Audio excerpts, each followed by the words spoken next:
my country, oh. Anyhow, we dey rise, oh.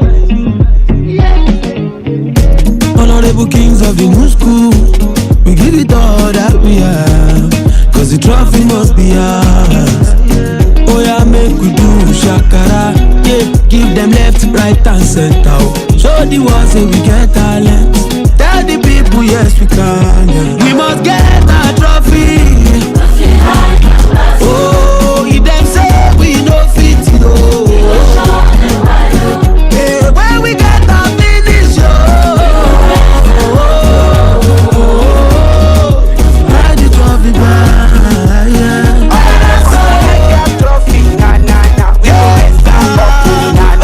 Well, a very good afternoon to you and welcome to the marathon edition of Today Sports Live. It's a beautiful, beautiful Sunday. I hope you went to church hope you took out some time to rest and relax. But then it's great to be here to unwind by talking about everything sports. The biggest sporting event in the world is ongoing. The Olympics right there in Tokyo. That's going to be the fulcrum of our discussion today. A lot of what we'll be talking about will be centered on the Olympics going on in Tokyo, Japan. My name is Victor Oriahi. I am your favorite melanin sports presenter. And there's so much to talk about. But first, let's hear from our analysts, the guys right here in the building with me, starting with Ezine Oti. Good afternoon to you, Ezine. Welcome to Today's Sports Live. Good afternoon to you, Victor. It's great to be here. Happy Sunday to our great and lovely listeners out there. Yes, the Olympics continues to take the center stage at this point, with Tunisia being the first African country to record a medal, a good one for them, a gold medal, that's in swimming. We just wait and see what happens. But somehow, miracle happened a little for Zambia. You know, they drew for the women. 4-4 with them, the Chinese. From 10 goes to 3 then later, to 4-4. And one of the ladies, she bragged and she banged another hat-trick. Yeah, she did score the 3 goals. That's the captain of the side. Scored the 3 goals when they faced them. What country? Netherlands. The Netherlands. 10 goals to 3 ended in the first match, and now yesterday she scored another hat-trick. 4-4. Let's just see whether Africa will have a trophy. Whether we'll get we already have a medal, and that's to be very honest, I don't care about Africa. My main focus is on Nigeria. It's not on the African continent, whether we do have a medal or not. We're definitely going to have a medal in Africa, but would Nigeria have a medal? Well, that's a question that Reliable Reliance will be providing an answer to on the show today. Reliance, good afternoon. Welcome. So I'm not happy. What happened? I woke up this morning and I was very elated and excited, but not until sometimes some minutes past 11 o'clock, my spirit was destroyed and demolished. The tiger don't tear. Like, I was very elated. I was so happy to come to the show, especially after the first quarters ended in a tie 23-23. I had this spirit that, okay, something is coming. I was so anticipating, of that game between Nigeria and Australia. But hi, everyone. Good afternoon. It's great to be here. Well, you heard from Reliance. The D guys apparently broke his heart, and right now we're going to have to do some mending before the show commences fully, because we don't want Reliance sounding this way till the end of the show, trust me. But then the D guys, of course, defeated by Australia, the Aussies. It felt like I was watching that game in church. Apologies to my pastor. But I was in church and I was streaming that match, and I was like, oh my god, hey, with first quarter it was 3-3. I said, yes, so he's coming home. We are getting this medal. Second quarter, it wasn't too bad, the score difference wasn't so bad. I was still hopeful. Just 3 points. The third quarter, just 3 point difference. Still wasn't so bad, but then I don't know what happened in the fourth quarter. At the fourth quarter, I stopped watching to go and pay offering, and when I came back, I was seeing something else. I said, what's happening here, But then the Dig Tigers crumbled. Just felt like a pack of cards in that fourth quarter, and I've been laughing. Reliance is sad, but I've been laughing because I'm not on Twitter, to be honest. Like, since the ban, I'm not on Twitter, but somehow we get to see all these Twitter updates, be it on some pages on Instagram, and I don't know who the social media handler or the Twitter handler for the D Tigers page is. But whoever that person is, I've been laughing all through because the D Tigers were missing so many free throws, and people started slamming these people started slamming them on their page, and the handler he says, "Please, oh, I'm only the handler. I'm not the one playing the free throws." And I don't know, that comment alone just it made me laugh so hard. And I mean, that's what we see. That's what we see in sports. And if you're talking about the D Tigers, what happens to badminton, knocked out, table tennis? We got Funke Oshonaike knocked out. Like say one by one, they don't one by one. They go. It was not the ones we even had medal hope for. I never really, honestly, I don't know. Badminton maybe, Dorcas Adeshokon maybe, but you see, tennis, table tennis, I had little or no interest there. Even though we have Nigerians. Canoeing. Then in canoeing, more like I was just anticipating what Esther could Gymnastics, do. And then gymnastics, man, you guys were all hyped about the Ucheke. For me, it was just Ucheke representing Nigerian gymnastics for the first time. More like it's some level of expectation between Ucheke and Esther Tokoe herself. So I really had no personal interest in those sporting events, but basketball, man, basketball. Okay. Well, basketball. We'll be talking about all of that, and trust me, we also want to get your thoughts on this. You know, we're going to be reviewing Team Nigeria at the Olympics, a comprehensive review. We already have some athletes out of the tournament or out of the competition. You know, they won't be playing or they won't be competing any further, and then. Do you think we still have what it takes to win a medal, even if now one medal? Do you think we're going to win a medal, or we'll go? There's a particular video that was trending some years back. I go hopeless, I come hopeless. You know, would that be the case of Team Nigeria at the Olympics? Would we go and come back the same way we went? You know, that's the big question today. And then when we leave the Olympics, we're still talking about the Olympics. We talk about tennis. You know, tennis proper. Novak Djokovic, he's right there, trying to get a golden slam. Yes, the man has a golden slam is for the player who wins all the slams of the year, including an Olympic gold medal. So is it possible for Novak Djokovic to get a golden slam? And then in boxing, Deontay Wilder's fiance, Taylor Swift, says that she doesn't think Tyson Fury has COVID-19, that she thinks he's just not ready because he hasn't come out to say that he actually has it, which is true, and he's been seen walking about, which he shouldn't. So she feels like it's just a tactic that Tyson Fury isn't ready for that bout. If not, that bout would have been today. It would have been today, but then we'll have to wait for a month plus for us to get those two men, you know, step into the boxing ring again. So much to talk about, I tell you. And then when we switch our attention to football, we'll be talking about Harry Kane. Can Manchester City snap the man? How about Antoine Griezmann? Is he going to be staying at Barcelona? Would he be returning to Atletico Madrid? And then Erling Braut Haaland. Can Chelsea spill out 100 million plus, 100 million pounds plus to get the signature of that man? So much on the show today, and like the guy said, it promises to be exciting. Remember, we're not going to be doing the talking alone. We also want you to be a part of the conversation, and you can do so by simply leaving us a message on our text or our WhatsApp line. They both share the same number, and that is 0701 933 9962. I take it again, 0701 933 9962. That is the number to send in your text and your WhatsApp messages to. On our screens, it is the United States team up against France right there in basketball. Team Kevin Durant cheering the likes of Bama Debayo and Greg Popovich's men just right there on the court. And well, we'll wait to see how that one would end for either of these two teams. But still in the first quarter, and this team USA leading.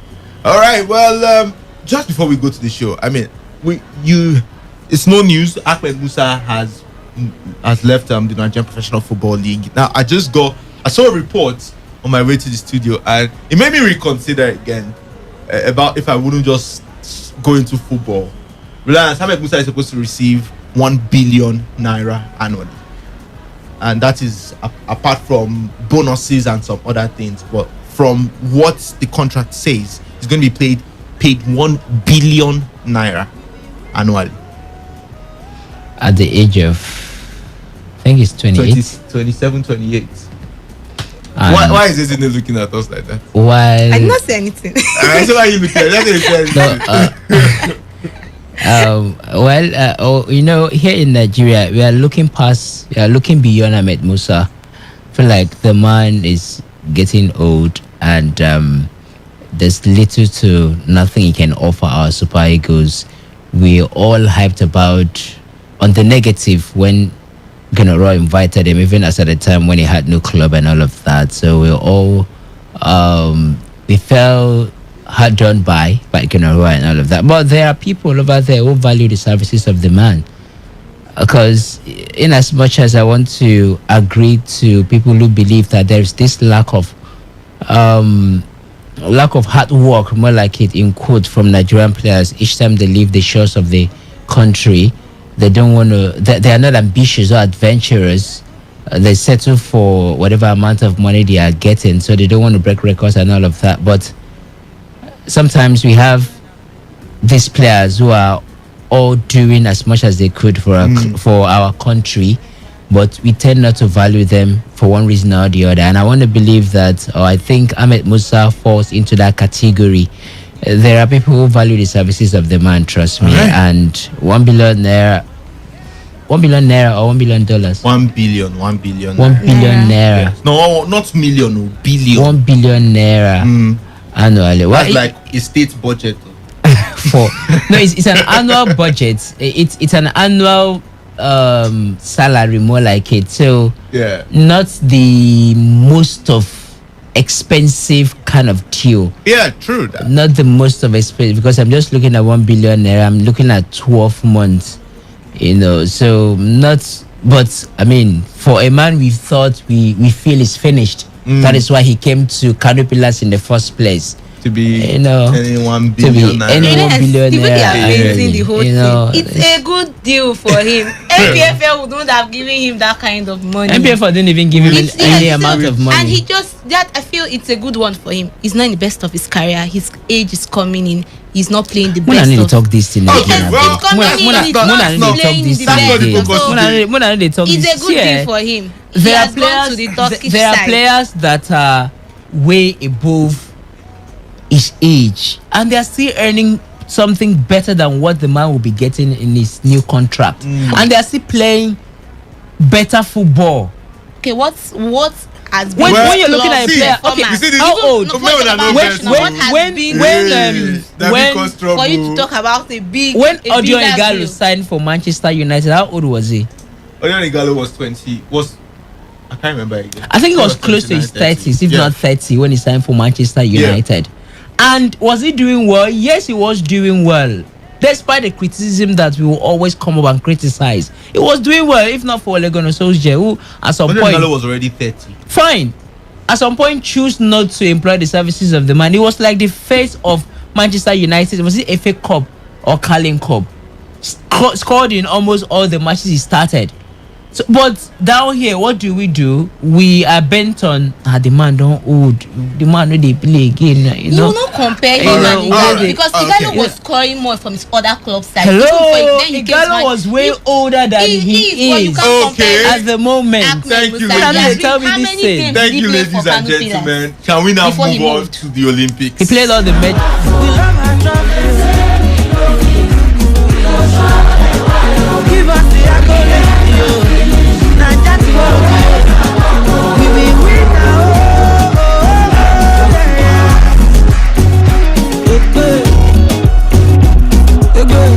Well, Nigeria's Young Edem is revved up for Monday's battle. That's tomorrow's battle with Americans Lily Zhang in the second round of table tennis in women's single of the Tokyo 2020 Olympic Games. Young handed Nigeria first win in the 2020 Olympics after Team Nigeria recorded losses in gymnastics, table tennis, and badminton.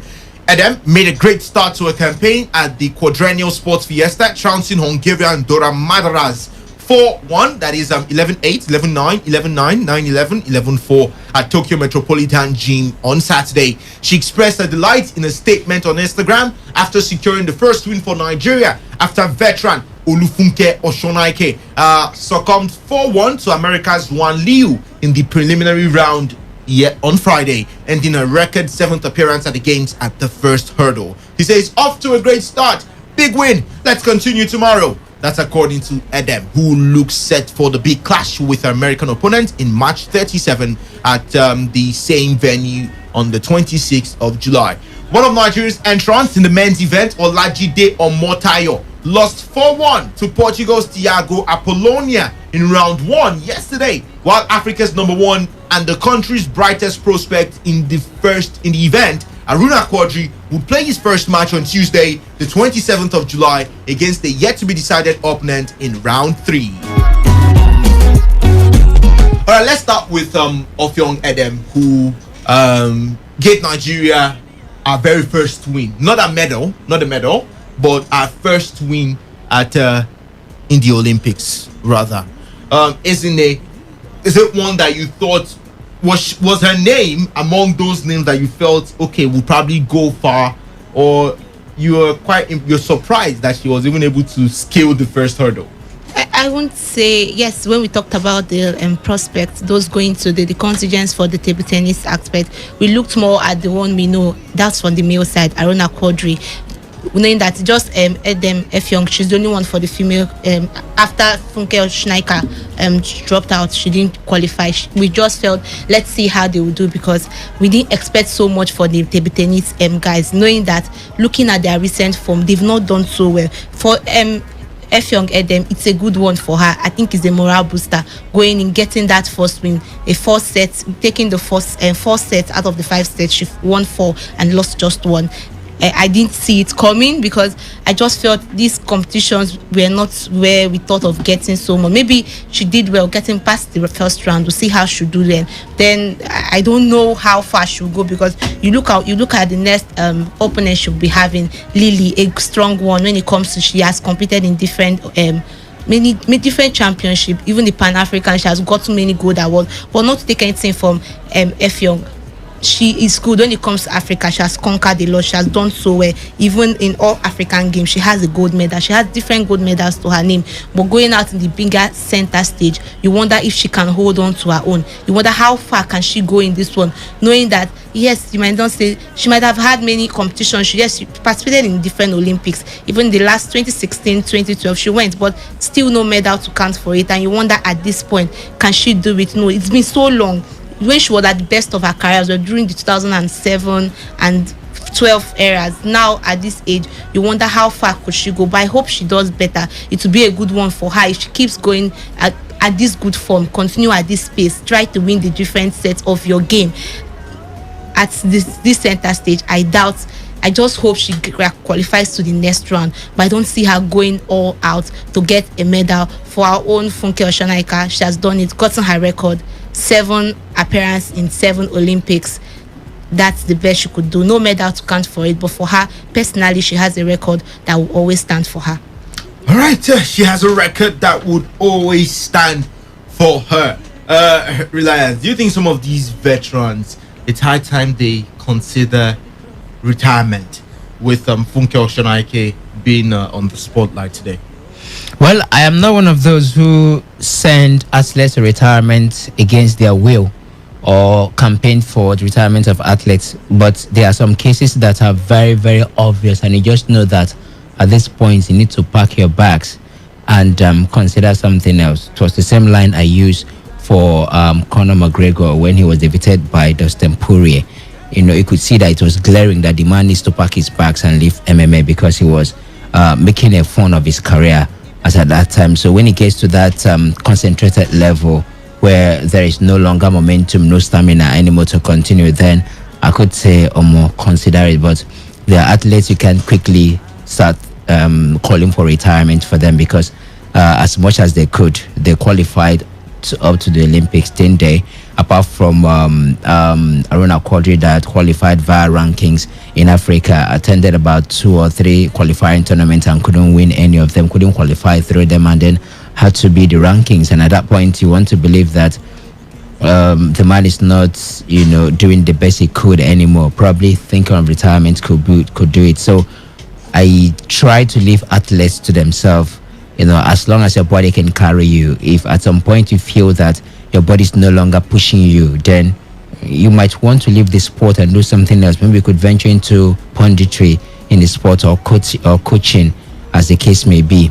But for the ones we have in table tennis, the only problem we have here is that we don't have a developmental strategy, or let me rephrase that, we don't have a developmental system that works, that transitions sporting men and women from grassroots level to amateur level onto professionalism or professionals proper. And that is why you see in most of these events we still have those old names, those who were competing in the events when my eyes were at my knees are still competing in those same events now that my eyes are way above my knees, because there's no that system that churn out athletes in that sport. We don't have that system that oversee development from the grassroots to the professional level. If we do, probably we wouldn't have been thinking about the likes of Olufunke Oshinake representing Nigeria, at the age of how old, 39, 40, in table tennis, which is a sport that, involves a lot of movement. Aruna Quadri is still doing it. Probably wouldn't be talking about Aruna Quadri anymore. Should be looking at someone else. But here is Omotayo, Olajide, way younger. I think he should be in his mid-20s than Olufunke Oshinake or even Aruna Quadri himself. How much was he able to do? So when it comes to, we should be looking at these veterans retiring from the sport, the question you want to ask yourself is, how much do we have? Where are the athletes that will step up? I think they are the best we've got, Victor. They are just the best we've got in over a long time.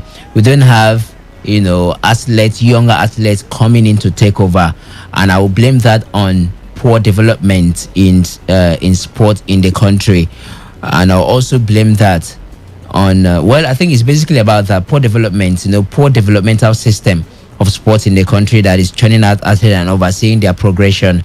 If we do have that, then probably would have been talking about further athletes or younger athletes doing better than what maybe Offiong Edem would do, maybe Olufunke Oshinake would do, maybe Aruna Quadri would do. So they are just the best we've had. When their bodies are no longer carried them, when it is glaring that they can't continue any further, then they will make the decisions for themselves to quit the sport. Okay. When that time comes, they will make the decision for themselves. Let's move to badminton.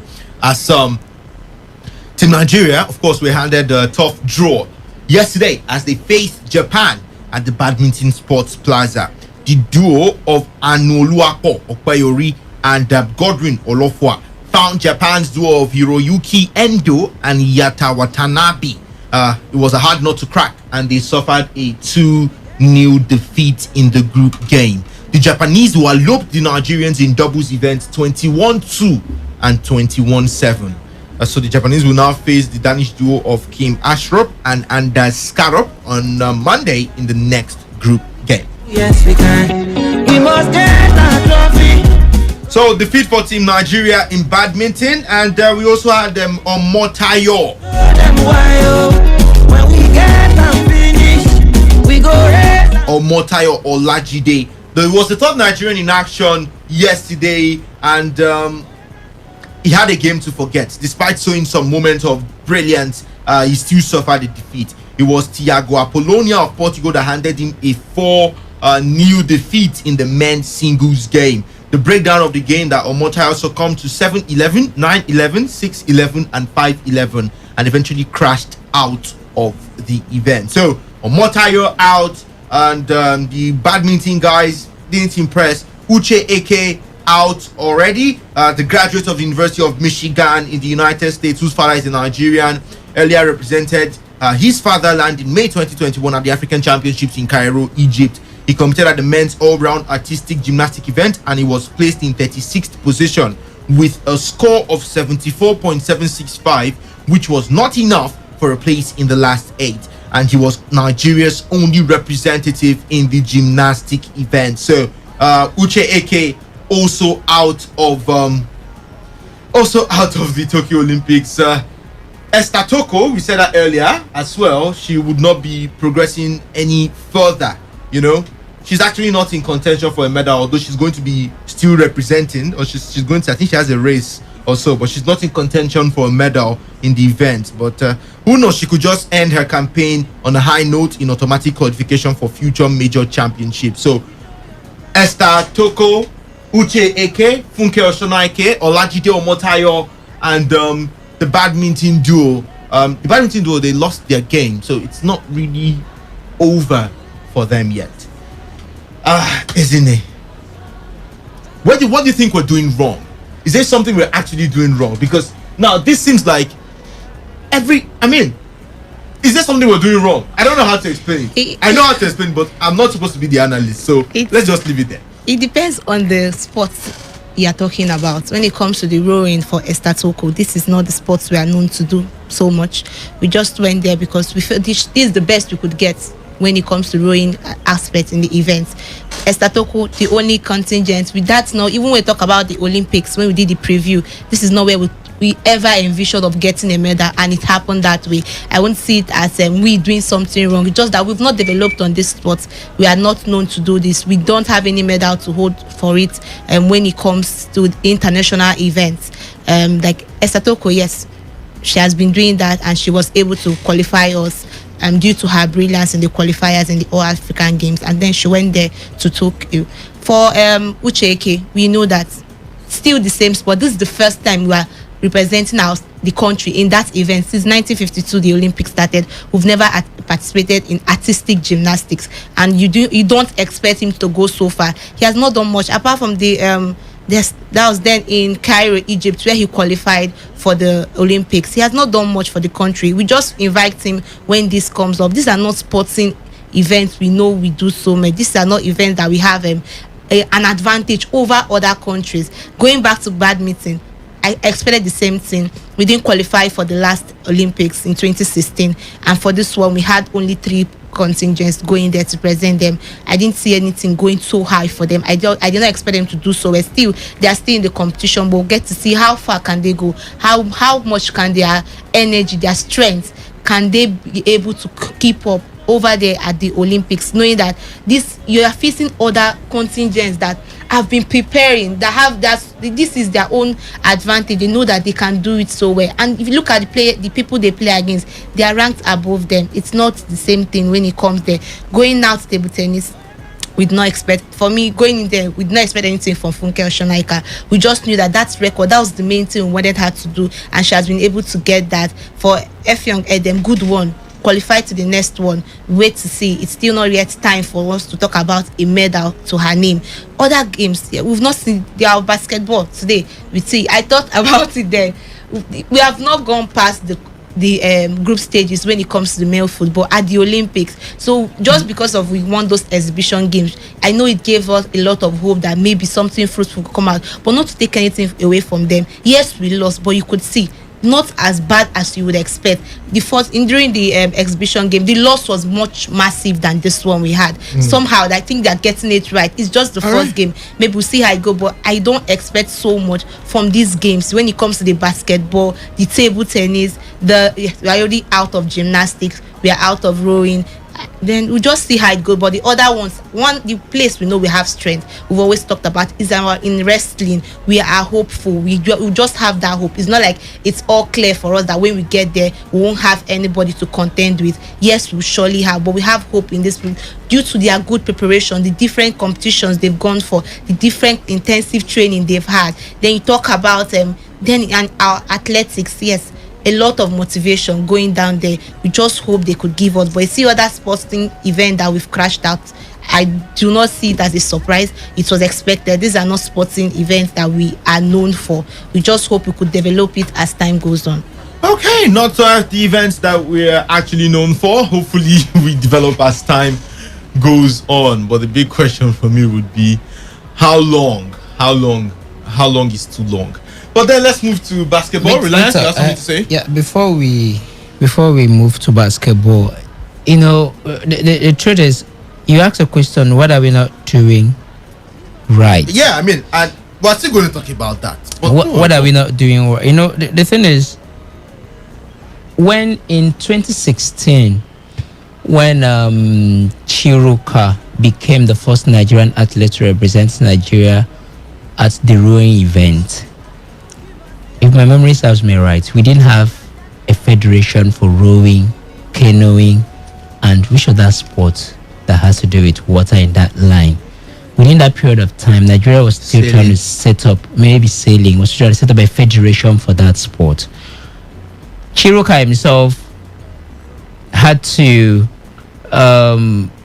make more like personal sacrifices, more like it, to ensure that, to ensure participation at the Olympics. Okay, not based in Nigeria as at the time, based in Philadelphia, and then there was no federation to oversee. I'm not even sure that Nigeria were willing, like all out willing to have participation as at the time. So within 2016 down until 2020 or maybe 2021, 5 years down the line, what do you expect? So Toko could only go as far as she could go, because that groundwork was never there. If we had that outing, more like a surprise outing in 2016 by Chiriko Kogu, she had personal sacrifices along the line. There were talks about her suspending her educations and all of that, before going. So that's as much as you could get, because that groundwork has never been there.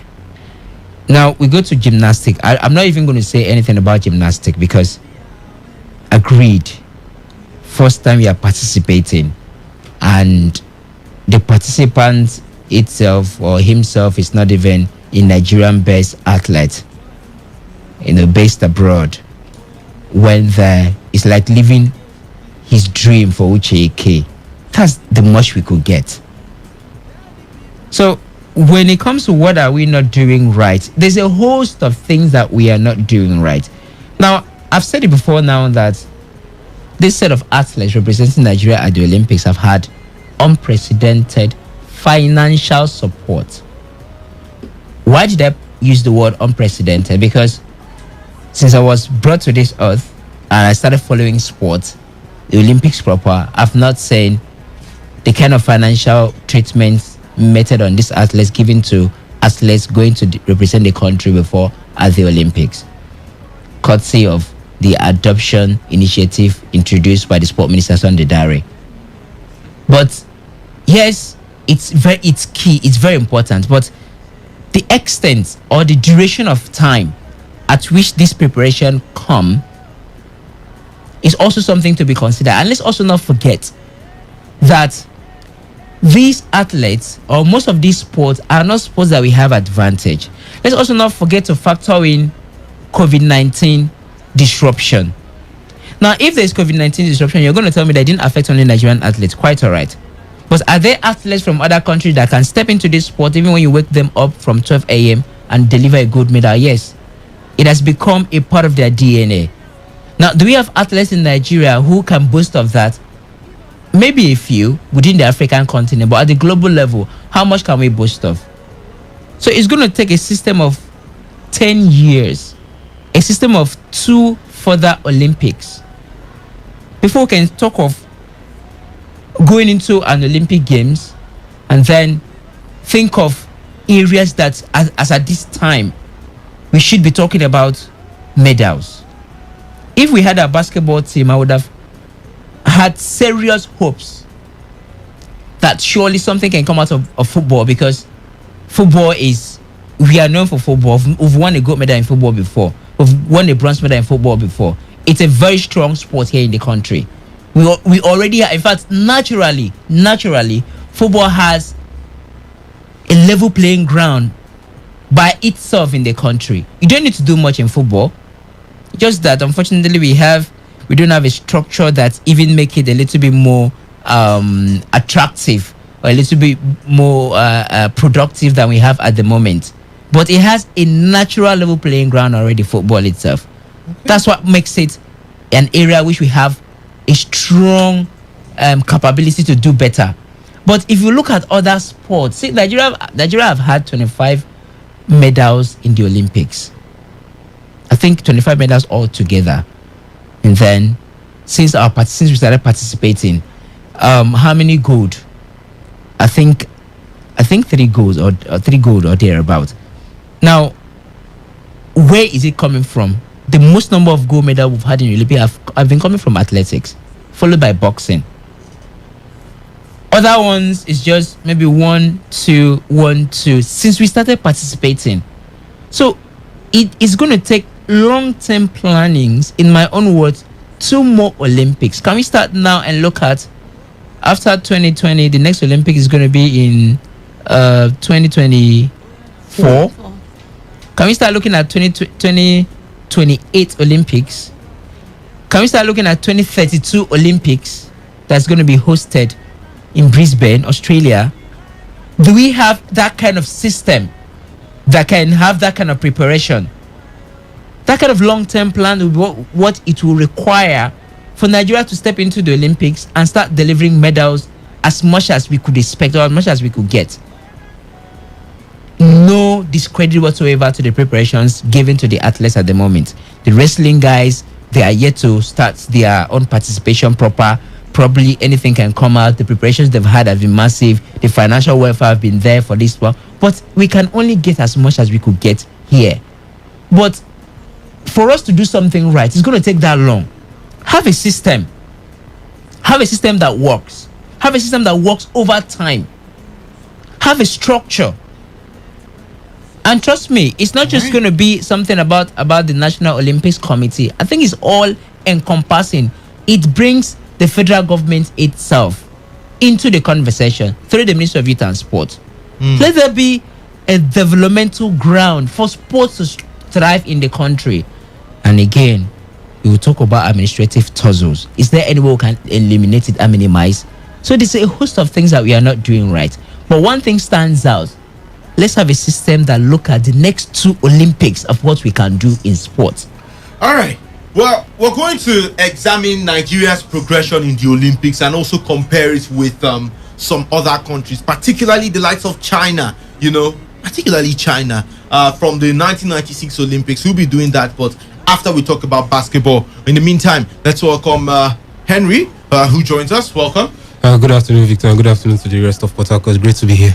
All right, in basketball, Nigeria's men's basketball team of the D Tigers lost 84-67 to Australia in their opening game of the Tokyo Olympics at the Saitama Arena in Tokyo today. The Nigerians, led by Miami Heat point guard Gabe Vincent, were impressive in the first quarter, matching the Boomers for strength as they tied the game 23-0 at the end of that quarter. The Aussies led by 3 points going into the halftime, 43-40, after winning the second quarter 2017. The Nigerians kept the margin minimal at the end of the third quarter with a 6 points deficit, 58-52 in favor of the Bombers. But the D Tigers collapsed in the fourth quarter. The Aussies, inspired by San Antonio Spurs point guard Patty Mills, led a late surge of 25 points on 5 of 8 3-pointers with 6 assists, 4 rebounds and 4 steals. The Nigerians showed a lot of improvement from their exhibition game defeat to the Aussies, but again found it difficult containing their opponents in the final quarter of the game in Tokyo. Obi Emegano scored 9 of his team high 12 points in the first half. NBA winner Jordan Umora had 10 points from the bench, while Josh Okogie contributed 9 points. So the D Tigers now would need to bounce back from the disappointment of their opening loss when they faced Germany in their second group game on Wednesday. To lose, there's only one choice and we don't choose. Henry, the D Tigers losing to Australia 84-67. Of course, everyone is not excited with the loss. But then, is it one that you are particularly distraught about, that they did lose with such margin? Losing, no, because somehow I expected it. We lost to Australia in a pre-Olympic warm-up game, and somehow I think I saw a lot of strengths in the Australian team that I know that we struggled to cope with, and I felt that it would be an issue for Mike Brown to correct with such a short window. And I'm not shocked, I'm not surprised, but I'm actually disappointed at how we collapsed in the fourth quarter, because we had actually held our own, and by the end of the third quarter, there was a fighting chance, 6 points gap. You could at least close it down, or maybe win it down, or maybe try and keep the result respectable. But it turned out to be quite, will I say, disheartening and embarrassing in the fourth quarter. But I just think it's one bad day in the office. There are 2 more games against Italy and Germany, and those are beatable opponents. I mean, these guys have proved they can do it. Yes, you can say it's their friendlies they played against Argentina and USA, but those are the first and the fourth best teams in the world of basketball in the men's game. So I think definitely they can do something. They can bounce back. It's just the first game. Teams still go on to lose their first games and cross the group. I'm not looking forward to a medal expecting too much, but just a good outing from them. They've proved they can do it, and they can actually do it. And look, it's a team with about 9 players who ply their trade in the NBA, and you have 3 other players playing for decent clubs in the Eurobasket. So it's still a good team, and we shouldn't look at it that they are bad. They're actually a good side. So let's just move forward and learn what we can from the loss. Reliance 19 points deficit. If you look at the table, the D Tigers are definitely bottom of the table, because when Italy faced Germany, I think it was a 10 points gap. So the Tigers should actually be bottom. The 19 points deficit, is it a problem that they lost with such margin when they went into the fourth quarter with just 6 points separating both sides? So 3-pointers, 2 3-pointers could have leveled things for the D Tigers. That's how I was seeing it.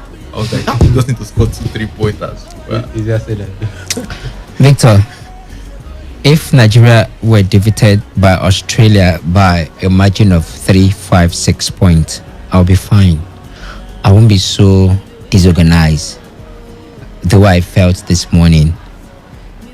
And why did I feel so bad? It's because we had many opportunities to tie that game. Yeah. We had it in the first quarter. We did very well in the first quarter.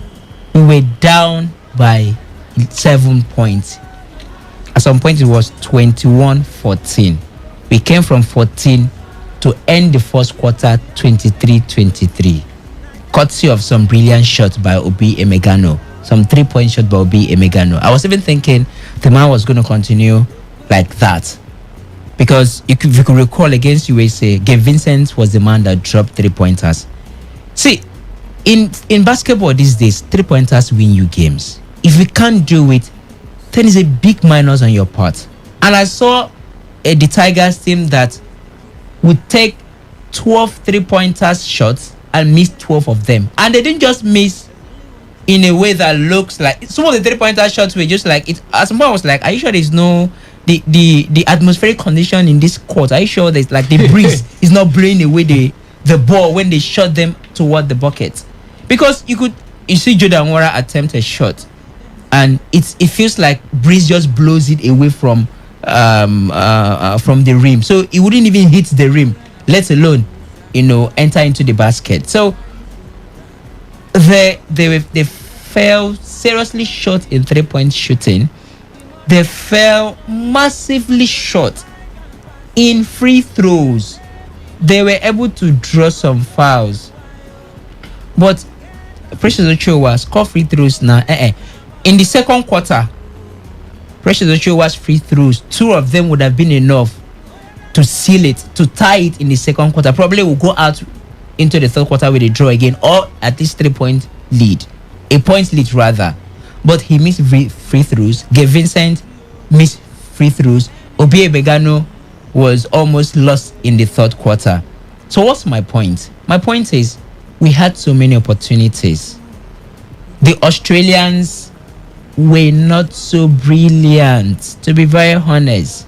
The only thing that they had going for them was K at the defense.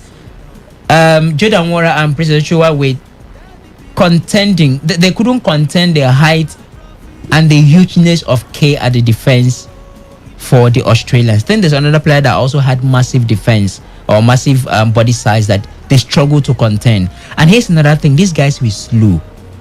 The transition, I saw them when they played against USA, I didn't see it. It feels like at the end of the second quarter, they gave up. They felt it was done and dusted. There was no way they were going to come back into the game.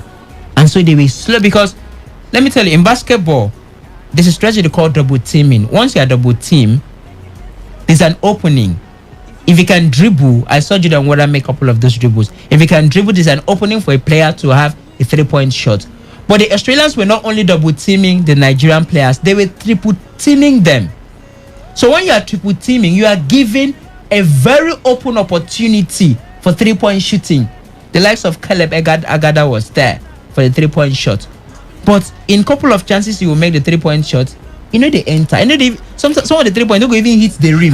And I was like, waiting they happen. I think the shooting drills, I don't really know if they actually practice their shooting drills before the game, like they did against in the friendlies actually, because like Reliance pointed out, it was actually that bad yesterday. It was actually that bad.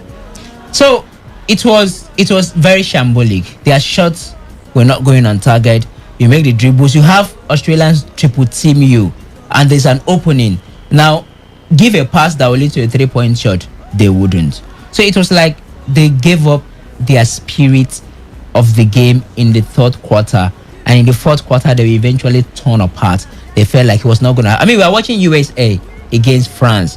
USA are leading France, I think, about 10 points. At some point it was 11. At some point it was 12. They keep reducing, but it's within 9, 10, 11 points. USA leading France. That never happened when Australia played against Nigeria. It never happened apart from that 7 points in the first quarter, it never happened in the second quarter. It was toward the end of the third quarter that they had the first 11 points lead, in which Nigeria cut it short. And then the third quarter, it was a blowout. So they held their own in the first and maybe the second quarter. Even the third quarter that they did better, it was Jordan Water that came up surging. He was able to get a couple of shots.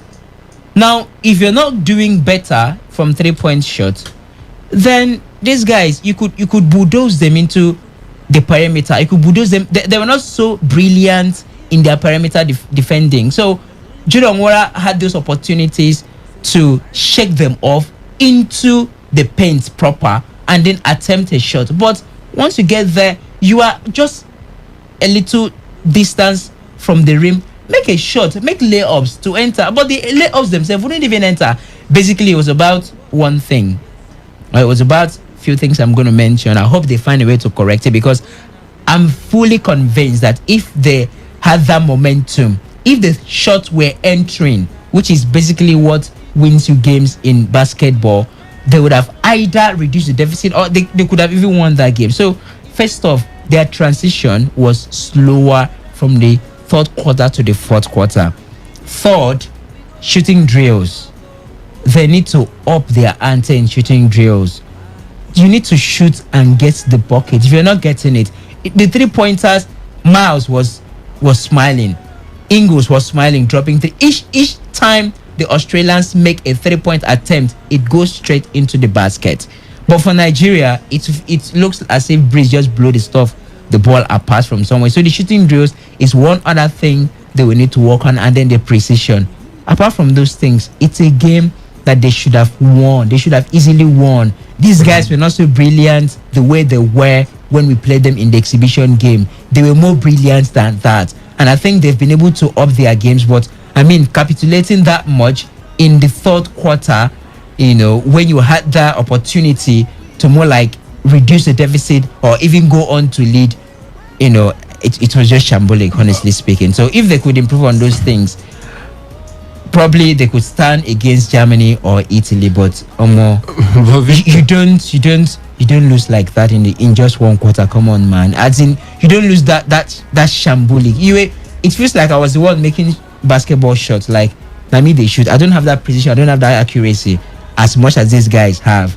But they were shooting as if I'm the one shooting, and that was the problem. But Victor, I think we can also say, you could say it's also a bad day in the office, or you could just say it's just one of those days that it just didn't work out for you. You've seen things happen that you go into a game, you do everything possible, but the ball doesn't just want to enter. And even the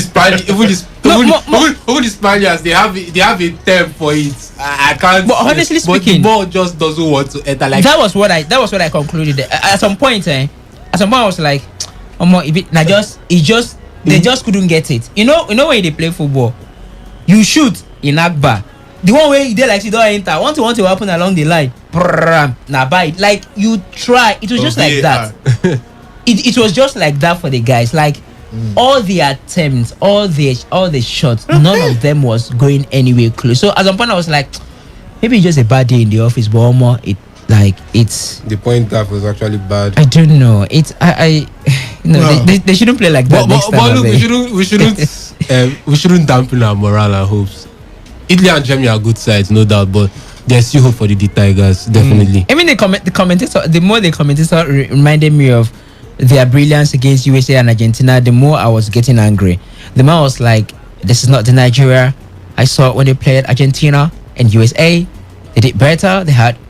Oh, I was like, don't talk this again. I felt some things, Mike Brown. I expected. I didn't really. It's just because it's highlights. I couldn't really watch the game because of certain things. It's highlights. But I felt that someone like Jalil Okafor should have given more of a run in that game. He's big. He's actually very good, and he could have helped them overcome the size difference in the Australian defensive side. He could have helped them overcome that. I felt that there are some little things that maybe Mike Brown got wrong himself that he actually needs to correct and actually needs to look at seriously for the next game. All right, Esine, do you see the Tigers bouncing back from this disappointment when they face Germany in their second group game on Wednesday?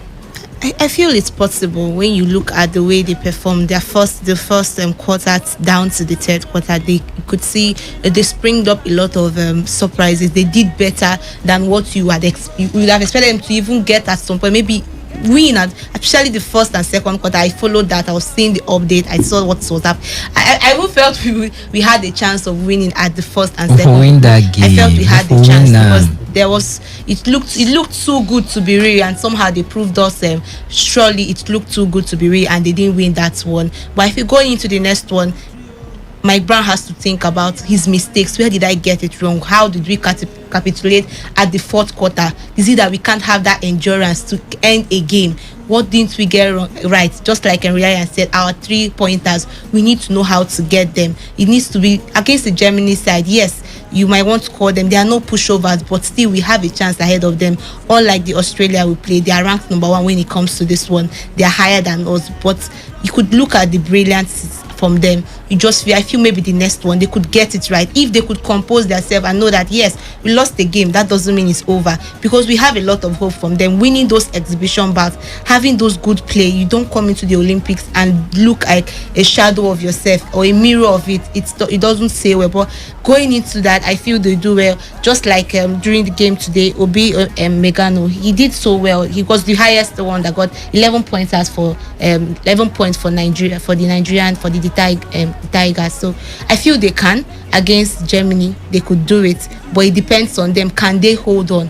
Can they do better than what they did today? Maybe somehow I feel they didn't do so much in their team play. From what I could see, it looks more like an individual performance going towards the end. That's why they didn't get it right. Maybe they just wanted to show off themselves. But if they had played as a unit, the way they played, especially during those exhibition bouts, it was more of a team effort, and that was what gave them that edge. But this time it didn't work that way. Maybe it got into their head, but you need to know that if they win, it's a unitary team. The entire team wins. Anyone that could get that point should go ahead with it, not just looking at your individual brilliance. Yes, it comes into play, but a team play will do so well for them. Facing Germany as a Nigerian, as a patriotic one, I hope they could do that, because if they win, it will be a good one for them. At least they'll move further in the group stages. Maybe they could get their first ever qualifiers from the group stage. Victor, let me just say this before maybe we'll move over. That team is filled with shooters.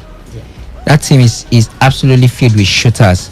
And my disappointment is not because they beat USA and beat Argentina and they couldn't do that when they played against Australia. My disappointment is I celebrated the win over USA and Argentina. I celebrated massively, but it ended there. But my disappointment comes from the game itself, the game this morning itself. So many opportunities they had to tie and then progress to lead that they threw away. That's where my disappointment come from. Now, one thing that the Australian did, which I think Mike Brown should also consider, is make way for someone to be how do we call it? There's a way we call. I've forgotten the jargon we use. More like a star person that you create. For instance, now in Dallas Mavericks, for instance, you have Luka Doncic. So if the team is built around Luka Doncic as the point scorer. So the man just keep dropping. In Milwaukee, the team is, I think they need to do that, because I saw what the Australians did. Now I made mention about K. I made mention about a Zoom. Ingles. Now these guys have that body advantage. Now what did they do? Patty Mills. Tall. Get body, but no, he sure me say it all pass me. Now, Precious Ochoa is better built than Patty Mills. So what did they do? He has the accuracy. He was getting the 3-pointers better than any other player on the team. So what did they do? They created a team at that instance around him. Okay. So when K and Izum and the rest, all the screens I saw, there's something in basketball called roll and screen. All the screens I saw was in favor of Patty Mills to take the shot. And that's why the man was able to score over 20 points. I think 21 points or thereabouts. You understand? So they saw that's the only way they could break. Because, I'm not going to discredit them. They did as much as they could in perimeter defense. At least they were able to defend and guard a little bit better. But since they saw that opening, they created it. So if Obi Megano was doing better or having the shots in the first 2 quarters, then why not? Since you saw that the 3-pointers were not going, because what I felt was like, since the 3-pointers are not going in, forget about it. Bully yourself into the paint and try to make those 2-point shots. Why not make a way? Why not set screens for Obi Megano to be more like the lead man to drop the points? I think it's something that he needs to consider as well, because when the whole team, no one is shooting accurately, it's dampening the morale of everyone. The Vincent that I know that can drop, that can play as a center, was making shots and they were not going in. Appreciate you were not going in. Who again? Kalebagada not going. These are proven shooters. All right. So at that point, you need to use someone that has been able to raise that momentum personally as the point scorer, and maybe build a team around him or something. It's a matter of maybe instant change, more like it. But holistically, they need to work on their shooting drills. They need to work on their shooting drills holistically. But we'll be going to the phone line shortly. But first of all, guys, I talked about how we're going to be looking at our progression at the Olympics. For the women, that is the D Tigress, they're not going to be playing until Tuesday. Their first game against the United States of America comes up on Tuesday. I think that match is going to be in the early hours of the morning. Should be like 5 a.m. thereabouts. Would confirm that one, but I do know it's on Tuesday. Now, this is the 2020 Olympic Games, and as it stands, it feels like we might not be returning with as much medals as we initially envisaged. But first of all, because I saw Henry's face and the face he gave me, Henry, how many medals do you see Nigeria returning with? Coming back home with? 0, frankly speaking. 0. Okay, Reliance, how about you? Don't tell me if it's good. Just tell me how many have to be truthful to ourselves. Wait, that's your own truth. All your own truth. So you have to be truthful to ourselves. Reliance, how many medals do you see Nigeria returning, coming back home with? 1. How about you, Cindy? Same, and it's a bronze. A bronze medal. 1 bronze medal for Nigeria. All right. Another golden bronze. Golden bronze. Mona, this is how it has been. 1984. We were ranked 30th in the world. We had just 2 medals, 1 silver and 1 bronze medals. I think we participated in 4 sports with like 32 different competitors. In the 1988 Olympic Games in Seoul, South Korea, we came back empty-handed. We were not even ranked. We came back with 0, no medal at all. In 1992, we came back with 4 medals. We participated in 8 different sports in Barcelona, right? 55 athletes right there in Barcelona, Spain. All right, 4 different medals, 3 silver and 1 bronze medal. That was in 1992. And that was like a famous appearance for Team Nigeria at the Olympics. In 1996, right there at in Atlanta, USA, we came back with 6 medals. I think was our best appearance in the Olympics. 2 gold medals, 1 silver medal, and 3 bronze medals. We finished 32nd in the world. We participated in 9 different sports. In the year 2000, all right, in 2000, we were ranked 41st. 41st. We took 83 people, 8 different sports. We had just 1 gold medal and 2 silver medals, and that gave us the we were 41, number 41 in the world. In 2004, we came out with only 2 bronze. We took 72 people in 10 sports, and we returned with 2 bronze medals. We were ranked 68th in the world. In the year 2008, yes, the 2008 Olympics, We know fit,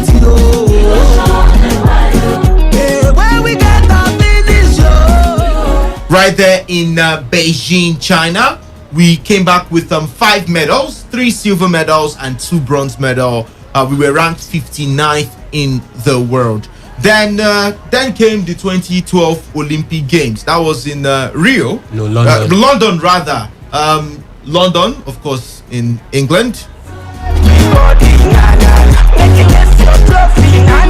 If you believe in Naija, let me hear you say oh. If you love to win, no, let me hear you say oh. If you know you're a champion, let me hear you say oh. If you love the trophy, let me hear you say Well, for the I'm laughing now. Oh, in 2012, we go hopeless, we come back hopeless. We know we didn't win any medal in 2012. That's the Olympic right there in London. In 2016, at the Olympics in Rio, we came out with just 1 medal. The golden bronze. The golden bronze. Now in 2020. Now, why did I do all this? It seems like there's been a decline, especially since 1996. Since we got that 2 gold medals, we've just been going down and down. And with every Olympics, now this is the thing, with every single Olympics, I remember the 2016 Olympics, how the different sporting federations presidents were saying, we're going to start preparing for the next Olympics, we're going to start our preparation, the next Olympics will have podium finishes, you know, the sports minister would say his own. Everyone seemed like after every Olympics, it felt like we will do better the next Olympics. But somehow we kept getting worse. Last year, or the last Olympics rather, we had just 1 medal. 2 years back, we had no medal. And right now, I mean, 2 of the guys in the studio say we're going to come up with 1 bronze medal. Henry says, let's be truthful, we're not coming back with any medal at all. I'm asking this question again. What do you think we are not getting right?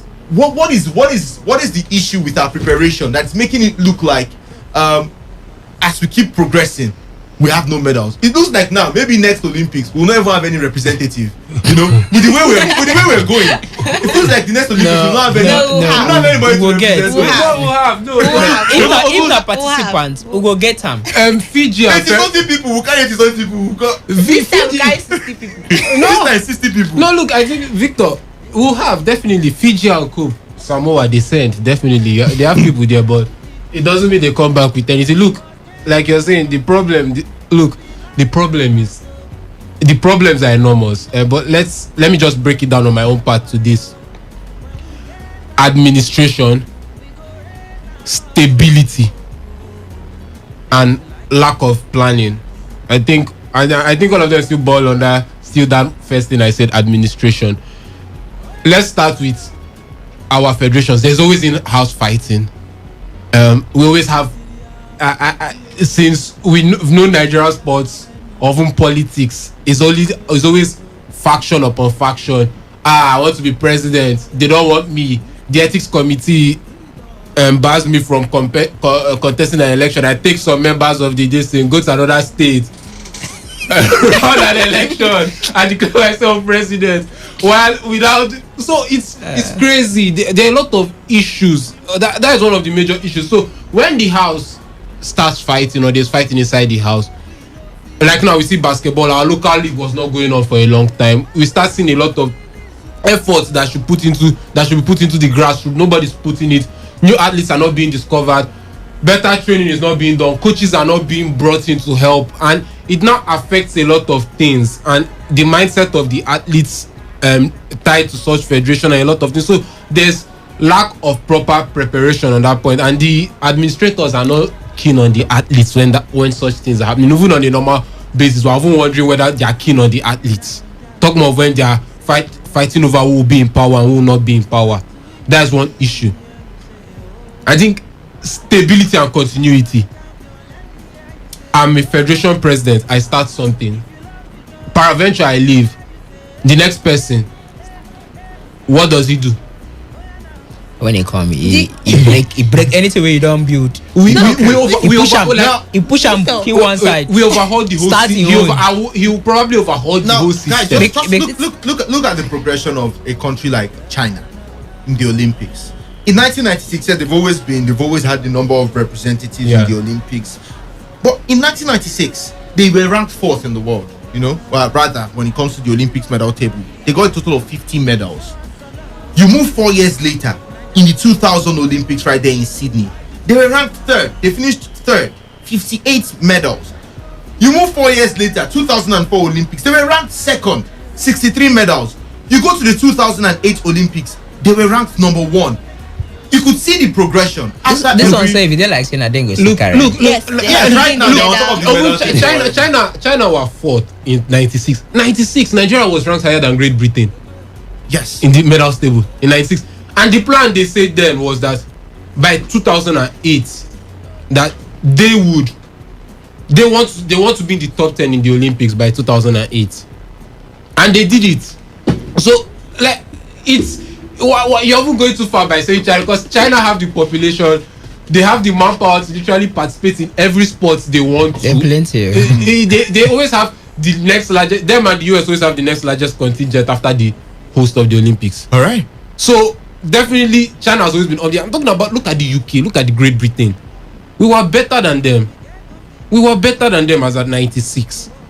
And probably preparations in 96 were even probably shabby. It's always been the same thing. Look, Victor, the thing is that in Nigeria it's always been the same thing. Even with our football, with everything. It has always been the same thing. But the world has moved forward and moved on. Henry, let's hear from Emeka Dena, who joins us via a telephone call. Emeka, welcome. Good afternoon. Victor, good afternoon. Good afternoon to the guys in the building. I've been listening keenly about the performance of Team Nigeria in the Olympics, and of course, you raised a very important question as to why our performance has been declining over the years since 1996. That we had our best outing in Atlanta, out there in the United States of America. Victor, luckily for me, for the past 3 years or so now, I've been working with the Nigerian Wrestling Federation. I'm sure a lot of the followers of sports in Nigeria will believe somehow wrestling will give us the medal at the Olympics due to the exploits of Odoya Adekure and maybe Blessing Oborodudu. Now one thing I've noticed, that's been the major problem is funding. It's key. In addition to what Henry pointed out, instability in administration and what have you. Personally, I will go with funding, and I also go with lack of structure. We don't have a careful plan to produce world beaters. We don't have it anywhere. There's no blueprint to that effect, and it doesn't work that way. Now, I will start with funding. Let me use the caretaker committee, chairman of the Wrestling Federation as an instance, Daniel Ligali. He won an Olympic gold for Canada. In the Sydney Games, that was 21 years ago in Sydney, Australia. Now, I recall him telling us severally that, if you're rated number 16 in any event in the world as an athlete, you become the property of the Ministry of Sports in Canada. They take care of you, they pay you, they put you on allowances and all that. You go for international tournaments and all that. Now, one thing that we are facing here is that, a lot of these, our federations don't have the funds to even go for those international tournaments to prepare these athletes. That's why they are prepared. Let's not make any mistake about it. We say Olympics to prepare after 4 years or something like that. No country will take all their contingents, put them in a camp after the Tokyo Games and wait for the Paris Games. They don't do that. No country does that.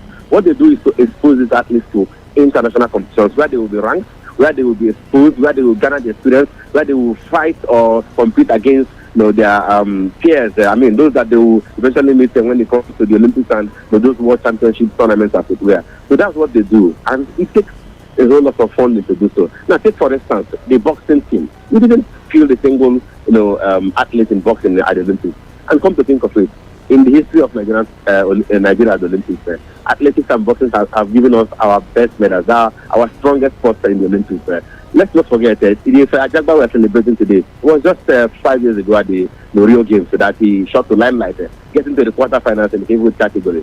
Today we didn't field a single boxer in the in that sport because at the one of the qualifiers in Senegal, we couldn't send our contingent. We couldn't, funding and what have you. We couldn't send any of our contingents to go there and vie for qualification for the Olympics, and that was it. At the end of the day, we are not competing in boxing. So it's down to funding. We are not completely funding our sports here. I work with the Wrestling Federation. A lot of times, these athletes are supposed to go for international tournaments. Even when you see, when the Federation plans to get maybe 9 athletes go for international tournaments, at the end of the day, the sports minister will approve 3 athletes, Adekroye, Aminat Adeniyi, and Blessing Obrodo. It looks as if these are only the 3 athletes we have in the country. No, we have so many of them, but somehow the funding is not always available to take them to those international competitions where they will gain ranking points, where they will be exposed, where they will compete with the best in the world. The funding is always an issue, as a matter of fact, and it boils down to all the other federations. Look at the federations that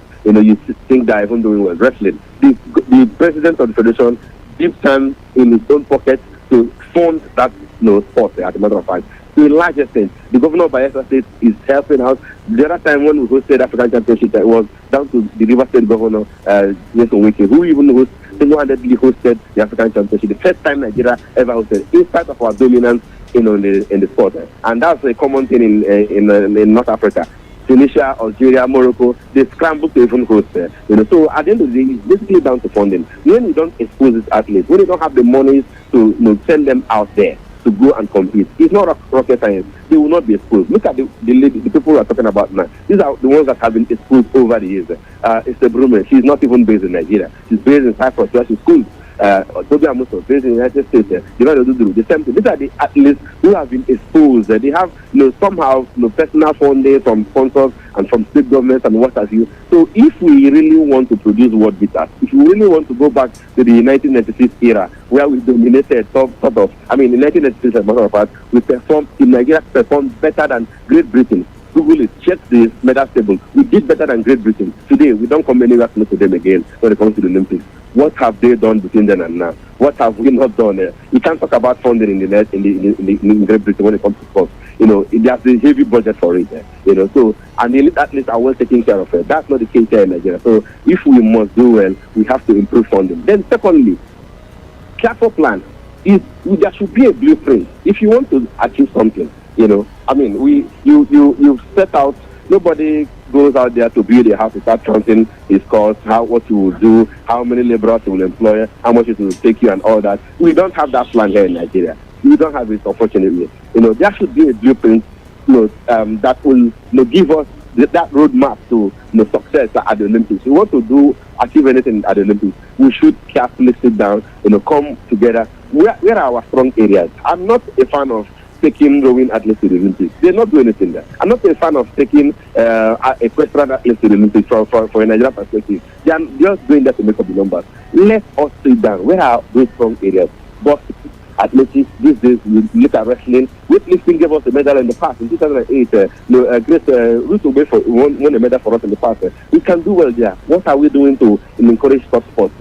Invest in such sports and, channel all our energies and resources there. It's better to go to Olympics and get one gold medal in just one event that you're competing than to go for 15 events and come back with nothing at the end of the day. I tell you, that glory of getting a medal is immeasurable. You can't even quantify it in terms of money. So personally, I think we should come back home, plan the Ministry of Sports.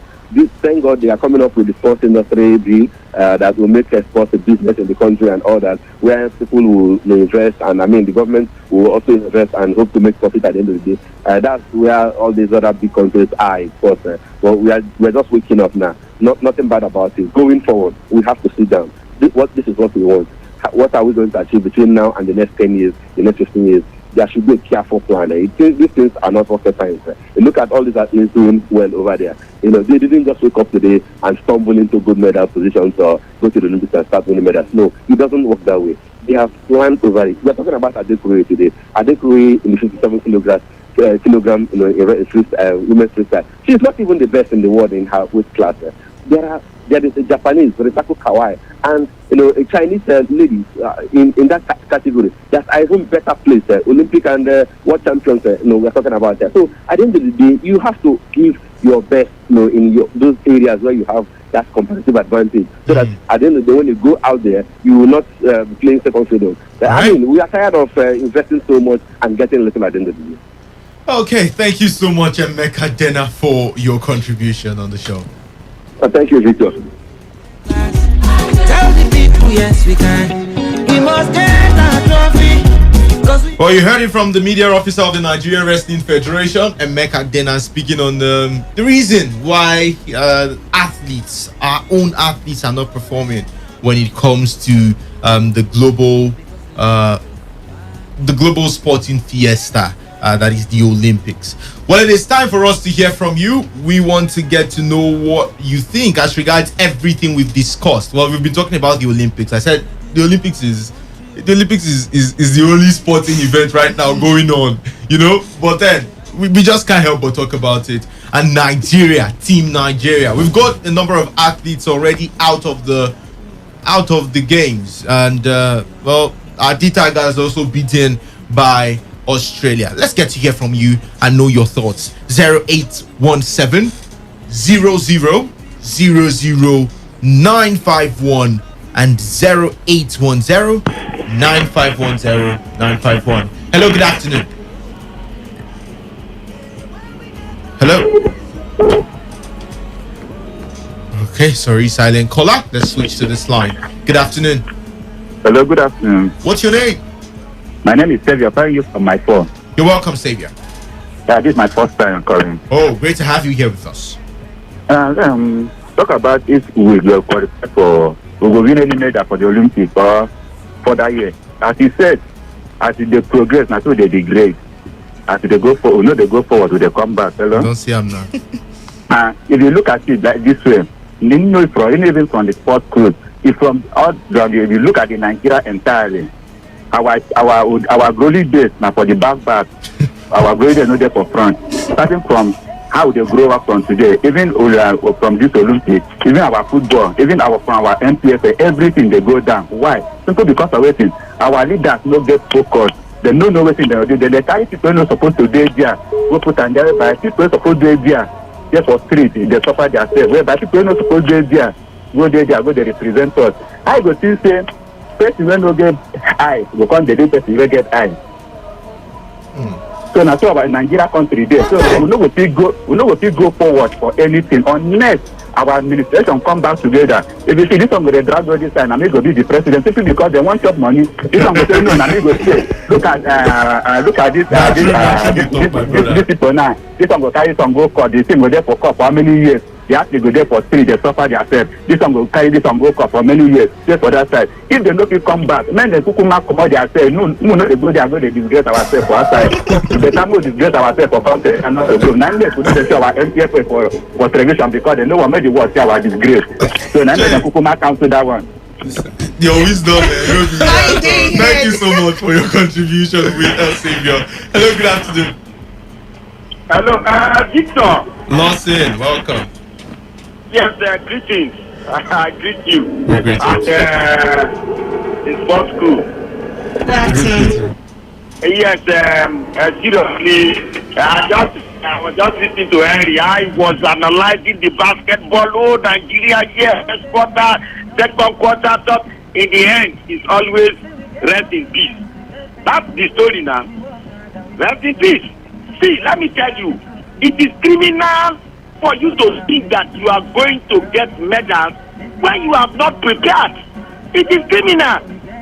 We don't prepare at all. We don't do even in 96. Victor is hammering on. Henry is hammering on. It was just luck. It's not as if we prepared. It was sheer luck. So for me, you must prepare. Not this kind of preparations you see here. Just as the maker was saying, Daniel Igali, he was granting interview to one of the radio stations here. He said, as soon as the Olympics is over, preparation starts immediately for the next one.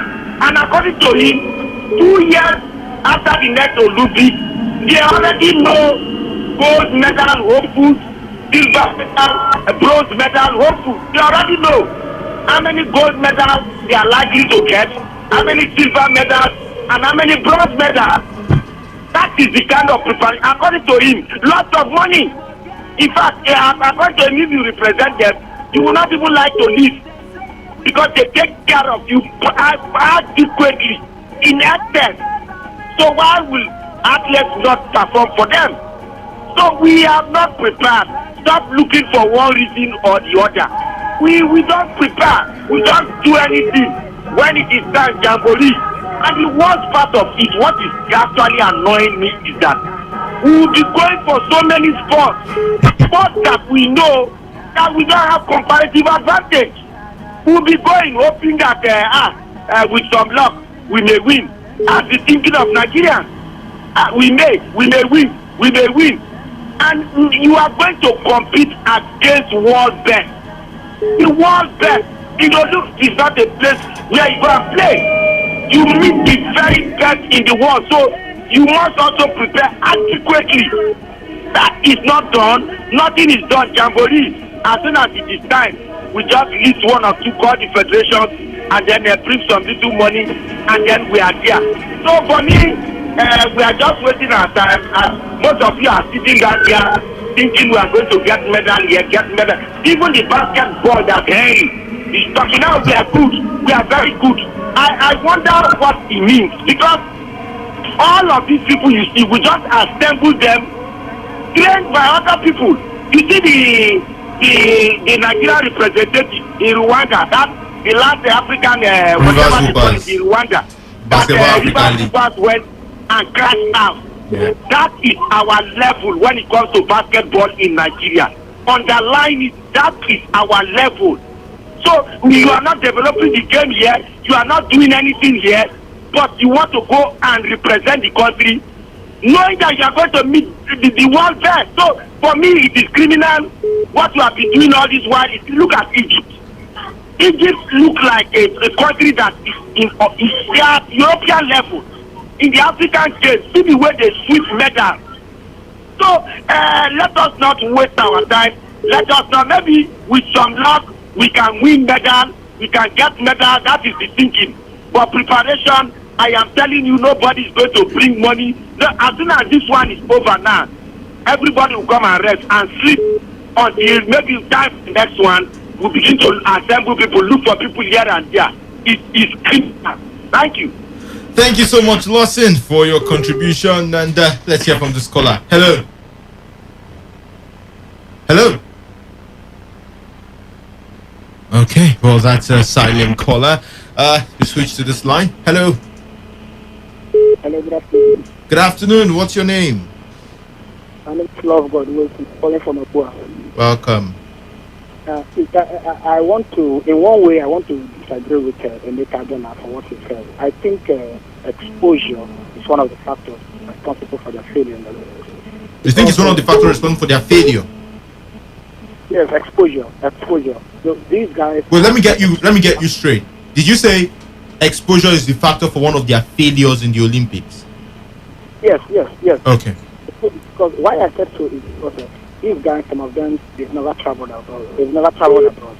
Once you take them abroad, instead of them to focus on what they are going there to do, everything becomes strange to them. Look at the beautiful cities, look at the white men, focus on what they are going there to do. They're not focusing. They started doing everything. Look at the Atlanta 96. If you are talking about finance, were they financed? What were the equipment they used to get the medals in Atlanta 96? It was the same thing. You understand? So what happened there is not happening now again. It's the same finance. You understand? We don't have the equipment then. But they were able to get medals in 96. So what about now? What is happening? These guys are not serious. So I rather go for what Solomon Danlong, our former sports minister, said. The Paralympians, they are even better than these guys. I'm telling you honestly, they are not doing anything to help us. All right, thank you so much. Well, speaking about exposure, I mean, I'm not heard of that Ugandan weightlifter. As the guy entered Tokyo, Yes. the guy Japa, but they've caught him and they've deported him back. You know, he wanted to run from there. He couldn't come. He didn't want to come back to Uganda again. In fact, he didn't even compete in any games. As they entered, He competed in the qualifiers, and then he failed to qualify. And he knew that he was going to go back, so he had to run. And later he was found. No, but I don't know why he had to run. You're allowed. I think you're allowed to stay in the games village till after the game. No, he was supposed to be he was deported. going to be deported. He knew that. Let's not use the word deported. He had to go back. He was supposed to go back. But now he was deported. No, but I think he could have just stayed and just enjoyed the games. He was because of COVID-19. Okay, the new COVID protocol. Yeah, okay, true. Because normally the Olympics. Yeah. Let's hear from this caller. Hello, good afternoon. Good afternoon. What's your name? Good afternoon. Good afternoon. What's your name?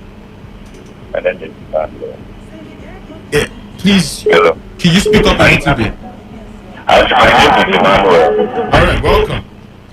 Yes, like I've been listening to you guys. I've seen one thing. There's one thing I know. For me, this is not the time to talk about preparation. This preparation, something I started hearing it since when I was a baby. You understand? So let's just leave preparation for now. Let me tell you one thing. All these sports you just rolled out now that have taken place. Before this time, in Nigeria, this perspective of having an Olympics or something, we never expected. Like me, I've been following Olympics not today. By this time, I don't expect anything for Nigeria.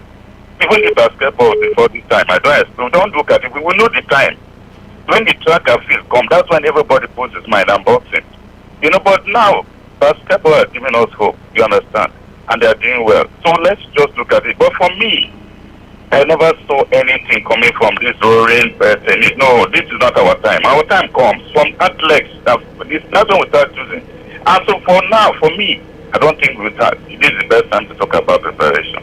Let's just first focus on what we have. For the basketball, I still have confidence that they will make out something. The athletes is coming. And let's just wait until when the thing gets listed. I still have hope that we'll have great medals. When I mean great medals, we have more than 5 medals. Even, you remember this time, before this time, we never had anything for wrestling. Wrestling, we don't even look at that area. You understand? And now there's hope. So let's don't talk about that damn people this thing. In fact, Reliance, this your man, what's it called? Reliance that brought this kind of weighing down spirit. Don't bring this thing now. With this, I'm expecting a lot from these people. As a sportsman, I've checked through and seen that the time is not yet now. Even the basketball, I know we'll get something from it. You understand? So let's just relax and wait towards the end without talking about preparation. Not now. Please. Okay, thank you so much. He believes that there's still hope for Team Nigeria at the Olympics. Victor, I think until the country itself takes sports serious, we're not going to be boasting of anything at the global stage.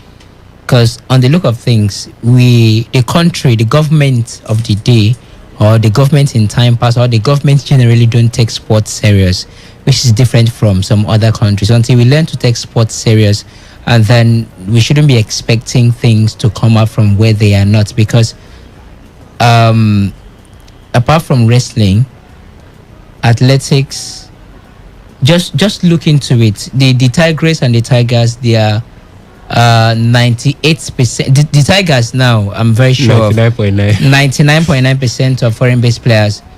The Tigers, 99.9% of foreign-based players.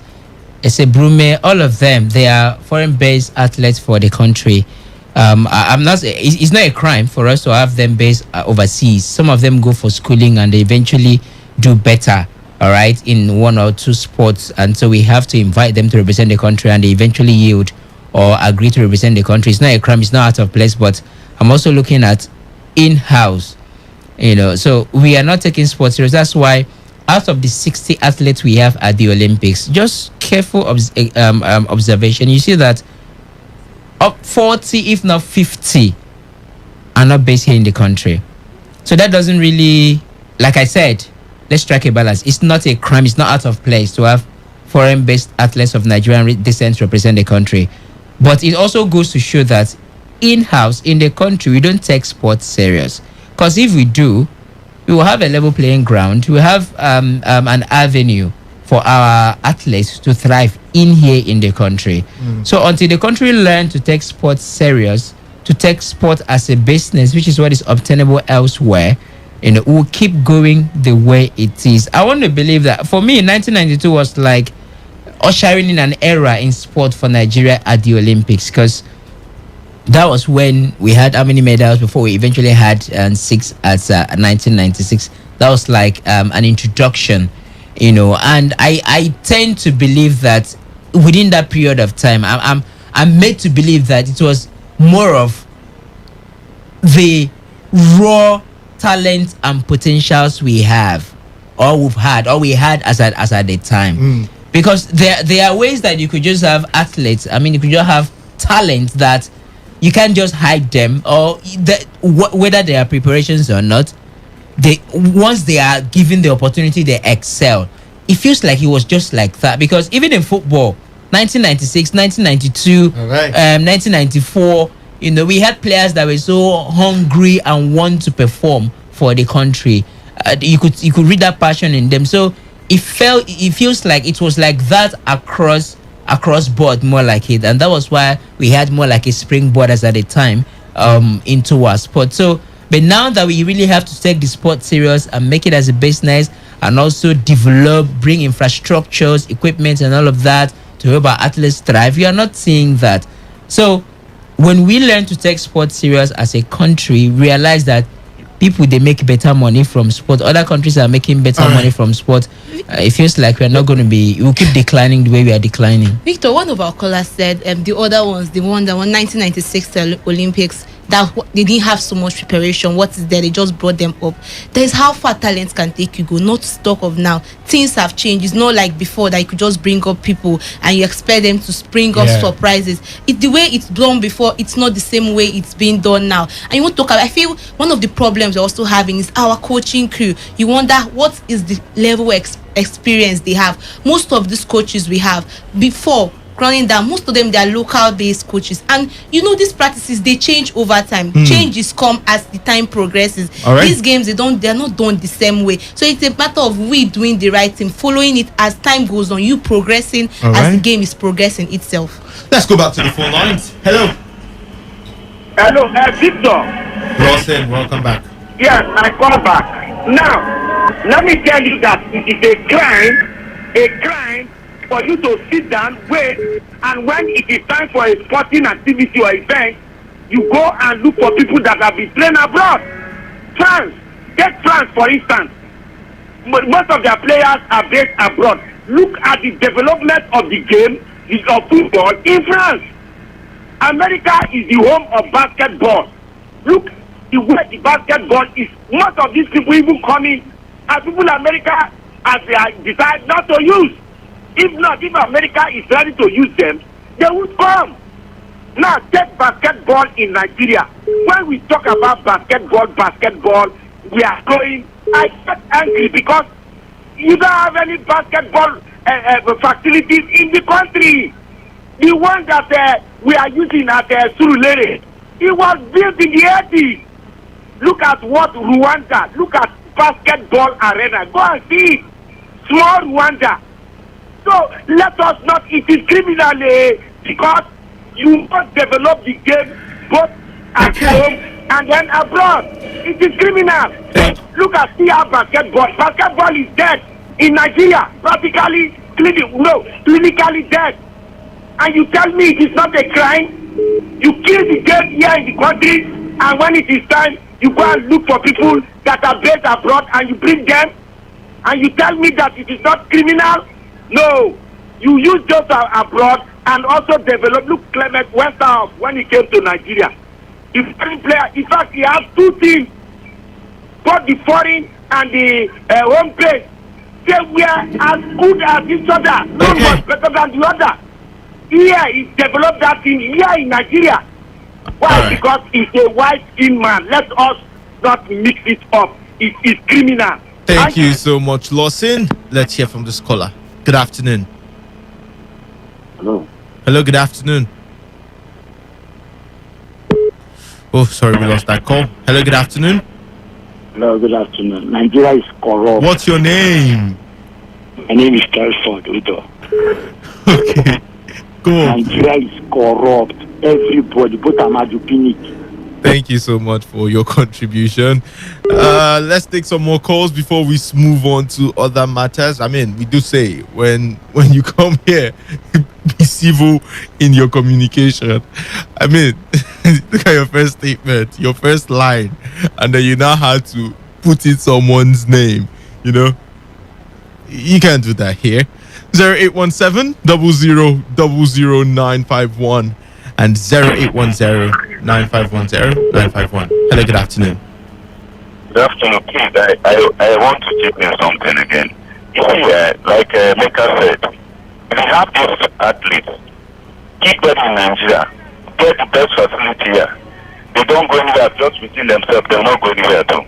They must travel out and measure themselves outside. You are comparing America and Nigeria, Africa, are they the same thing? People have built their system over the years. They've getting ground. Their basketball is known everywhere. You can't even measure it with Spain and all the rest of them. Talk less of Africa, common Africa. Then we are talking about measuring ourselves like a Burma was. No, we can't do things like that and just expect. See, if you have these things here, they must still go out. They will measure, they will create themselves and all that. And before they go, so let's talk about, even if these people will get them here, they must go out. Also, talk of sponsoring. Sponsoring is the most important thing of it all. You understand? All right. So when they start sponsoring, government start sponsoring, sending them outside the country to measure themselves, then that's when you start, they must go out. So don't forget this Nigerian thing. We must come to them, we must do this, we must do. No, they must go out. If they have the, in fact, I was just telling somebody, look, if they have the budget, send everybody out. Anyone that's good, send them out. Let them go and measure up themselves there and come back.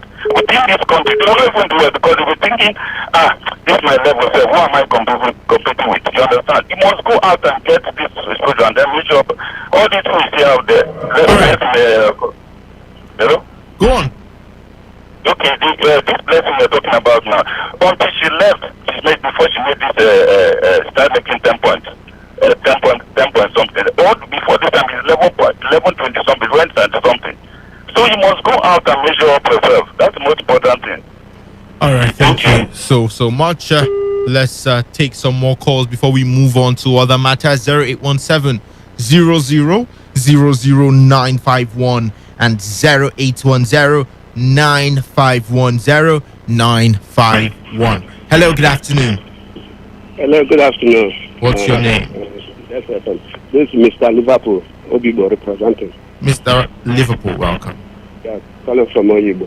All right. Well, concerning your discussion this afternoon, very nice. You know, the country, the kind of country we are into, we do talk about, and the way we narrate, talk, mostly you people, you are trying, you are doing a great job, and also we, the caller, the way we talk, if it happens that the way we talk in this country, both sports and politics, and our leaders, the people that on top of the thing, they are listening to us and putting into practice all these things that we are also, talking much. All of them, maybe they have the minimized.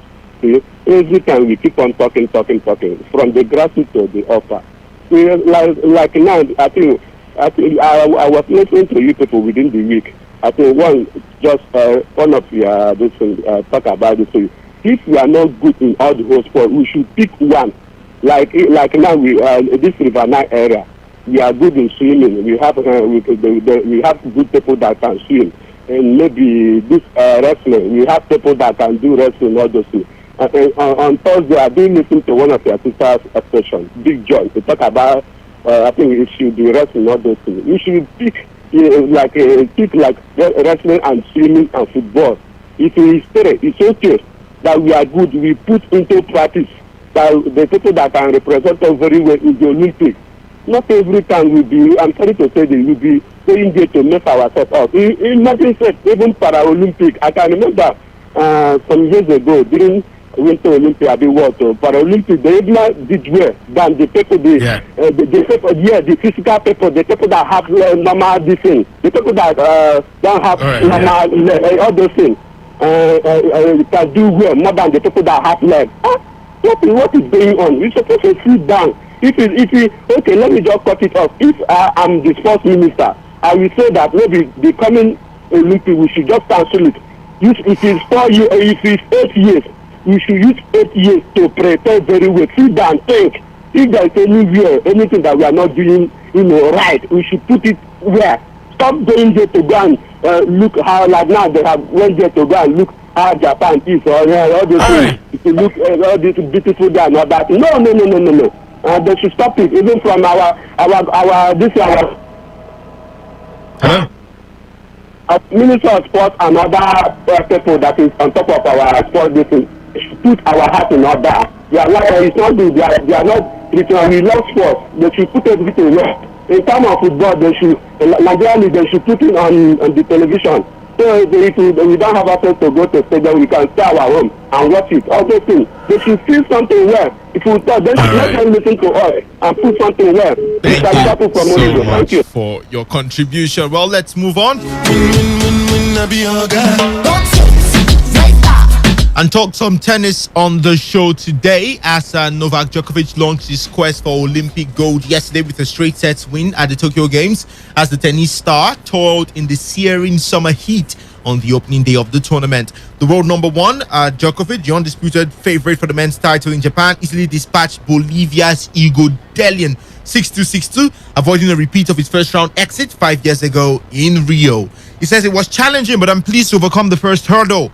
That's according to Djokovic, who was beaten by Juan Martin Del Potro at the 2016 Olympics. I think I was solid on the court. I could always do better, but for a first match, I'm satisfied. While Djokovic dodged the worst of the sweltering conditions at Ariake Tennis Park, as late afternoon cloud cover provided some respite from the hot sunshine that confronted players in the earlier match. Is that France in the USA?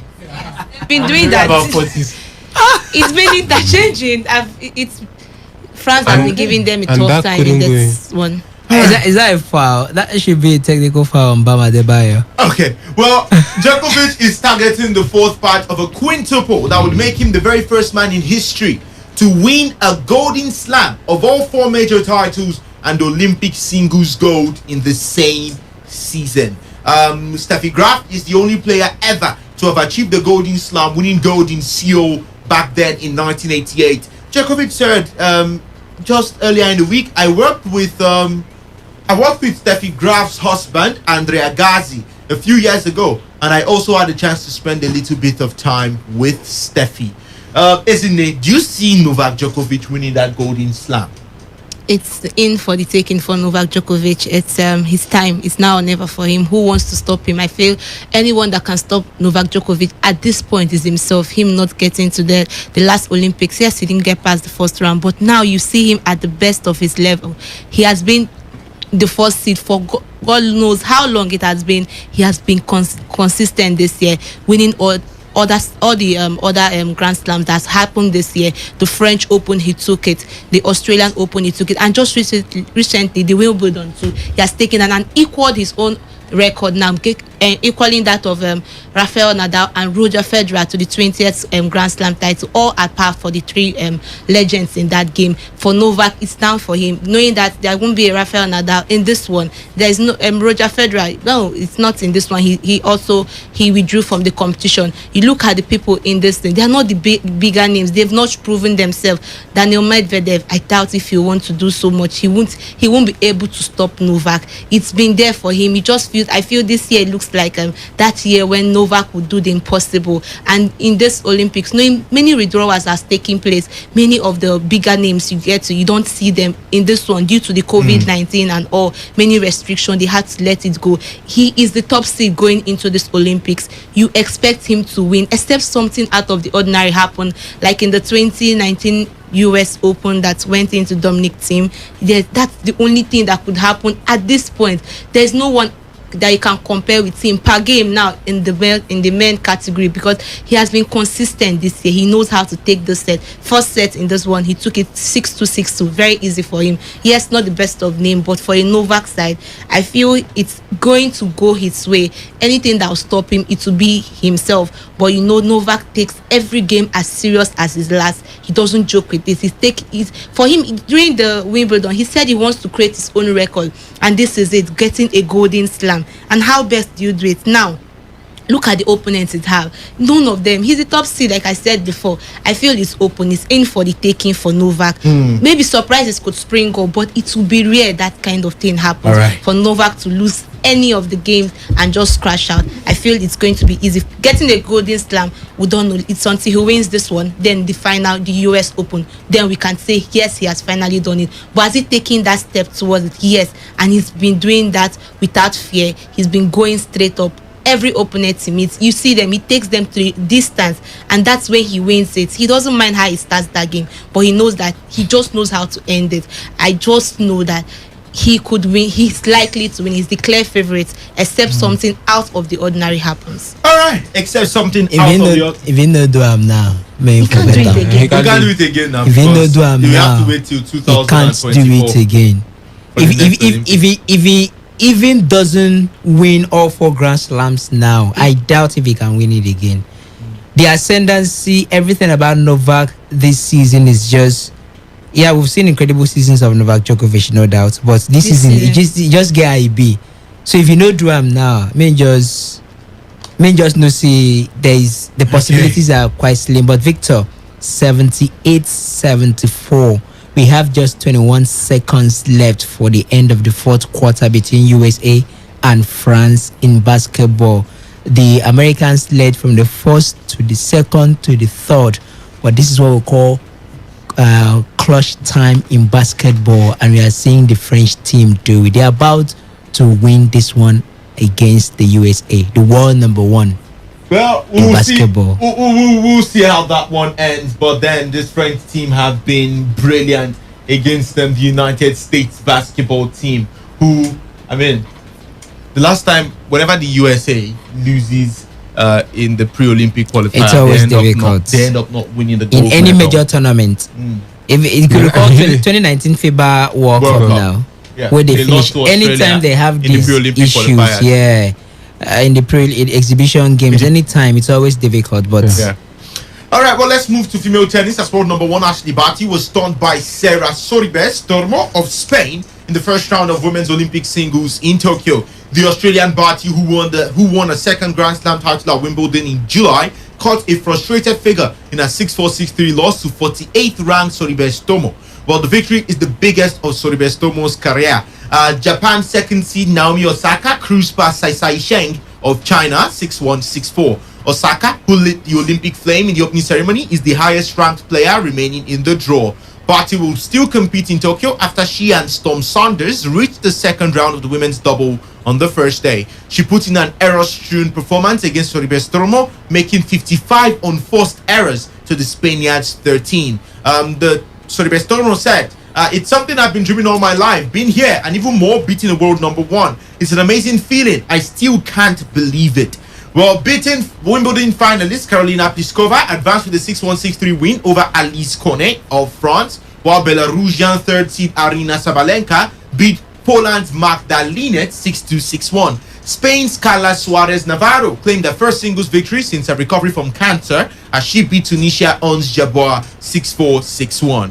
Temperatures reached 32 degrees in Tokyo earlier today, leading to the International Tennis Federation to activate their extreme weather policy.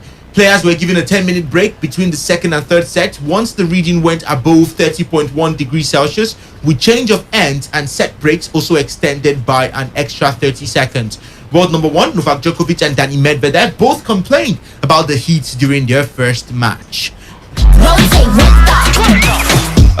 Henry, the world number 1, Barty, out of the women's singles. Right now it's just Naomi Osaka.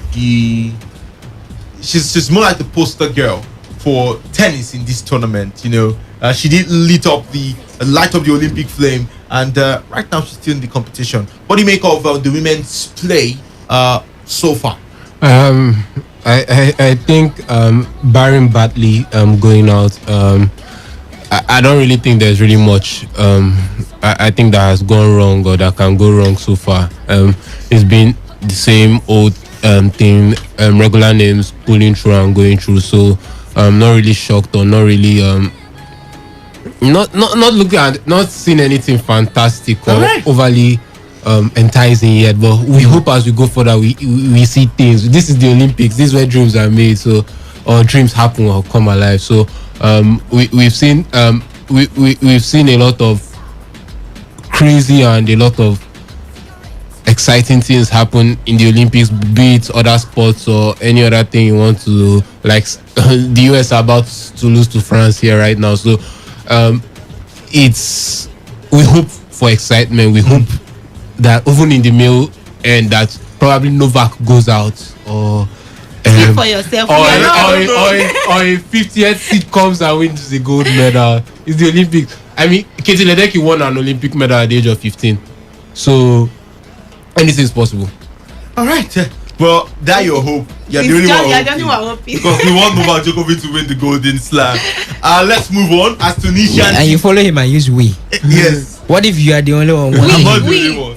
Thank you, Zine. Facebook. Take it. Thank you. That's okay. Well, Tunisian teenager Ahmed Afnaoui stunned the field to win the men's 400-meter freestyle gold in the Olympic pool earlier today.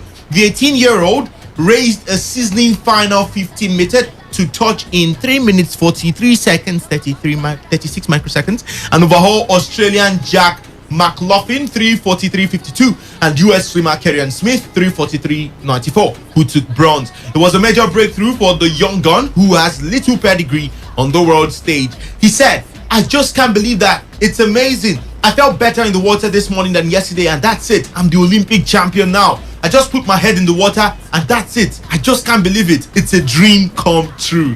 Well, Elijah Whittington, who shocked Mark Horton at the Australian trials to deny his countryman the chance of defending his Olympic title, led through 100-meter, but McLaughlin hauled him in by the 200-meter mark and looked destined for gold until Hafnawi's burst of electric speed as he zeroed in on the finish line. And then to another sport, this time judo, as an Algerian judo athlete will be sent home from the Olympics after he withdrew from the competition to avoid potentially facing an Israeli opponent.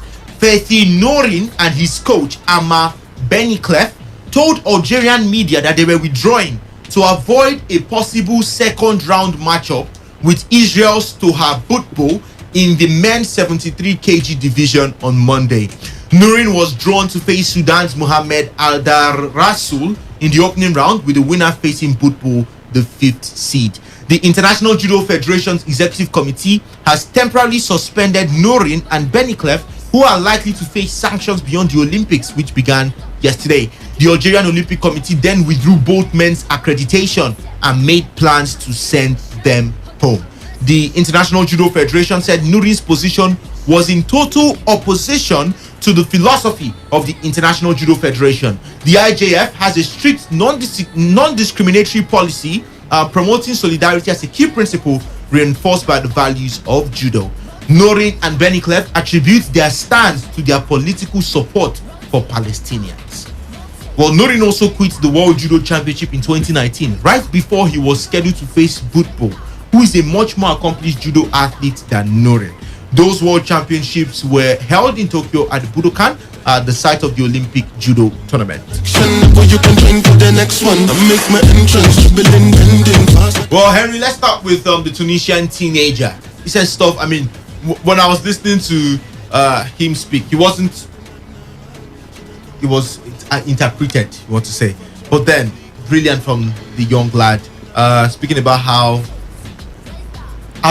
yesterday he was a normal boy, today he's an Olympic champion. I wish I was 18 and won an Olympic gold medal. First gold medalist in the Tokyo Olympics. Like I said, I wish I was 18 and I won an Olympic gold medal. You can't tell me anything. My leg don't go touch ground. I'm walking on air, like it's surreal. I mean, the guy must be going through a lot right now. I'm wondering what is going on in his head right now. It says a lot.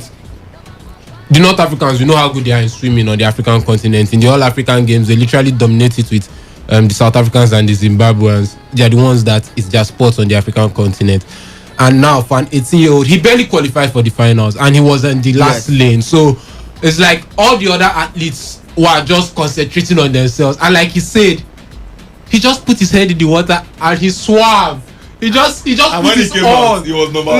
Like look, he put his all, and he put his best, and if his best wasn't good enough, he could say, okay, it wasn't good enough now, I'll come back next time. But his best was good enough. I mean, that takes guts for someone who he was literally he had the worst time in qualifying for the finals of all the finalists, and for him to just he just blocked everything out. Like we like to say sometimes, in zero mind, he just threw himself in and he didn't think. He was just swimming, and he won. I think it's something great. I think hopefully it's the start of something great for the young man, and hopefully he gets to improve. He's just 18. He still has about 12, 13, 14 more years in this sport, and we hope to see more from him. I hope it's not this alone. Like after this, we don't hear of him or we don't see him again. I hope more comes from him. But it's actually a good one, and it's a good one for Africa in total. And I think just tilting a bit, Nigeria, we should look into swimming. We have the talent. Let me not say we have the talent. We have people that naturally swimming is they are born around the water areas, the waterways and all this stuff. It's something that comes to them naturally. You can groom them, you can coach them, give them the technicalities they need to participate in this sport. And because of their natural environment, they will excel in it. Like we see the East Africans and long distance. They are very good at it. They are at a higher altitude. That's like literally the highest altitude on the African continent. That side. And you see how they've put a lot into it, coaching, funding and everything, and they are good at it now. Like you're not seeing Kenya on the medal table, but by the end of the Olympics you'll probably see Kenya with about 9 to 10 medals from the long distance races and all that stuff, even Ethiopia. So I think it's something we should look at and we should put a lot of effort into, especially down here in the riverine areas and places that we know that they have a lot of water bodies surrounding them, that the people that is like the water is like they're amphibians. Let me put it that way. They're amphibians. We go fishes. Yeah. There's some humans that when you see them. But that by the way, Blance, can you swim? Nope. Isn't it? Can you swim? Nope. I can't swim. So okay. Well, then we move to judo. Reliance, you had somebody who was supposed to. Now this is the thing. He just withdrew at the possibility of facing another person. It's more like now, me, I've already qualified for the next round, but you still have to face Henry. If you win Henry, you will now face me, but you don't even want to take the risk, and you withdrew. And they said because they support the Palestinians, so they cannot fight an Israeli. They refuse to fight an Israeli. Does that make much sense to you? And what do you expect the International Judo Federation, the punishment that should be meted out on this judo athlete and his coach, Amar Beniclef? If you field in an ineligible player in football, the rule book says in the MPFL that he will suffer forfeiture of 3 points and then 3 goals awarded to the opponent. I'm sure there's a rule book guiding the Judo Federation as well, so they will look into their rule book and then punish the offender as the rule book deemed appropriate, as agreed by the federation, their congress and all of that. It doesn't make any sense to me. I enjoy sports as a person because there's less politics in it, even if there is politics, but I don't think it's as fierce as what we experience in the political world. I try as much as I can. In fact, sport itself try as much as it can to minimize the influence of politics. So whatever happens between Victor and Victor, or Victor and Reliance remains between Victor and Reliance in the political world. But if there is any need for Victor and Reliance to come into sport and participate, it is expected that the differences are kept aside, even though there are difficulties at times. I know we do see sportsmen venture into the happenings in the world, try to act as activists. The Black Lives Matter movement, we saw a lot of that. But those are majorly in social issues. When there are social issues like that, they can venture in and tend to use their platform that is massive to lend their voices in support or against of ill treatments netted on anyone, as the case may be. But when it comes to political issues of that nature, I think sports should be distant from it. The Germans requested for a rainbow to be drawn, a rainbow light up in their stadium during the Euros in support of what do they call it? LGBT movement and all of that, and the UEFA declined. So that's just to chip in. Did you see their costume for the opening ceremony? They had a rainbow costume. So that's just one case, out of it. So I think what sport does is try as much as it can to keep politics, civil unrest and all of that out of the picture, and so that we can enjoy sport as sport. Because if sport is not enjoyed as sport, then what is sport? It's not a political playing ground. It's not an area where you use to more like vent your support for a political party or not. So it doesn't make any sense to me. I see it as an act of fanaticism.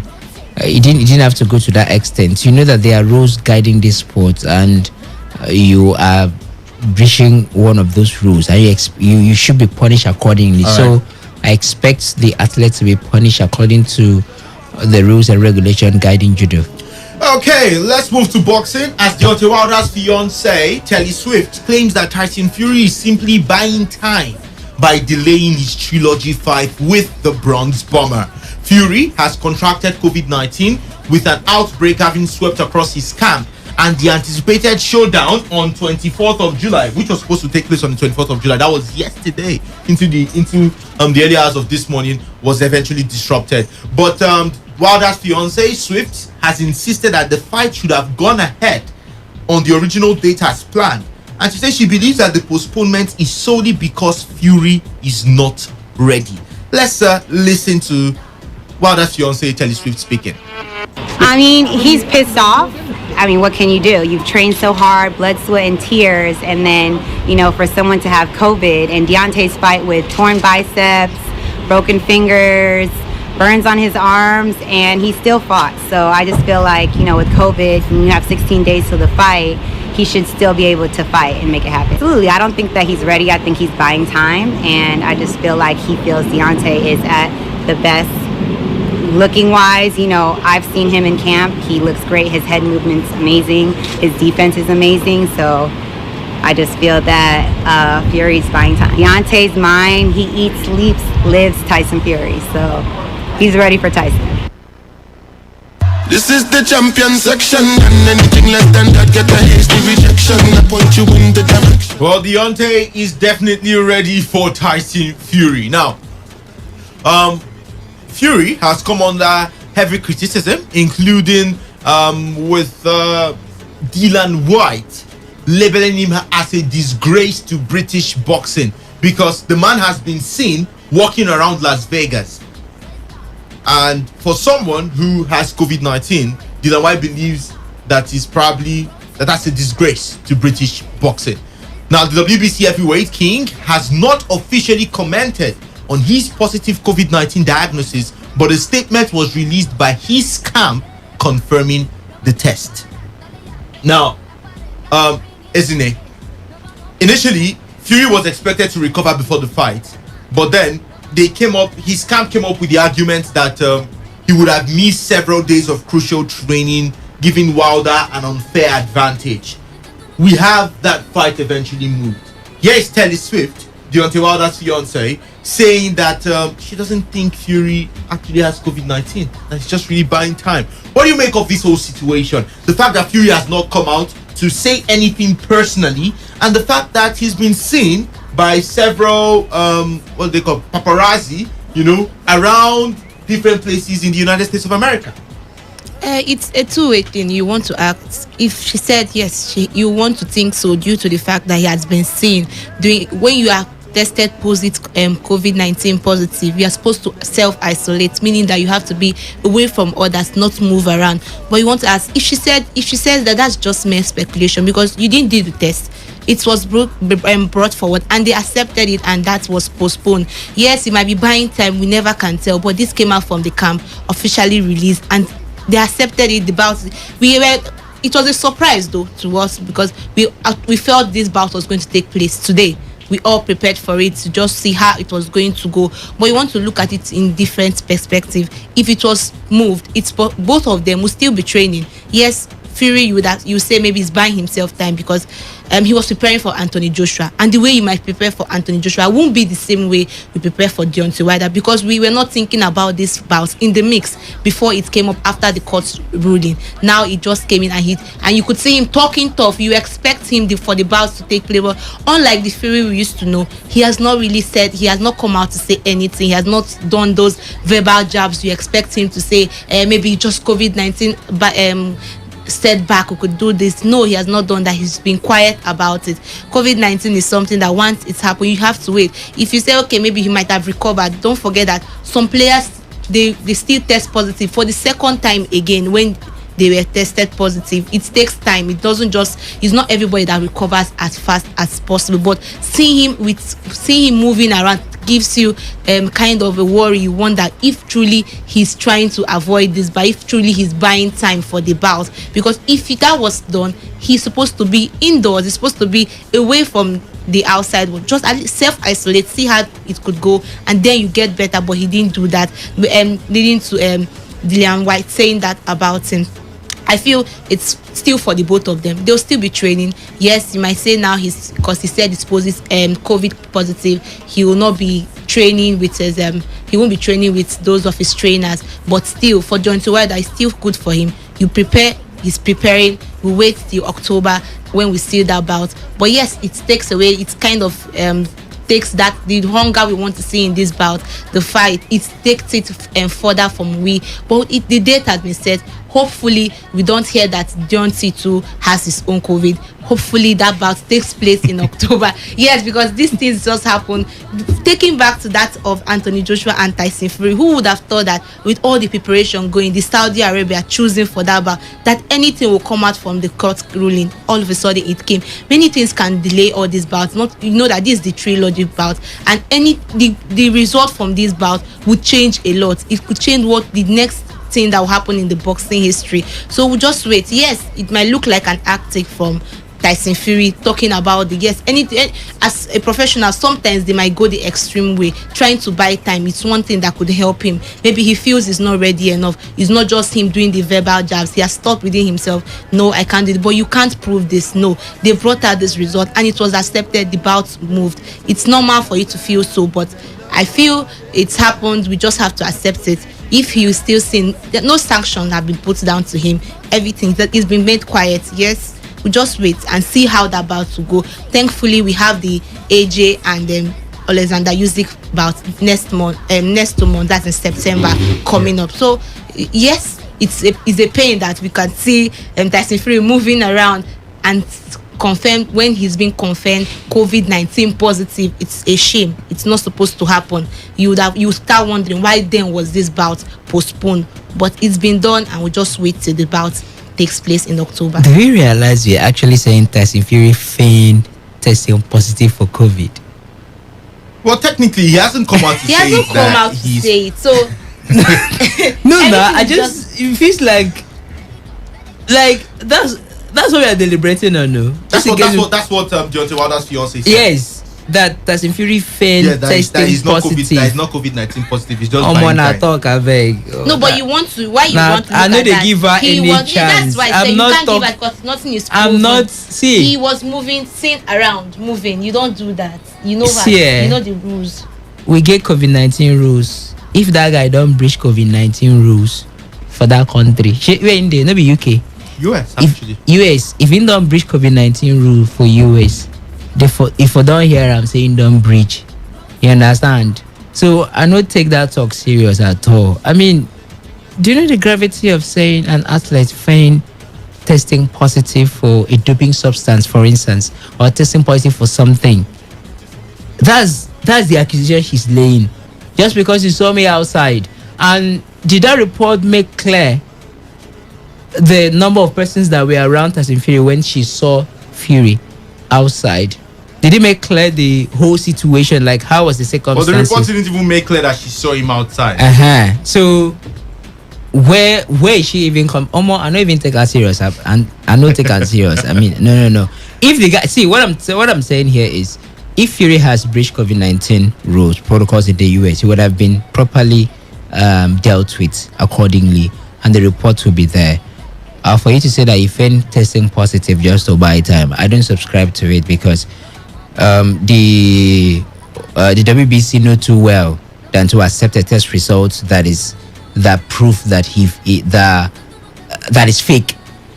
They know too well than to accept that. We are talking about an international boxing organization that do have their own doctors, their own disciplinary committees, and all of that. So I know I cannot even give my headache from what Deontay Wilder's girlfriend is saying.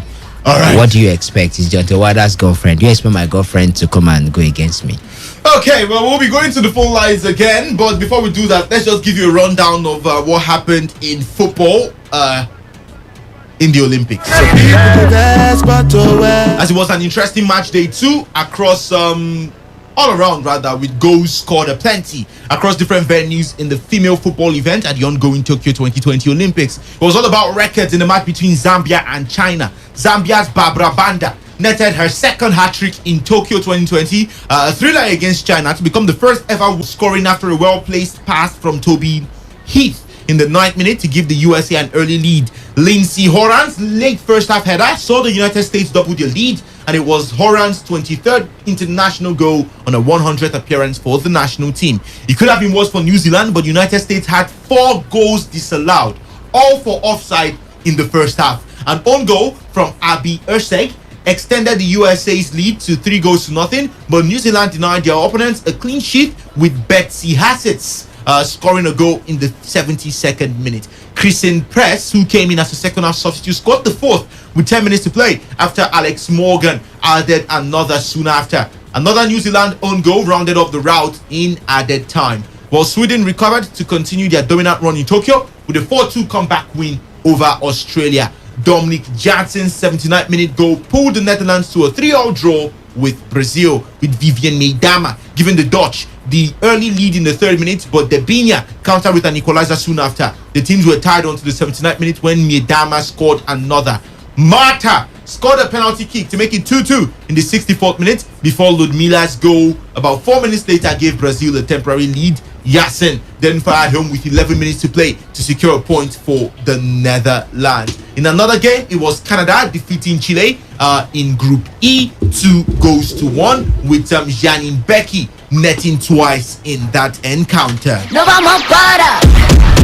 While to the men's play earlier today, we had France defeating South Africa 4-3. Yes, with André-Pierre Gignac scoring a hat-trick and assisting the last goal for the French national team. Japan defeated Mexico 2-1. Takefusa Kubo getting his second goal of the Olympics. He scored the very first goal in that game in the 6th minute, with Ritsu Doan scoring from the penalty spot in the 11th minute to double Japan lead. And just 5 minutes before the end of regular time, a player from Mexico, that is Roberto Alvarado, was able to put one back for the North Americans. New Zealand lost to Honduras 3-2 with Chris Wood getting his name on the score sheet for the New Zealanders. But of course, 2 quick goals or 2 late goals from Juan Obregon and Rigoberto Rivas put the Honduras team ahead in that game. 3-2 it ended, while South Korea defeated Romania 4-0. Kang In Lee getting a brace in that game. Egypt did face Argentina, and it was the Argentinians, the South Americans, who came up victorious. 1-0 in favor of the Argentines, while Spain defeated Australia 1-0 with Mikel Oyarzabal getting a goal courtesy of an assist from Marco Asensio. Brazil played out a goalless draw with Ivory Coast. Yes, the Brazilians. We had 2 red cards in that game. Douglas Luiz was sent off in the first half. 13 minutes just after the game began, Douglas Luiz was given his marching orders, and then Eboué Kouassi got a second yellow card for the Ivorians, and it ended a stalemate, a goalless stalemate, 0-0 right there in Tokyo, with both teams sharing the spoils. And lastly, Germany were able to defeat Saudi Arabia 3-2 with a Nigerian, albeit he plays for Germany, on the score sheet. His name is Felix Udokai. Is a Nigerian, and was able to get the 3rd goal for the Germans. It was 2-2 until Felix Udokai got the goal in the 75th. He's a German until he switches allegiance. Okay. I was watching a TV program, and they were just hyped up about how we are still here. How Giannis, say Nigerian won the MVP. A Nigerian won the MVP. In the WNBA, the MVP in the WNBA is also. Is it Erica Ogumike, or is it? No, it's, I can't remember. I think it's Neka. I think so. Is it Neka Ogumike? She got the MVP award, and then the talk of she's a Nigerian. She's trying to switch. She tried to switch. She tried. So Nigeria has MVP in male and female category. That is massive. We see the day. No, if you look, they are Greek and they are American for now, and they are, and we can see our lost talents. The talent we lost. So no problem. Well, let's go back to the phone line before we just wrap up with the transfer update and talk some European football on the show. 0817 00 951. I take it again. 0817 00 951 and 0810 951. Tyson Deontay Wilder's fiance Telly Swift says that Tyson Fury doesn't think Tyson Fury is COVID-19 positive, that he's just trying to buy time. What do you make of that statement by the lady? Hello, good afternoon. Victor, how convenient, really. How convenient. Why don't you go and Google create them and bring them to the country? Well, in Nigeria, we are always look at when we see sportsmen and women that have been developed by other countries, like in football, a lot of them were developed. Oh, so sorry, Lawson. We lost you, but we lost that call. Please call us back. Hello. Hello, good afternoon. Good afternoon. Welcome, Faith. Yes, it's Prophet. I just spoke. Well, welcome. Thank you. Good afternoon to everybody in the studio. Good afternoon, Faith. Okay, thank you very much. About this person, Tyson Fury now, what Deontay Wilder's girlfriend said about Tyson Fury not being COVID-19 positive. I don't think she was telling the truth. She probably want to, say something that would, make Deontay Wilder look more like the hero here, even before the fight begins. I think the thing would be just like he said, that he violated COVID-19 protocols, because really this thing is they are a big organization, so I don't think, and their reputation is at stake. So I'm sure they would have verified it, and wherever that COVID-19 report came from, I'm sure it must be a solid. It must one of these. It must be a standard. How am I going to put it now? Place where if results like that, comes out from you, you have to believe it. So I don't actually think. I just think down is just to make give us something to make news headlines. So that's about it. And please, as for our people, did you wait? Let me ask you. Did you say in Zambia that they played 4-4 today with China? Yes, it was yesterday actually 4-4. Oh boy. Anyway, I don't know, but I don't think they will go far after losing 10-0 the first time and getting a draw the second time. Thank you. Thank you so much. But those 10-3, not 10-0. Hello. I get the Victor, I'm back. I don't know. Yes, network just that's the problem with the country now. I don't know.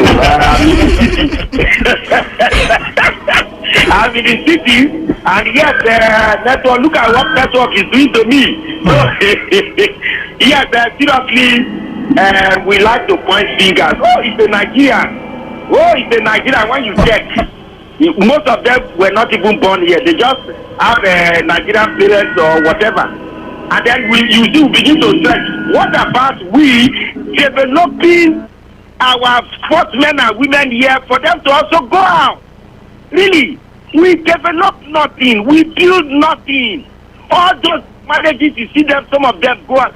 In great difficulty, they manage to leave this country. And then when they are established, we begin to point hands. Why is it that we cannot develop sportsmen and women in this country? Why can't we build facilities all across the country? Why can't we even take one thing like football? We are very good in football. Let us see how we can even develop football. But look at our football in the country. It's dead. So for me, let us not, we always like Nigeria. Let us leave all those things. Until we begin to develop people, we develop nothing. And Tyson Fury, I don't understand. Sometimes I don't understand him.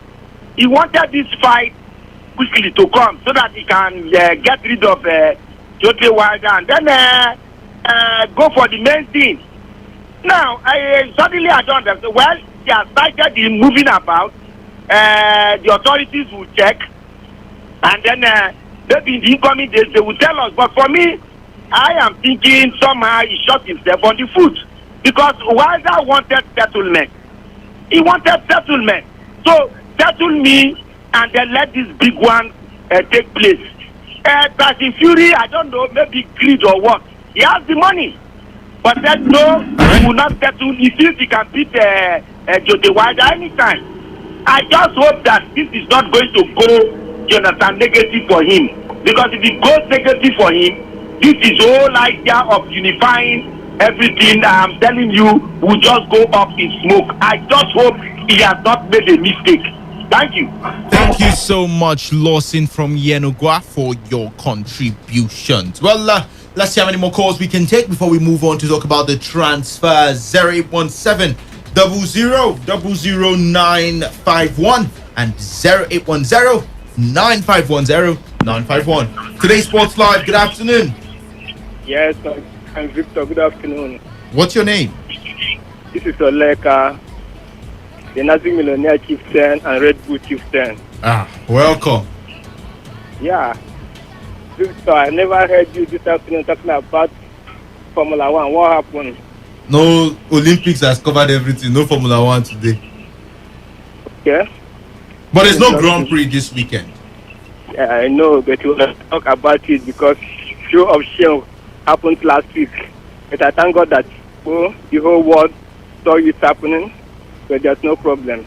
I thank for my man, Master Pen, that is where we are waiting for him next tournament. But having said that, please, this guy, I don't know what really happened concerning Tatifure, but I don't like what happened because everybody was in the game to Boston to go on this weekend. Oh, so sorry we lost that call, but please call us back and we're going to be hearing from you. But in the meantime, let's switch our attentions to some transfer making the rounds. Big tune.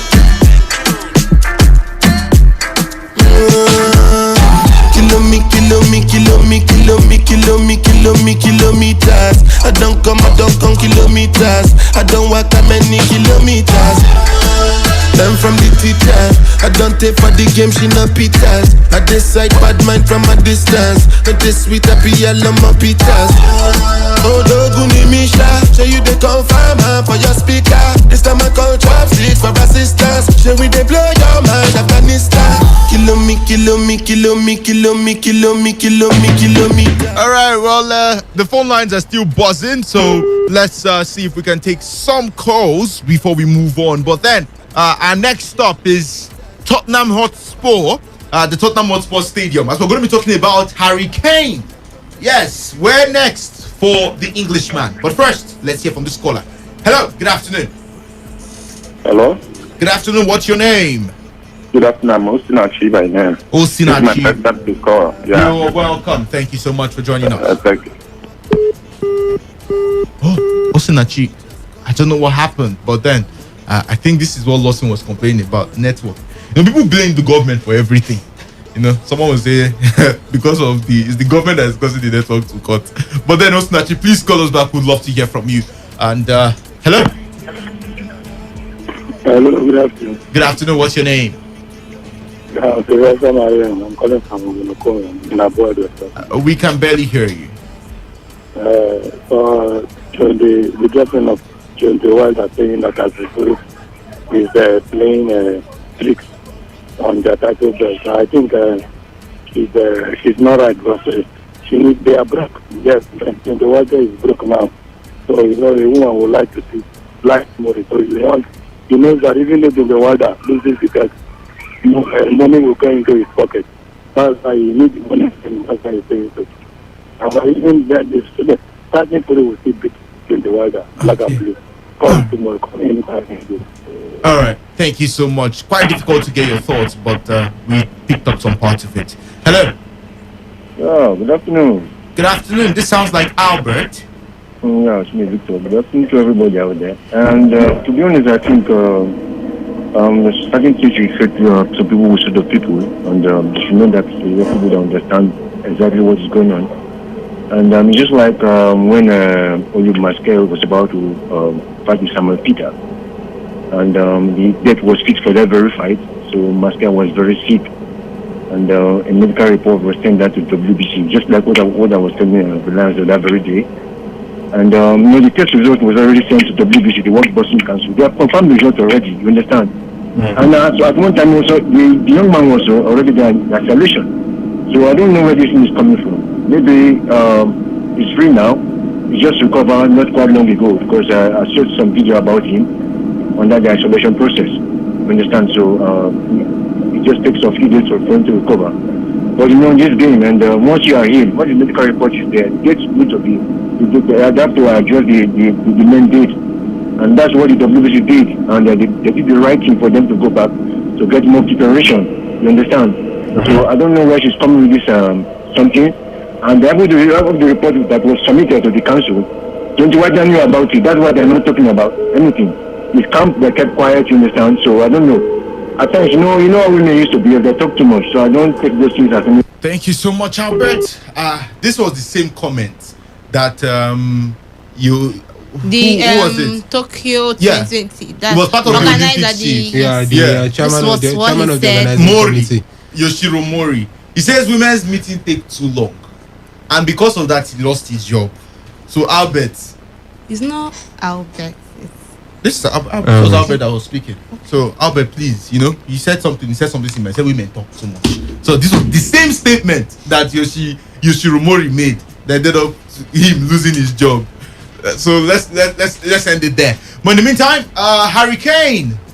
Well, the man has made it clear that he wants to leave Tottenham, and it seems like Manchester City have always been viewed as his preferred club.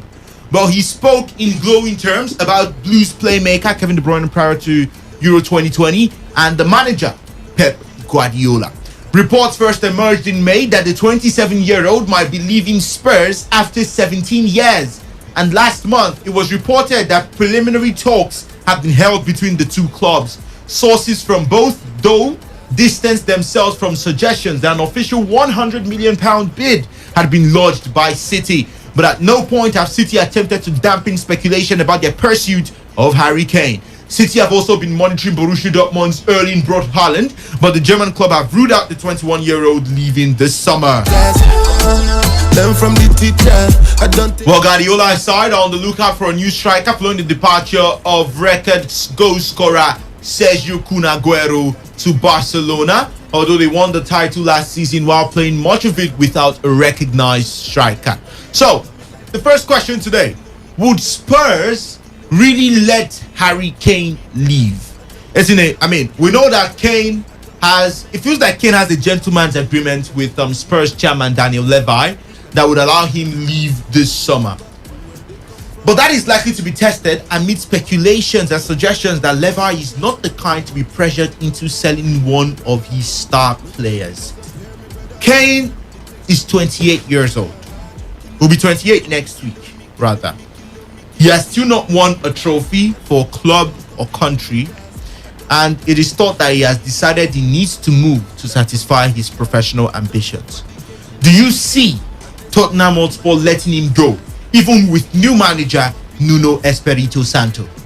You talked about him with Daniel Levy. No, they had a discussion, yes, but there was no agreement. Daniel Levy has not said, yes, I will let you go. It's been the one thing that has stuck Harry Kane still in the club. He has made it known, I don't want to stay here anymore. I need to further my career. I need where I can win laurels for myself. I can't score goals. I can't be the top scorer in the league for different seasons, and I have nothing to show for it.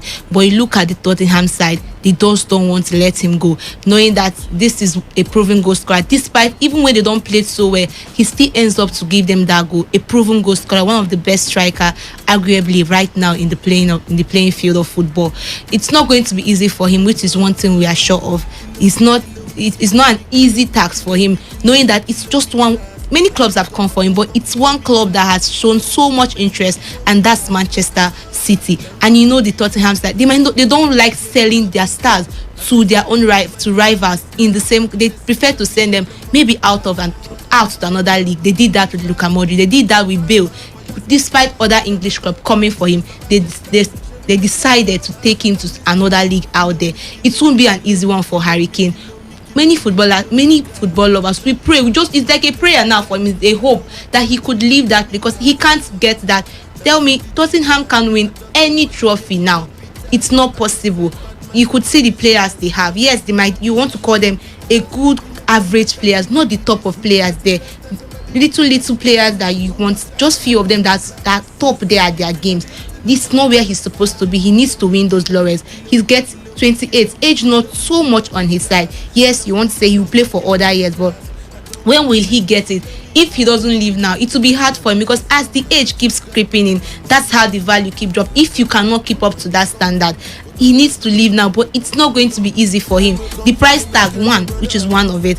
Even the Manchester City that is coming for him, they prepared £100 million, but they refuse. Now they're trying to increase it with add-ons of other players, with Gabriel Jesus being part of that deal. You're still wondering if they will, but I feel maybe at some point Daniel Levy wants to be a businessman and take this deal, because this money is important. It might not come out the same way. You see the transfer of Jadon Sancho. The fee that Manchester United paid for him was not the same that it was valued as of then. 2 seasons ago, it was bigger than that, but now they had to pay a bit lesser, because he didn't have those stellar performances we expected from him during other seasons. That's why he dropped down. This time it's better for him. He needs to be compassionate. I feel now he has to think about it. If it was to be his son, and you get all this personal award of winning just Golden Boot award every year, every season, and you don't get any medal to show for it, you could see at some point he felt maybe miracle was coming at the Euros. They got to the final, but they didn't win it, and that still kept him down. Maybe if they had won the final, I feel he would have calmed down a bit, but now not winning that, it puts him more tension on him, more pressure, knowing that there are many strikers of not equal caliber with him that he's better than, but they have different laurels to their name. They have even defenders have many trophies to their own to their name. So for Harry Kane, he will want to leave, but with Tottenham let him go, it's a doubt. Even Nuno Espirito Santo came out and said he's part of their plan, but we've seen when clubs say all of this and later they still go ahead and sell the player. For Harry Kane, he's praying that he leaves. Somehow he has boycotted some of the trainings. He doesn't want to play. He's still on holiday. Yes, he was supposed to come. He didn't show up, so it's just for him to see if he could make that move. But you want to think about his agent. There's some agents that know how to pull out all of these. They know how to make out those antics. Take in charge of Paul Pogba's agent, even the same agent, the same agent with Helen Brot Haaland. They know how to sell their players. They know how They know how to push those deals. I feel that's what he's lacking right now in that his deal. Maybe he needs to make that push. If not, he might end up not winning any trophy, because I don't see Tottenham doing that with the way different clubs, the big names, are preparing for next season. I don't think Tottenham has a chance. They don't stand a chance of getting any laurel. So it's just for Daniel Levy. He should just cash out, take this big money, let this man live his dream. All right. Well, another question. We know that Manchester City, Henry. We know that Manchester City are one of the biggest spending clubs in the world. And the most they have paid for any single player is the fee of about £65 million they paid for Benfica for their centre-back Ruben Diaz last summer. Plus Aguero is one of the club's highest paid players, who is now off the wage bill.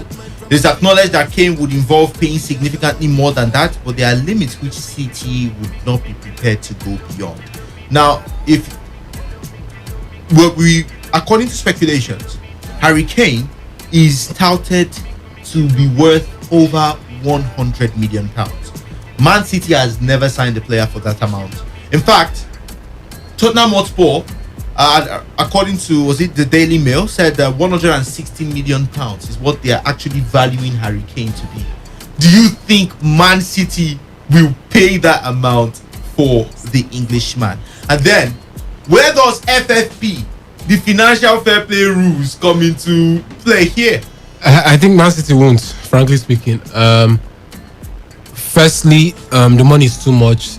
Secondly, Man City there are talks about doing a squad overhaul and team overhaul and all that stuff. Yes, it means selling players. You get good money for players like Mahrez, Sterling, and probably Gabriel Jesus if offers coming. But still, spending £160 million on one player in a transfer window, I see that as astronomical. I see that as excessively.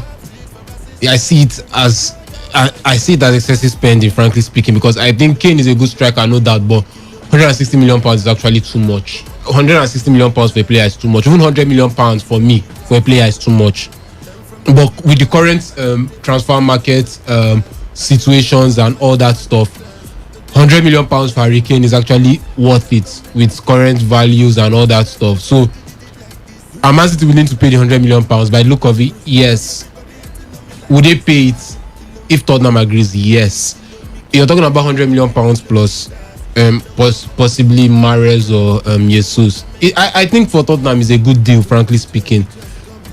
But I think what Daniel Levy is trying to do right now is he's trying to milk as much as possible, as much as he can, because he knows that Kane probably has sounded it out to him that I want to leave, I want to win laurels. And looking at Tottenham, you don't see Tottenham doing that in 2-3 years, unless a Leicester happens or something miraculous happens for Tottenham. They go on and win something, but I don't see Tottenham winning anything in the next 2-3 years. So I think the man has weighed his options and he wants to leave, and they themselves at the club, they know it.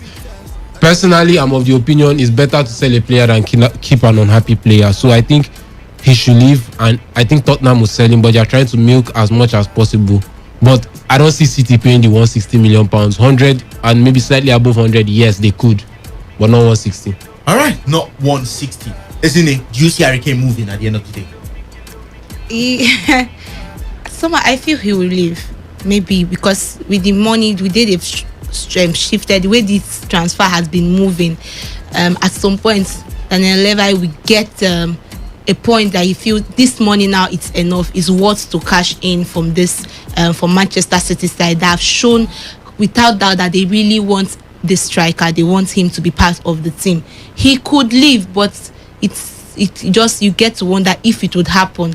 But I feel it could happen, because if the club were not interested in this deal, just the price tag alone, they would have backed out of the race. But still, they still come up. They try to get see ways, even the add-ons they are trying to add to it to improve the valuation of the player to pay for it. So he is likely to leave, and if he does, it will be a good one for him. But it's not so easy to predict when it comes to the Tottenham side. They know how to make their transfer policies strict. They don't like selling their best players to the same clubs that they play together in the same league. This is one thing they usually do. So that's why I feel it might not be easy for him. If there were other clubs that are coming from maybe the La Liga or somewhere else, they would have agreed a deal by now. But knowing that it's a Manchester City side and knowing that him too, he has an ambition of getting his club to that level where they could vie for the title, giving them this hurricane will be an advantage to the Manchester City side. Get to see a whole completing that squad line, get more goals to just spring up from nowhere. So it's going to be it's like a 50-50 thing now. If this deal comes out very lucrative for him, he would just let the man go because he has already told him that I want to leave. And you know, when you keep an unhappy player, he won't give you the best. It just wouldn't show in the pitch. But I think, like I said, it's a no-brainer for me. If I were Daniel Levy, I'll definitely accept the deal because £100 million plus Jesus is a striker. Yes, he's not of the Kane quality, but at least he's a striker that can chip in with maybe 15 or 16 goals. You have £100 million to spend to try around and see what you can make off with the team and probably sign another striker also. So I think it's actually a good deal. I just think it's maybe Tottenham clinging on too much, being too sentimental. Look, it's football. You want to keep your best players there and you want to win trophies, but it's business also. It's football, but it is business also. All right, well, let's move to the transfer column. Just the gossip, as Juventus have rejected an £86 million bid from Liverpool for Italy winger Federico Chiesa. Well, the 23-year-old joined Juventus on an initial 2-year loan in October 2020 before a potential permanent move from Fiorentina. Arsenal, Tottenham and Everton are all considering a move for Argentina forward Joaquin Correa, who is expected to leave Lazio this summer. This is according to Corriere dello Sport. Manchester United may look to sell France forward Anthony Martial, with Tottenham interested in the France forward. Well, United boss Ole Gunnar Solskjaer wants French midfielder Paul Pogba to stay amid interest with Paris Saint-Germain. Bayern Munich are interested in 25-year-old Chelsea striker Timo Werner, with the Germany international's former manager from RB Leipzig, Julian Nagelsmann, now in charge of the Bundesliga champions. Man City are set to almost double Portugal centre-back Ruben Dias' salary following the 24-year-old's impressive debut season for them in 2020-2021. France forward Antoine Griezmann would only be willing to leave Barcelona if he could return to former club Atletico Madrid. Juventus vice president Pavel Nedved says Portugal forward Cristiano Ronaldo will stay with the club. Well, Ronaldo has 1 year left on his contract with the Serie A side and has been linked with leaving them. England captain Harry Kane is to miss the start of the Premier League season after his exertions at the European Championship. The Tottenham forward favours a move to Man City. Arsenal hope to confirm the £50 million signing of England defender Ben White from Brighton after his medical this weekend.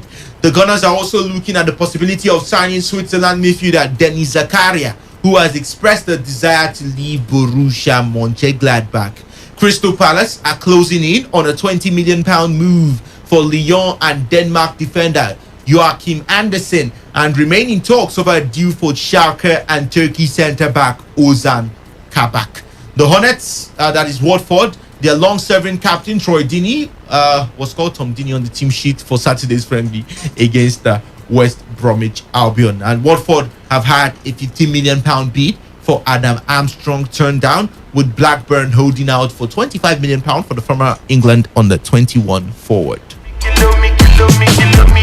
All right, well, just before we go to the phone lines, just talking about Federico Chiesa, Henry, that move to Juventus, how much of a deal would it be? That move to Liverpool, how much of a deal would it be to Jurgen Klopp if it eventually sees the light of day? If it sees the light of day, it will be fantastic for Liverpool. Chiesa is a fantastic player, but I don't think it's actually true. I just think it's one of those rumors because Liverpool are going to spend £86 million on a player. I don't see it happening. Look, FSG, Mike Edwards, they are, I won't say tight-fisted, they are pragmatic in their spending. Let's put it that way. They spend cautiously and they won't just bring out £86 million for a player like that. I don't see it happening. I just think it's just one of those rumors. But it would be fantastic to see Chiesa in Liverpool. I mean, someone different dynamism from Salah or Mane. All right, fantastic to see Chiesa, different dynamism from Salah or Mane. Isn't it? Antoine Griezmann. Do you see him remaining at Barcelona or moving back to Atletico Madrid? The possibilities are likely that he might not remain with the Barca side this time, because they are trying to offload some of their old players due to their financial constraint, and the Messi deal they need to combine, or Messi very integral part of it. Then their new signing Con Aguero, you also had Memphis Depay. They need to put in this player, and they feel Antoine Griezmann has not been able to replicate what they wanted from him. But going back, if he could go back to Atletico Madrid side, not a bad deal for the man. But leaving your other club, searching for glory in a new one, and then go back there, it's not a way a footballer might want to go with his career. But knowing that it looks likely that his place in the team, it's not guaranteed so much. So if he goes back to Atletico Madrid, he will have more game time. He'll see more game time to play. He's still playing good football. It's not like it's that bad. Just that Barca has been looking for a way to replace Neymar in that line, but it has not been working for them. And Antoine Griezmann has not been able to put in to wear that shoes as well as Neymar did for the Barca side. So if he goes back to Atletico Madrid, good one for him, not bad. Still the same familiar territory, the La Liga. He will know how to go about it. Not forgetting that the Atletico Madrid side, they won the La Liga. It's a strong one, meaning that maybe this time they could look how to forge ahead in the Champions League, or maybe still retain the League Cup, the league title. All right, well, let's go back to the phone lines to get to hear from you. What do you make of everything we've discussed from Olympics? Speaking about the Nigerian point of view, we also talked about tennis. Would Novak Djokovic be winning the Golden Slam? We talked about boxing with Deontay Wilder's fiance's comment about Tyson Fury, saying he's probably just buying time with the COVID-19 situation.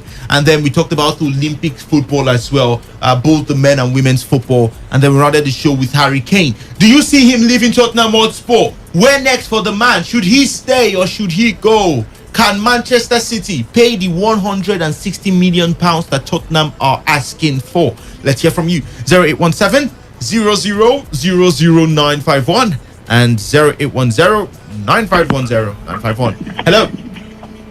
Hello. Welcome. What's your name? I'm Ernest. All right, go on, please. My name is Ernest. Go on with your contribution. Thank you. I think it's high time that this Tottenham man should go. Who's that, Harry Kane? Harry Kane should go. It's okay before him. He have tried for Tottenham. I think he have tried his possible best. And they are looking him in other clubs. You know, this man have maintained top scorer in the English league for the past 3 seasons now. So it's a high time for him to leave. And I want to know. Hello? Go on, please. How did Rivers Angels play yesterday?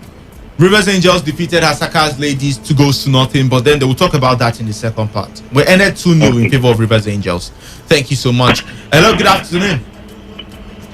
Victor. Lawson, quickly, please. Yes, just close your eye and imagine Harry Kane in Man City. Really. Keeping in mind, you understand, his pedigree. He was 45 goals. Yes, that's what I'm saying. But, a striker is as good as the service he gets. So just imagine the kind of services he will be getting. And think of his conversion rate is very high. So, but just as Harry said, I don't think Man City is desperate. They don't play like that. No, I know at some point when they left this Arsenal player that United was struggling with, what's his name, Sanchez.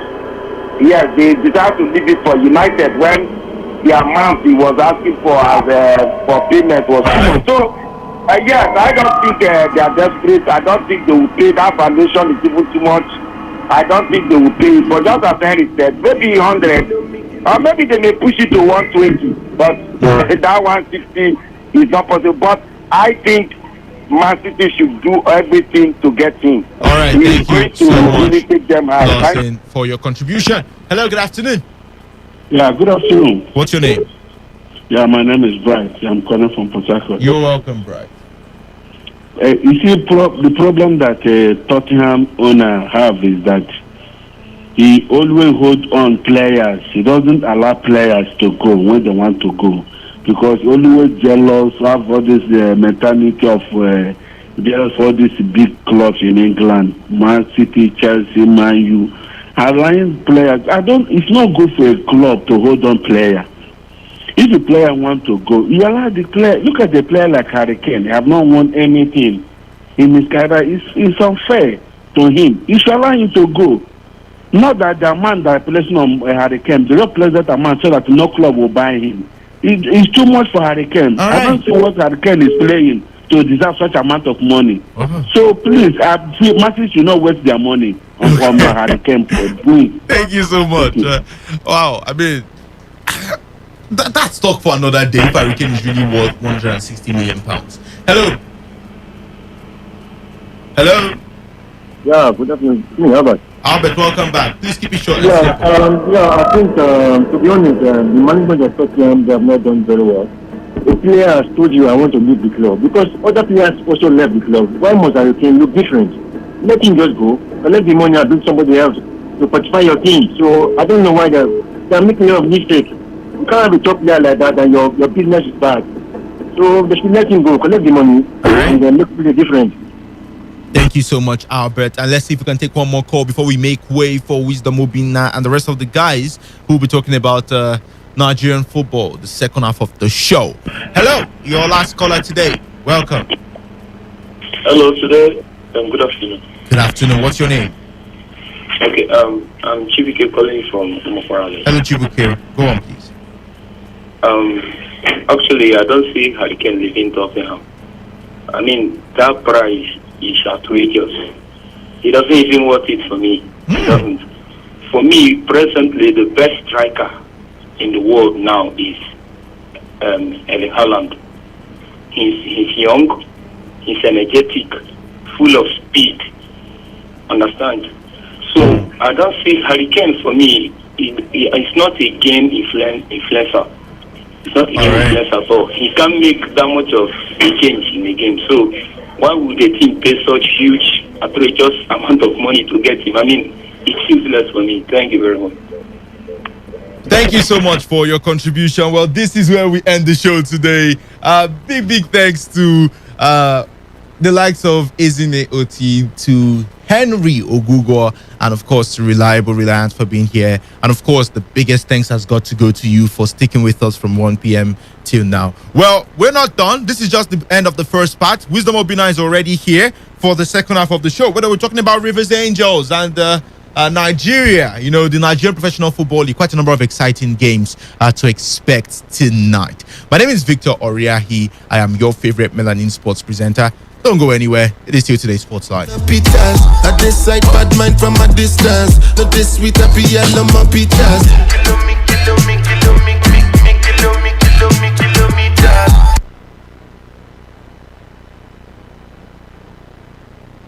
Hello listeners, my name is Akarandu Nicodemus Orok, Kwa United striker. I want you to always listen to Today's Sport Live on 95.1 FM. Keep listening. Hello, my name is Kanu Wanko, aka Papilo. For the latest and trending sports stories, always listen to Today Sports Live on Today 95.1 FM Port Harcourt.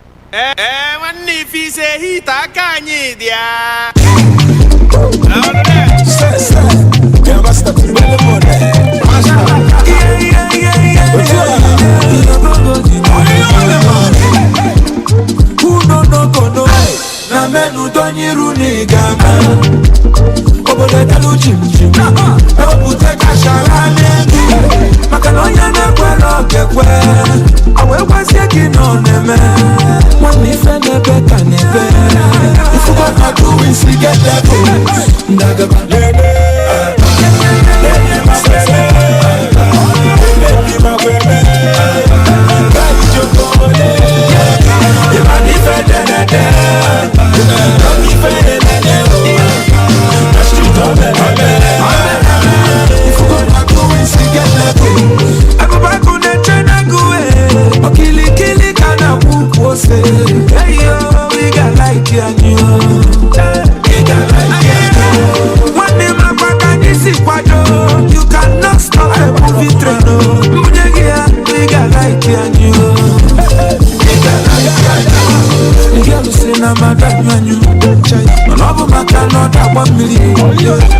money, yeah, bella, diria. And I'm a different. You money food doing stiga waka. Get that food in a rap different. You go doing stiga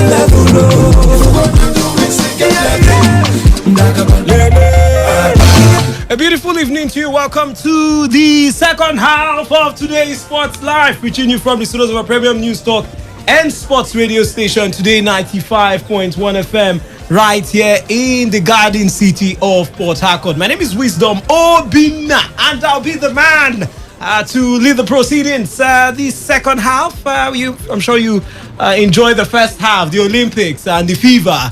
Nigeria and their performances right there. But don't worry, we're not here to give you all those other boring details of how we managed to, we didn't get past the first round and all those things and all that. Anyway, let's leave that. We're here to talk about what seems like a successful part of sports in Nigeria. Maybe not successful, but at least it's better than nothing. We're here to talk about football. I'm not alone in the building. I won't be doing it alone. I've got with me Priye Pizzi. That's how we love to call him, but his name is Priye Izogu. Priye, good afternoon to you, or evening. Good evening, the Superman on radio, the one and only Obi. I will leave the other one. It's always great. One love. It's always great to talk Nigerian football, and MPFL is on the table and on the menu today. All right, like you mentioned, MPFL, the Nigerian Professional Football League games are already on across different centers. We'll be bringing you up to speed. And as I would always say, call your friends, call your enemies. Every update as it happens right here in the Nigerian Professional Football League, you will be getting it. But it will not just only be about the Nigerian Professional Football League.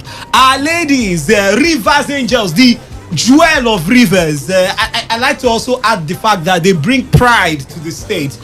They were in action yesterday. They I won't say they slaughtered, but they beat Asaka's ladies 2-0. That's how it ended in favor of the jewel of Rivers. And all the permutations of how they lost to Bayelsa Queens was thrown out of the window as they did the business as much as we wanted them to do. And everyone is now thinking, could this be a chance for us to be the first winners of the CAF Women Champions League, or is it too early to jump the gun? We'll talk about that and a whole lot more on the show this afternoon. By the way, we'll also take a trip to talk about the Super Eagles. First, the Super Eagles camp. We'll tell you what you need to know about the players pre-season. Victor Osimhen's coach was waxing lyrical yesterday, talking about the man, how good Victor Osimhen is and how nice, and and we're asking the question, can he take this form from pre-season to the main season and of course to the national team? We fed into the Kelechi Iheanacho, where they were also in action. Kelechi missed the penalty, by the way. We'll talk about that. And we'll take a trip to look at the 1996 Atalanta Olympic winning team. Where are they now? And the big question, do we have any of those positions that we can comfortably say we have a player today that is better than the likes of Uche Okechukwu, maybe in his own defensive duties, and the other players, Manuel Amunike and the others who were part of that victorious Atalanta 96 team? All that and a whole lot more will be coming your way on the show. For now, we'll take your text messages later on, but for now we'll only stick with the phone lines on the show this lovely evening. But first, let's kick off with the Nigerian Professional Football League. We are great, we are born winners, shining bright like a star.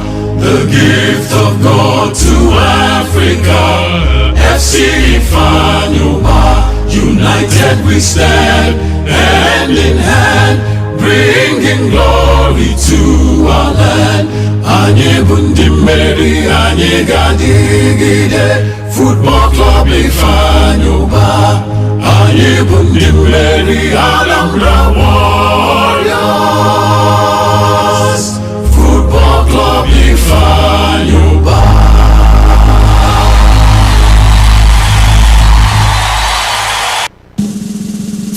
Our united, our darling team, our mighty team with courageous mind, we celebrate. celebrate our winning minds. Power and strength we possess every day.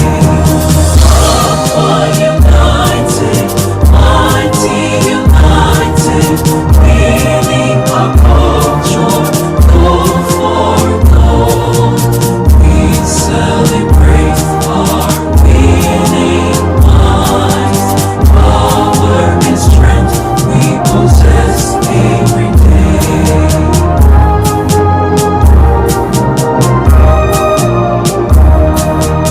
With dedication and selflessness, I rise to serve with my strength and power. Call me his keeper, our darling team. In love we stand to defend and to strive. Aqua United, mighty united, winning our culture, goal for goal. We celebrate our winning minds. Power and strength we possess every day. Aqua United, mighty united, winning our culture, goal for goal. We celebrate our winning minds. Power and strength we possess every day.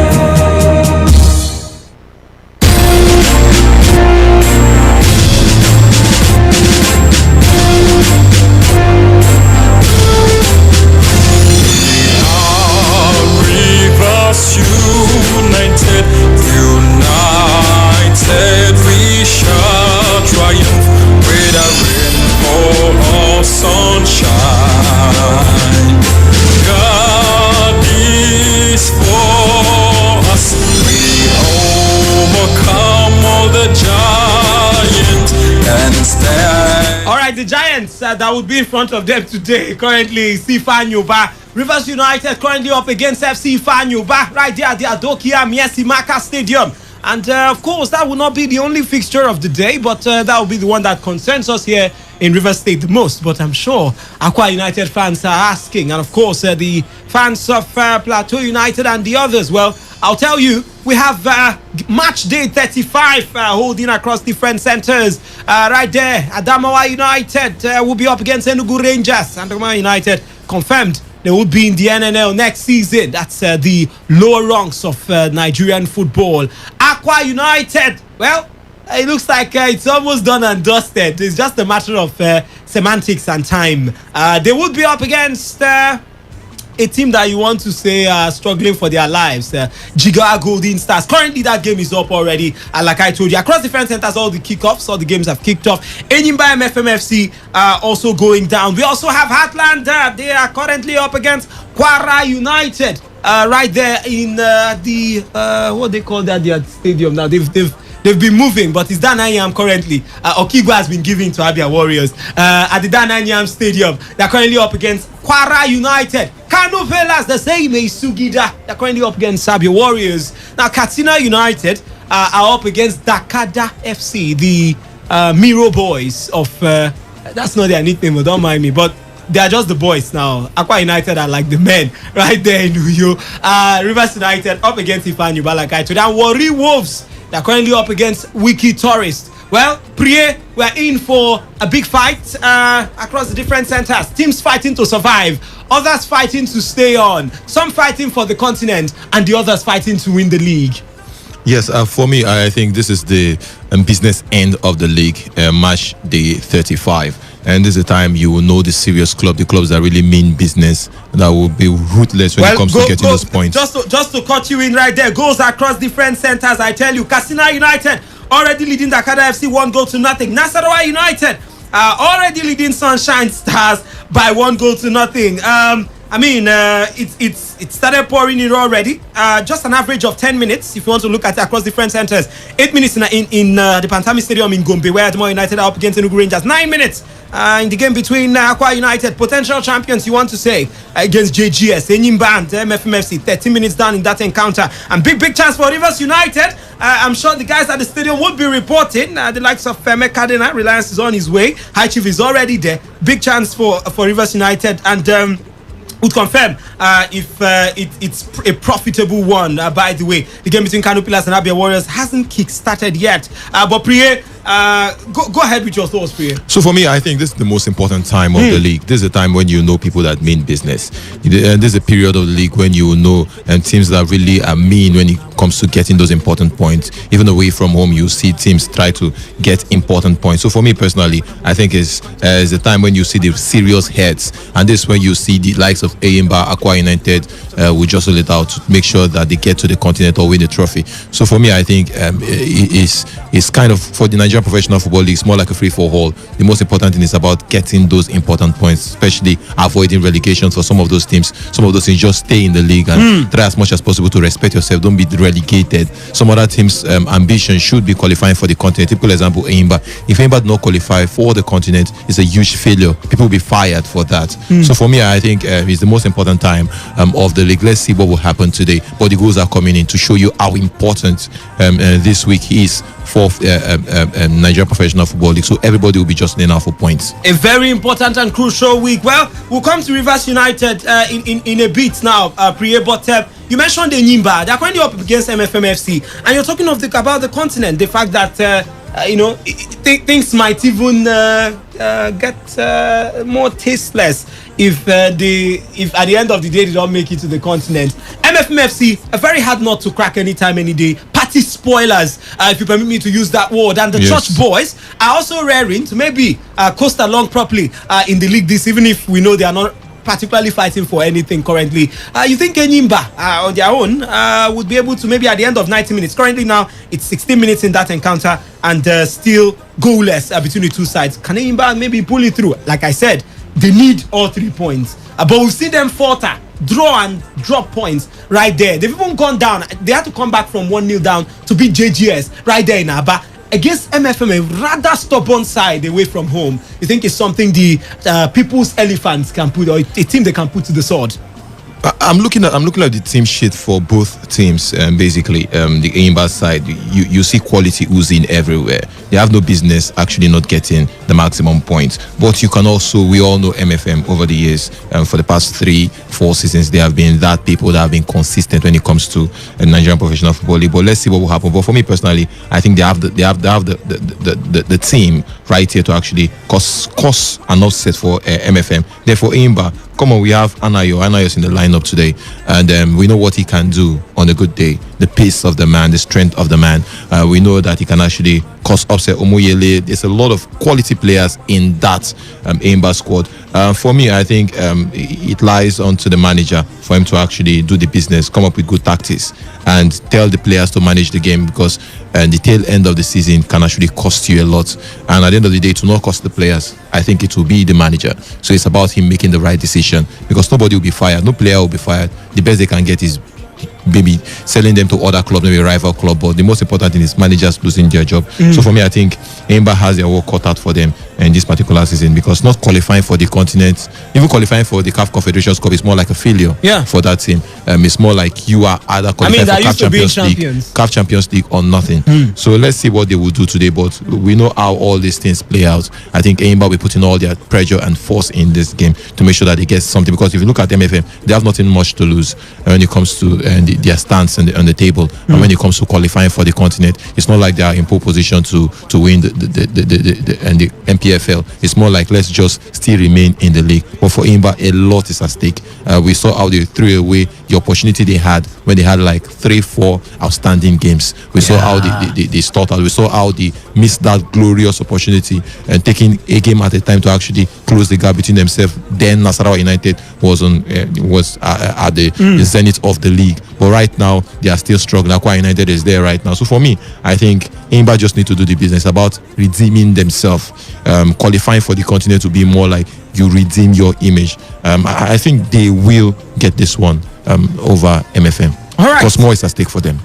Okay, we'll see how that unpans, but let's return home. Priye, Rivers United, FC Ifeanyuba. By the way, the Ifeanyuba side are really struggling for their own lives now. Who would join Adamawa United is a big fight down there in the lower rungs of the table. But against the Rivers United side, who are really hungry, very hungry Rivers United side. You're already leading. Yeah, they're already doing one goal to nothing. Yes. The big chance well taken, like I told you. But 1 goal to nothing now against FC Ifeanyuba. Now the Ifeanyuba side went to Aba, although at that point they were actually leading 2 goals to nothing at some point in that game before Enyimba came back into that one.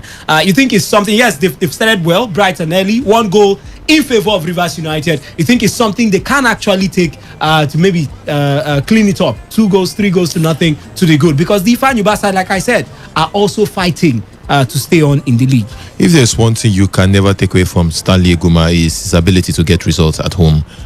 That's one of his biggest strengths, getting results at home. So I think Rivers United definitely needs. They will do the business. I think they will do the business. It's about time and how many goals will they score. Yeah, but I think they can. They have the players.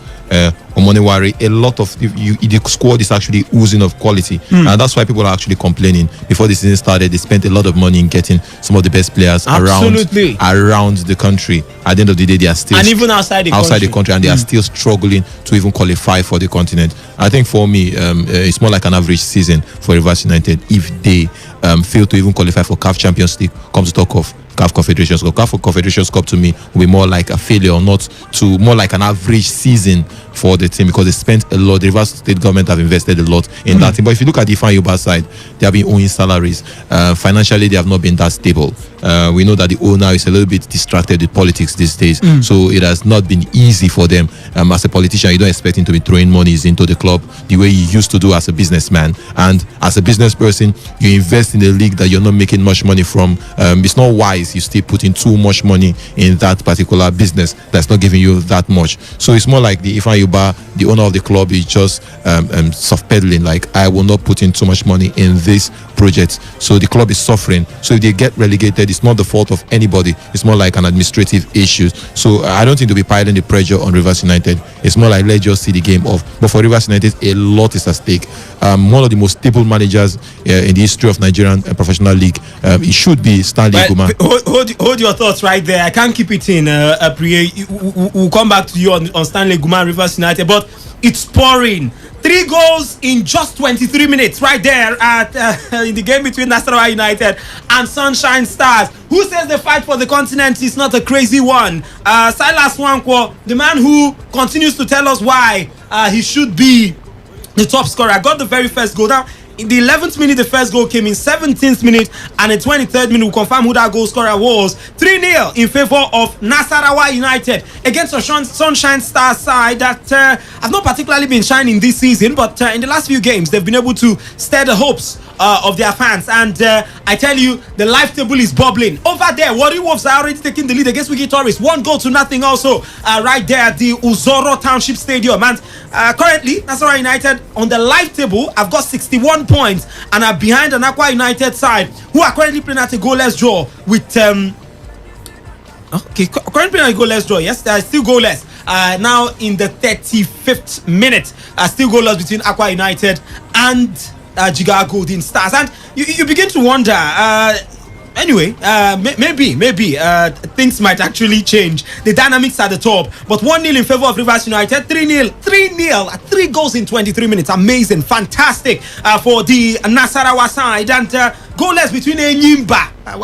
Enyimba and MFM. And it's 35 minutes on the clock. Dakada down where they are. But it looks like this is going to be really interesting, Priye. We're talking about Rivers United, though, but straying up a little bit, Priye. it looks like the fight for the continental spots will be one for the very last day. Match day 35, 3 games left. Nasarawa United telling the whole Nigeria that they are in and they mean business. 3-0 currently against a Sunshine Stars side who are fighting for survival. This win will condemn Sunshine Stars to the 17th place, and of course it means quarter to go because the Warri Wolves side are leading 1-0 and things could even change in favor of maybe Warri Wolves going forward. But you want to believe that Nasarawa United have shown some level of consistency. At some point this season, they were even on the top of the table, but they couldn't maintain it for a long time. Are we going to see this fight get to maybe match day 38, the very last day of the season? Because what is up for grabs? The continental spots. Aqua United look like runaway leaders, 4 points clear on the live table now, and just 2 spots to the good. Nasarawa United, who are in second spot, the team in second spot will go to the Champions League with the winners, and the team in third spot, which is where Rivers United are at the moment, will go to the Confederations Cup. And for me, I will say this: Nasarawa United, every given season, there's always a club that will always pull that surprise. There was a time it was MFM. It came to the turn of Enugu Rangers after a long time. They came back and they won the league. And there was this time it was Plateau United. We have seen team actually over the years come in and just pull in that surprise. You look at them before the season start, like they'll be an average team. Maybe qualifying for a continental spot, maybe CAF Confederations Cup will be the biggest achievement for them. But we'll see teams come in and fight for important position. Nasarawa United are doing the business right now. I think for me, kudos to the manager, kudos to the administration of that particular team. I think they are doing the right thing right now, and qualifying for the continent is one big means of making money in Nigerian Professional Football League, because the league is not paying that much. If you get to group stages, you're it's more like a money spilling, dollars. money spilling stage for you, and it's an opportunity for you to actually say yourself in the continent of Africa. We know how organized the North African League are, and if you play very well, there's a huge possibility of you being signed to one of those clubs. So it's more like an opportunity for them to sell themselves. So most of these players want to put in their best,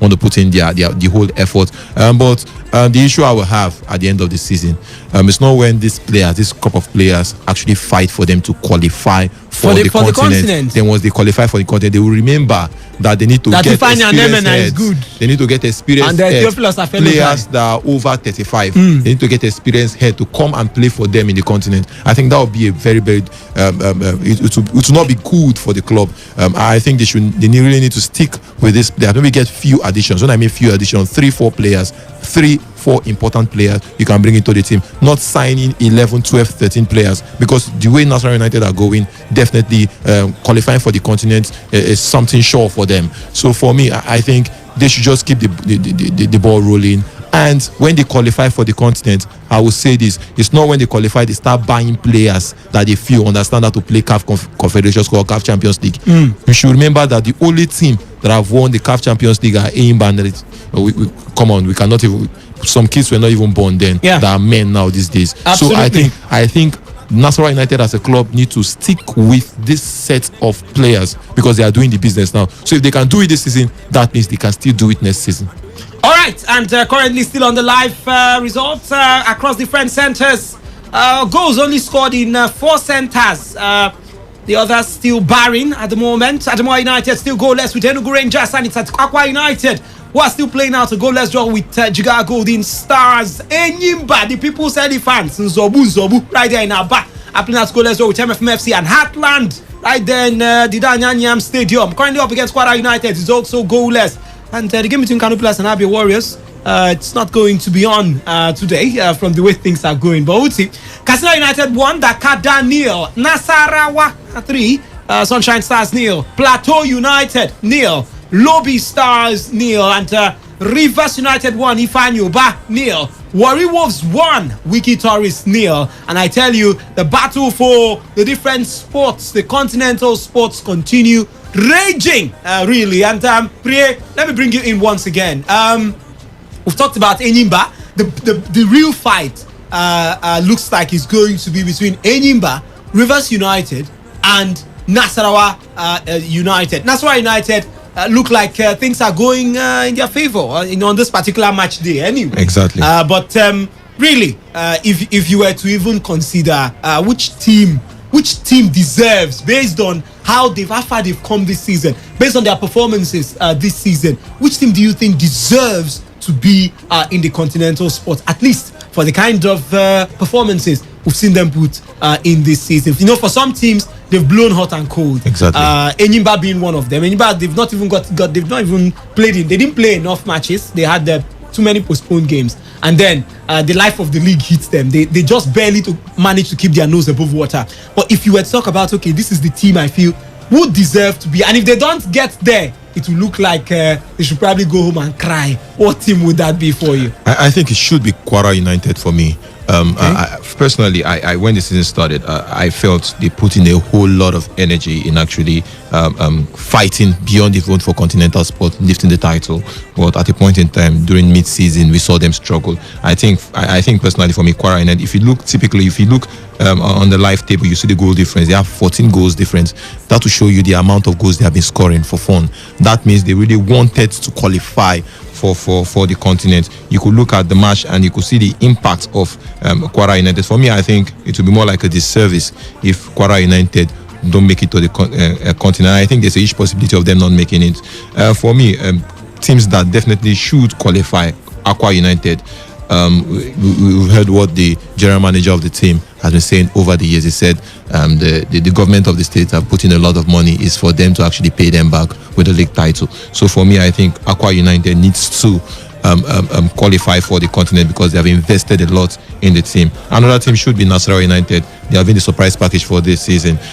When it comes to quality of play, when it comes to getting key important results even away from home, Nasarawa United have been doing the business. Then another team should be Rivers United. I think they have performed below expectation because we felt when the season started, the Rivers State government have put in a lot of money and they even promised most of the players that if you qualify and you even win the Continental and Cup, you will get a lot more goodies from the state government, but they did not live up to expectation. And the manager will say it's one of the most stable manager, I would say, in the Nigerian professional football. Even in Africa, it's difficult for you to see a manager stay in a club for more than 5, 6, 7 years, and he has been there doing the business for Rivers United. So for me, it's an average season if Rivers United fail to qualify. So I think it should be Kano Pillars, Rivers United, Nasarawa United, and Aqua United. All right, and still even Stevens in the game between Adamawa United and Enugu Rangers. 25 minutes on the clock.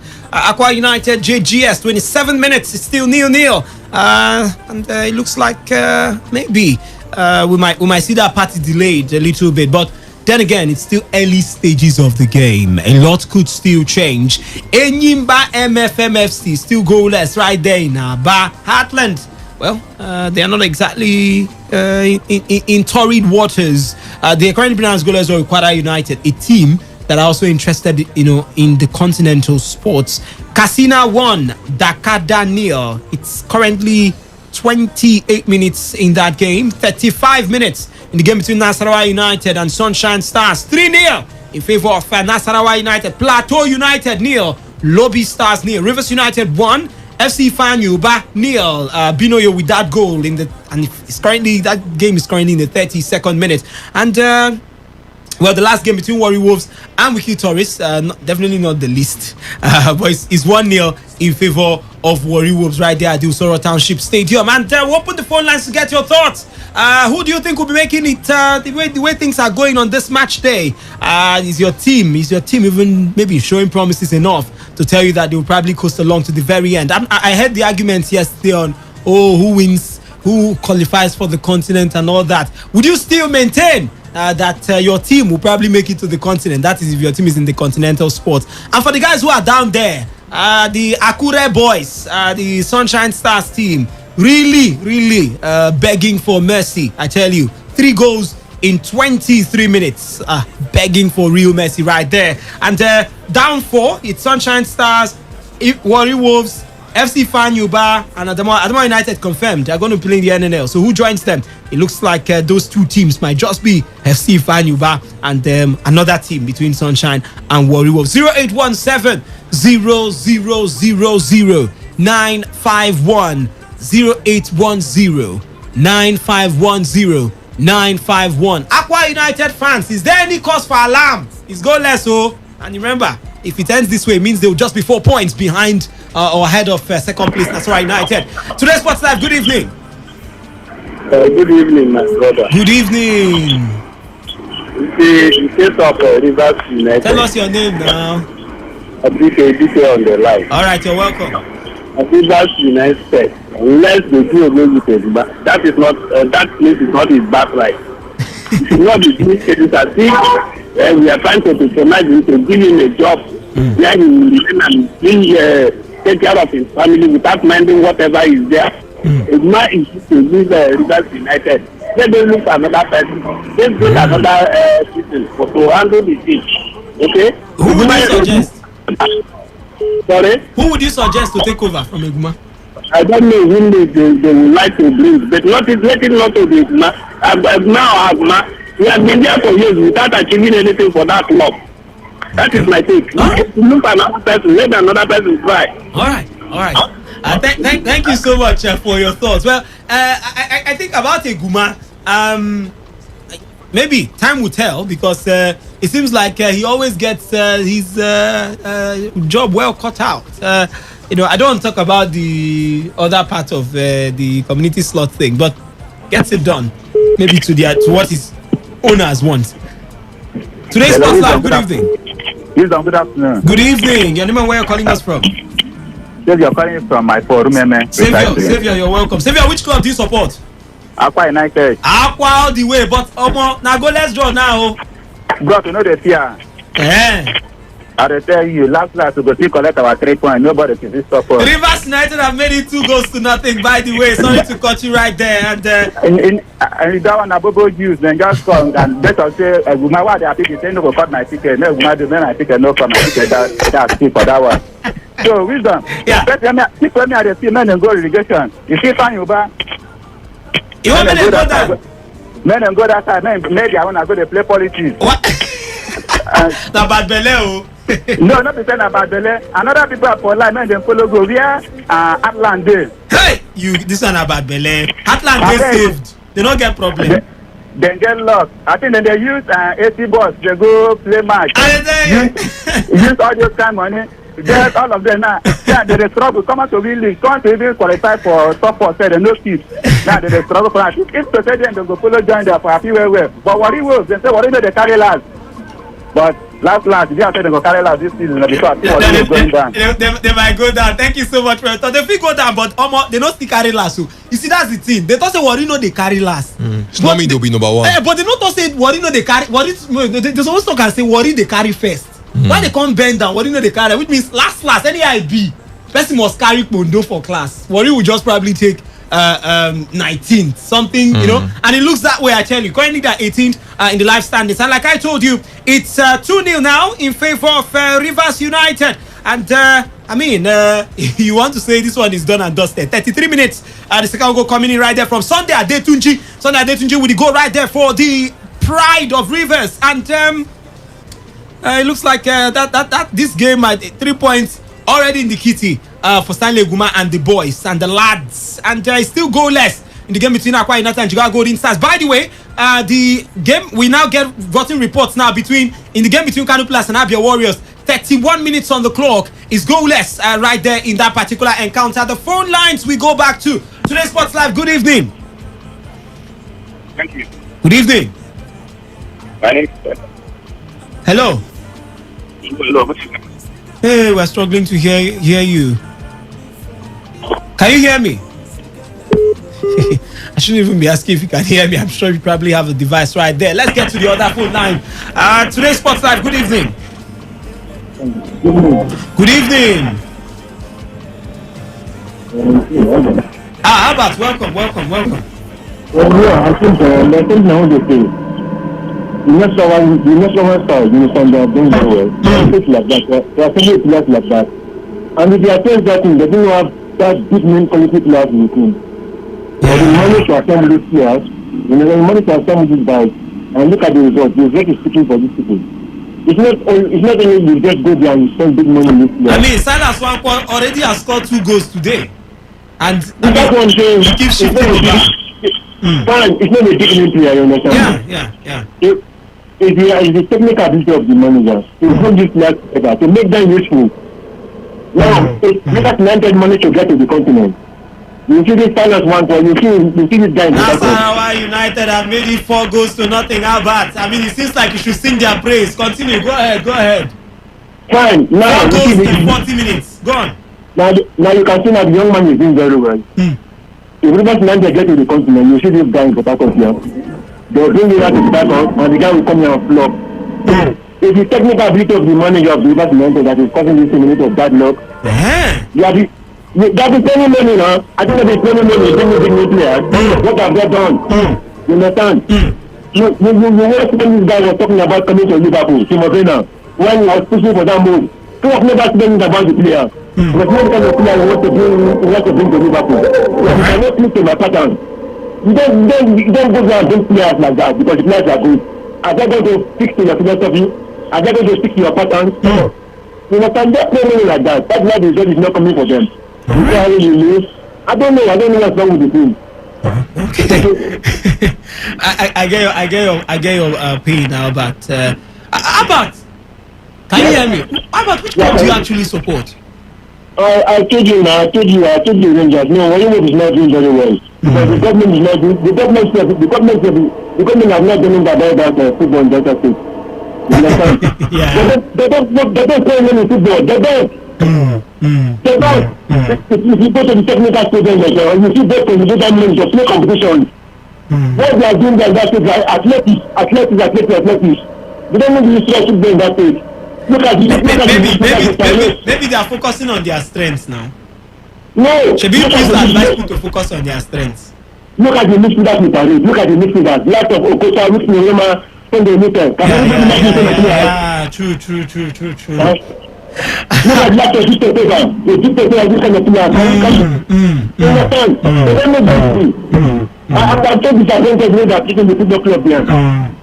Albert, I get your pain, Albert. Thank you so much, Albert, for your thoughts. I mean, I couldn't argue with you anymore when you just mentioned those names, and they were definitely players who have definitely. I mean, from that state, it means the talents are there. If you want to even look inwards, you know. But maybe the government are choosing to. Maybe the next government will focus on football or something. You know how the politicians say it. Me, I'll build road. When you come, you build another thing or something like that. But yeah, I do agree with you. It's not exactly the best of waters for the Warri Wolf side. Meanwhile, they fought so hard to be here. If you look at the days when they were not even in this league. By the way, it was Obasi who got the goal for the Nasarawa United. It was in the 39th minute. That's 4 goals in 39 minutes. Wow. Nasarawa United, businessmen. Today's Sports Live. Good evening. Hello, Sports Live. Good evening. Superman. Good Superman, evening. good afternoon. I greet you. Good evening. I greet you. Yes, I greet the other guests in the studio. You're welcome. We can hear you. Priye. Yes. Good evening. One, I am leading the hashtag Guma must go.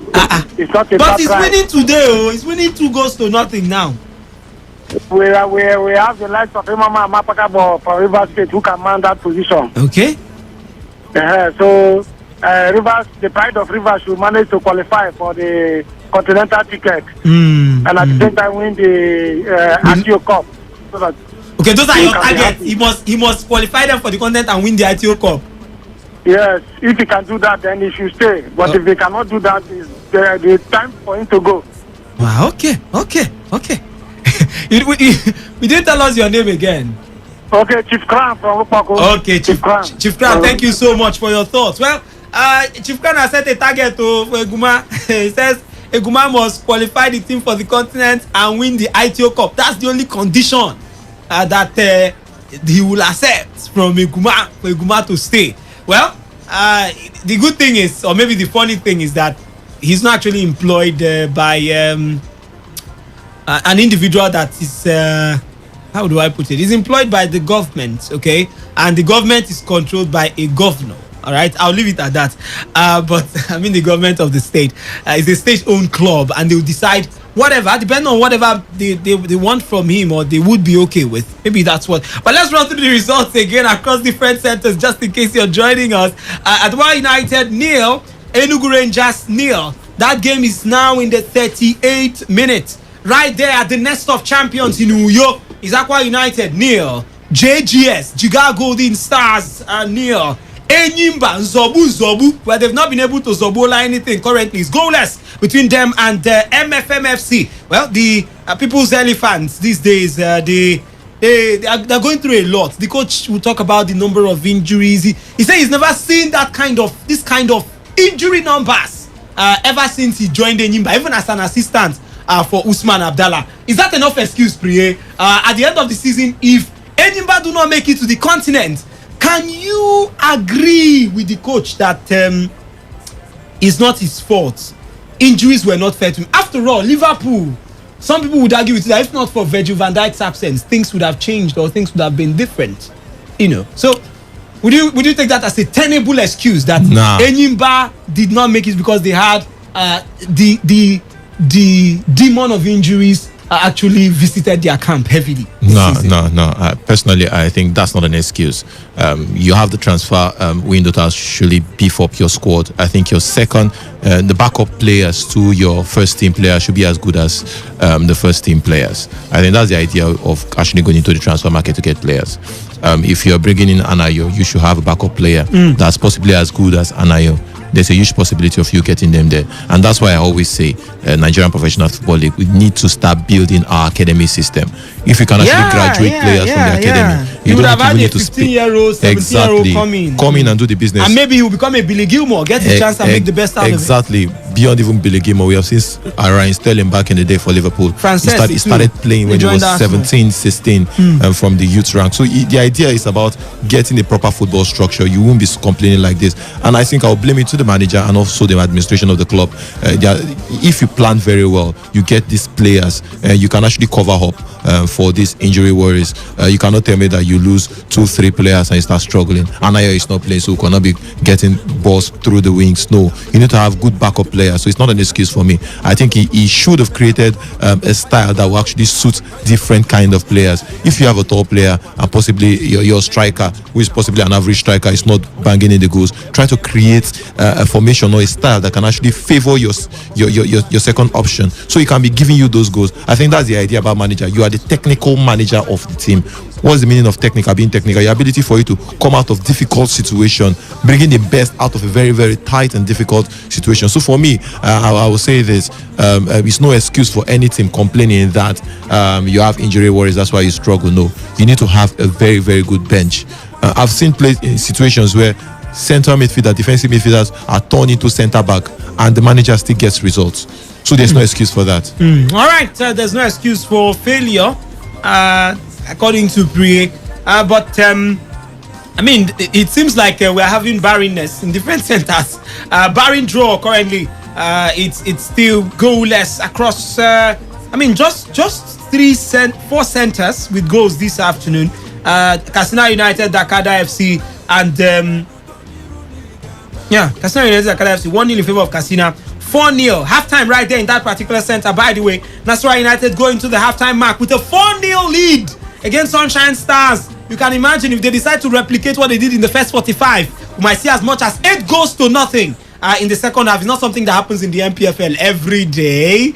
All right, and I'm not sure anybody will be expecting that, but currently 4-0 in just 39 minutes. They got those goals in 39 minutes. 11, 17, 23rd and 39 minutes right there in the game between Nasarawa United and Sunshine Stars. The Stars are not shining for the Akure boys, and big questions around that for the winner waves. And quickly, Plateau United too, a side who some people feel might not have done too well this season, and I'll come to you a bit shortly on that. Plateau United nil, Lobi Stars nil. Rivers United 2, Ifan Ubani is halftime 2 in that center right there at the Adokia Miesimaka Stadium. Rivers United 2, FC Ifan nil. Warri Wolves 1, Wiki Tourist nil. And I'll bring you in now, Priye.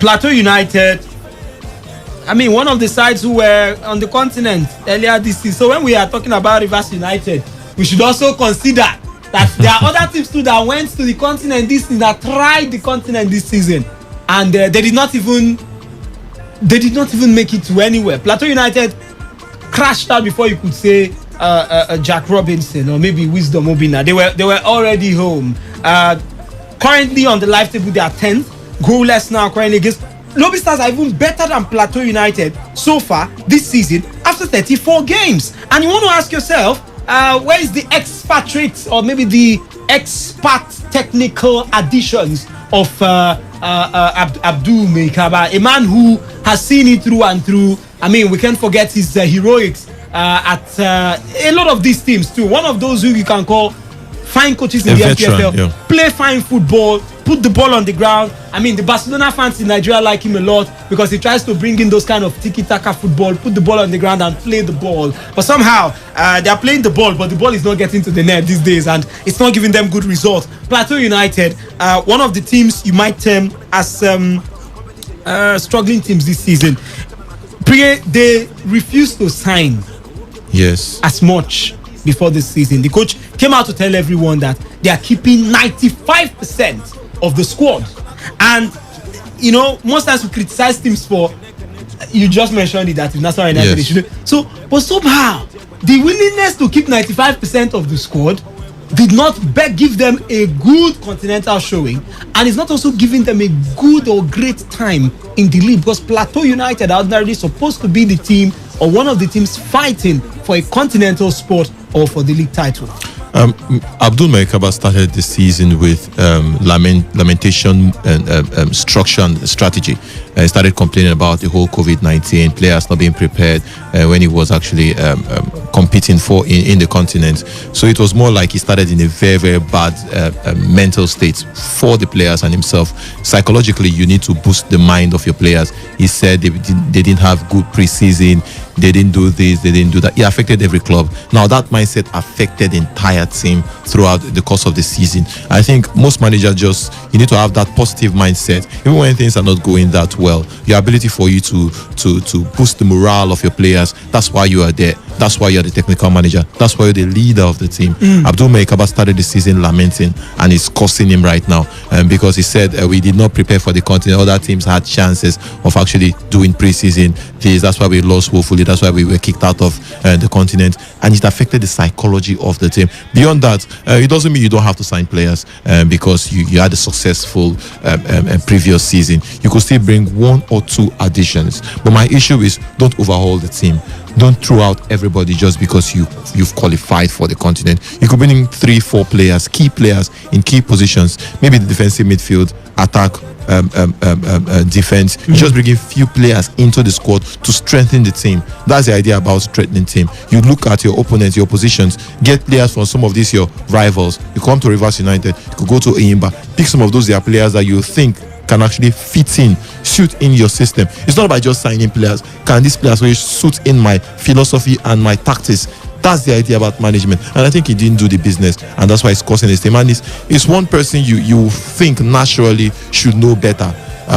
If you look at his antics and what he has done in the past, you think that Abdul Mekaba should understand the league, should know how to manage the psychic and the office players, but he didn't do that this season, and his team is actually struggling. So I think they should be preparing for next season, because we all know they can't be relegated. They can't. So it's about just sustaining for this season, then think back, look at the loopholes of the team, strengthen the team if necessary, then think about next season. Because for this season, I think it's over for that Plateau side, and I think the manager cost the team this. Because when I actually complained about his lamentation when the season started. You don't have to start a season by complaining.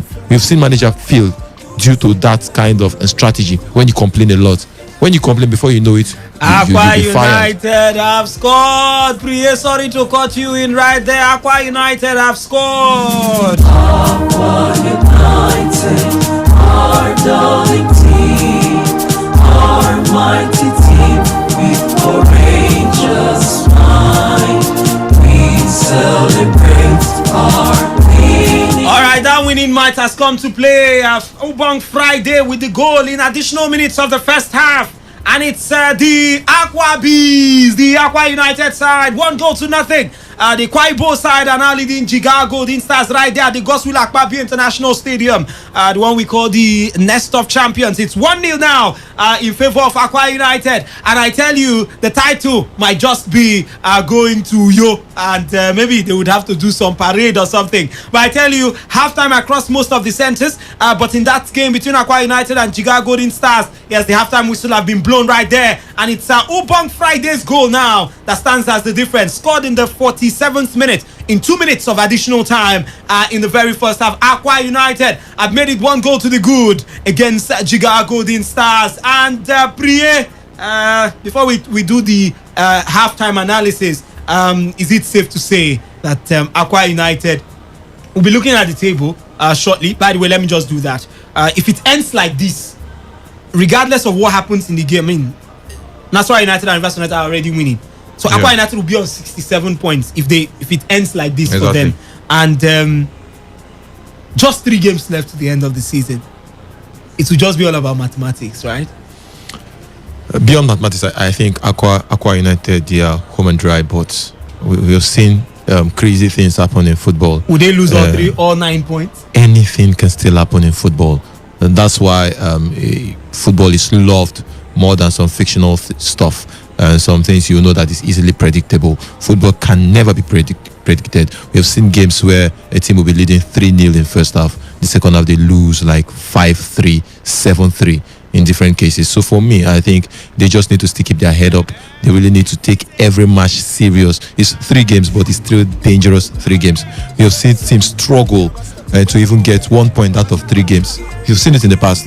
So for me, I think Aqua United just needs to be as intelligent as possible, need to manage the games as possible, because you're becoming in thick and fast, and before you know it, the 3 games are up. So the way you play this game will actually determine a lot. So how will they end the season? And the most important thing is ending the season well. They could actually win the title, but they do not end the season very well. Imagine losing your last 2 games and you still win the USC Crown Champions. It actually will bring down the psychology of the team for next season or for the continent. So it's about just ending the season very, very well. It's more like a psychological booster for the team. So I think they just need to manage. And we just say it's 3 games, 9 points. We just say even though we get 4 points, we'll still win the title. It's beyond that. It's about the mentality of the team. I just made mention of Plateau United when the manager started complaining in the beginning of the season and they are struggling.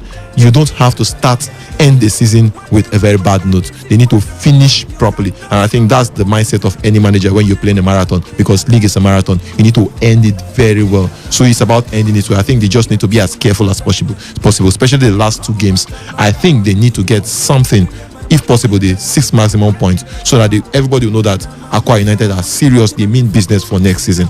All right, we'll go into the halftime analysis. We'll also take your thoughts, by the way. We'll go into the halftime analysis right away.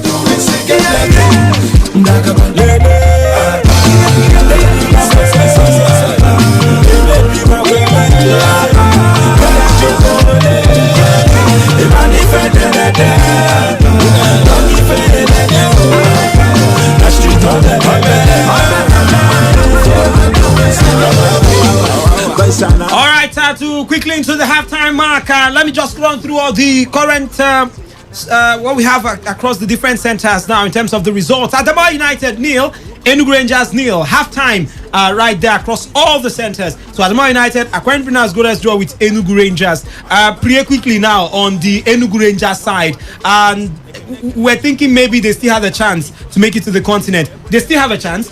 If it ends even with them drawing this game, they would have 56 points. Rivers United, who even if they win today, will be on 59. Even if Rivers United end up, of course, they are already winning. Looks like they're home and dry. If it ends this way, Rivers United will be on 59 points as a result of today's win. Rangers will be on 56 points. That is 3 points behind Rivers United, who are in 3rd spot. So the Rangers side still firmly footed in their pursuit of a continental sport.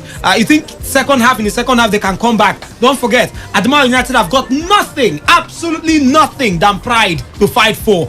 They already relegated, it's confirmed. 25 points from 35 matches. There's nothing you can do with 3 more games remaining. Exactly. That's if it ends the way it is today. So you think Enugu Rangers can come back in this game in the second half, or you think the North, as always, a very difficult terrain, whether they always say that you don't touch the tail of a lion, whether he's sleeping, he's dead, or he's even alive. Don't touch the tail, don't try it.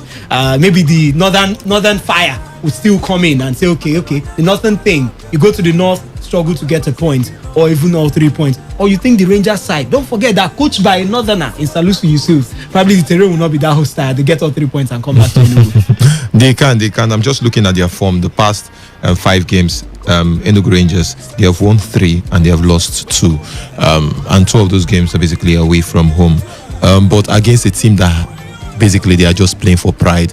I don't see any reason that Enugu Rangers should not get the maximum point. This is a traditional MPFL team. This is a team that have been there. They have seen it all when it comes to league wins, when it comes to playing in the continent. I think, for me personally, I think Enugu Rangers should be defeating, in a normal scale, should be defeating Adamawa Golden Stars like 3-5-0. On a normal day, because they are a better side. They are actually a better side. So for me, they can't get something, even if it's a draw. A draw away from home is not a bad result at all in the MPFL. A draw will be decent for them. They will still push their chances, fancy their chances. There's still 3 games to go. Let's see what they will play, but I think a draw will not be a bad result for Enugu Rangers. All right, a draw will not be a bad result for Enugu Rangers. Move on to the next game on the list, Aqua United. Or maybe we'll leave them for last. Now let's move over and talk about Enyimba goalless draw against MFMFC. Priya, you mentioned the players in Enyimba. I mean, we can't talk about Enyimba without mentioning those fine names in the Enyimba side. You think it's something they can do in the second half? There's still enough time, 45 minutes. We've seen Enyimba win. They beat JGS in additional time. Extra time, I think 90th minute or thereabout, around the closing stages of that game, the last 10 minutes or thereabout, they got that equalizer. You think it's something they can do against MFMFC? They can come back in the second half to win this game? Or you think, like I said, the MFM side, very, very good at spoiling the party, especially when you want to dance too loud? For me, MFM, they have nothing to lose. And it's very dangerous when you play a team that has nothing to lose. They're just going there to have fun, so you will make those mistakes. We've seen it even in Europe. You could remember the Chelsea-Liverpool scenario when Liverpool need to win Chelsea for them to get close to the title, and we saw this Steven Gerrard slip. It can happen to anything when you're that anxious and you want to get that result. MFF side are good at drawing away games. They drew against Rangers.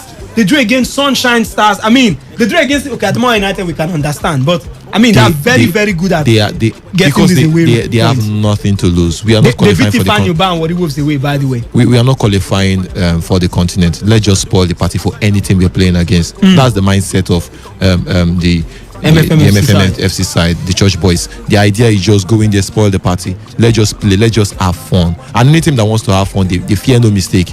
And I think for Enyimba, they just need to manage, especially the last 15 minutes of the game, because when it becomes so tense that they really need that point, that's when it's scary. It becomes scary because you don't know what to expect. You don't know, because you don't want to drop any point. It's dangerous in the last 10 minutes of every football game. Once it closes the 80th minute mark, it becomes very, very dangerous. And if MFM will have that counter attack, then we know how this will happen. So for me, I'm a little bit skeptical in that game, because MFM are very, very decent side, but Enyimba can do the business. It's about being careful and managing the game properly, because once it gets to that dangerous time, I mean the 10 minutes before the end of the game, for the final whistle, that time anything can happen in football. One slip, one mistake, you could get punished, and the away team will get a result. If they score a goal and you come back to get an equalizer, you've lost the game. That it's a 1-1, a draw game, which you don't actually need. You need the maximum 3 points. So I think if Enyimba want to get anything from that game, I think they need to get a quick goal as quickly as possible. Maybe in the first 15 minutes of the second half, they need to get a goal. Maybe the 60th mark, get a goal. Just get that assurance goal then before you continue the game. But if you don't get that goal, it gets to the 80th minute mark against an experienced MFM side, they could spoil the party for you. They could just play Chelsea, Joseph, on your chances of qualifying for the continent, and that will be very disastrous for Enyimba side, because I will say this, I don't fancy their chances of qualifying for the continent. It's not that bright anymore compared to the likes of Aqua United and Nasarawa United. So for me, a very dangerous time for Enyimba. They just need to manage the game as careful as possible. Especially the first 10 minutes, 15 minutes of that game, they need to get an early goal. All right, the Naze Millionaires, Heartland FC, they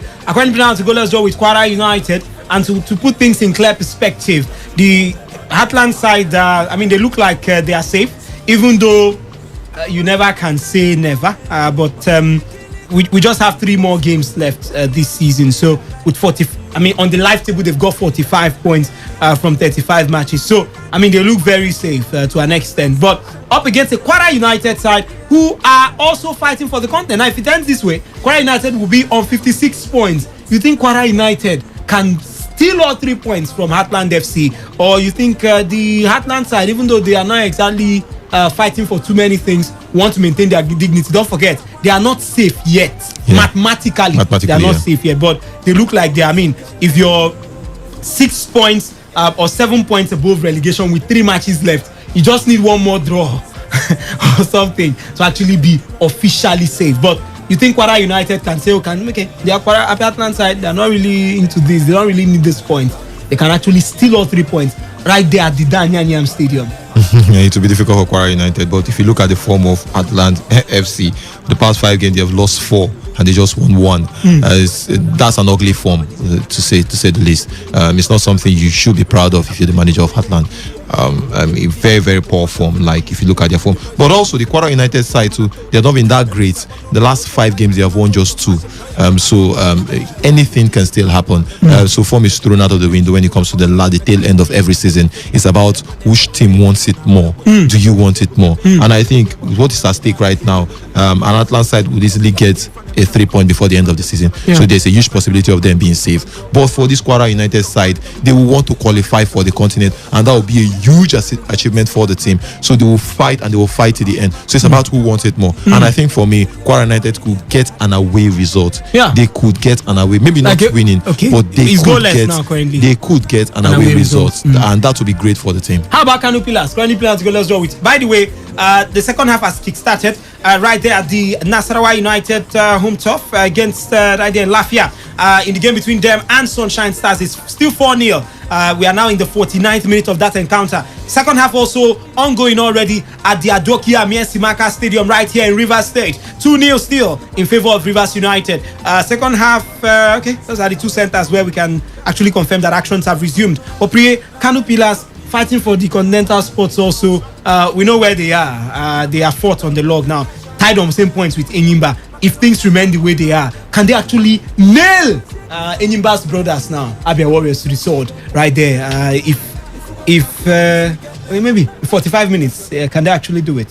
Second half. Kano Pillars is a very stubborn side with veterans all over the place. They can do it, but I'm not still impressed with Kano Pillars this season.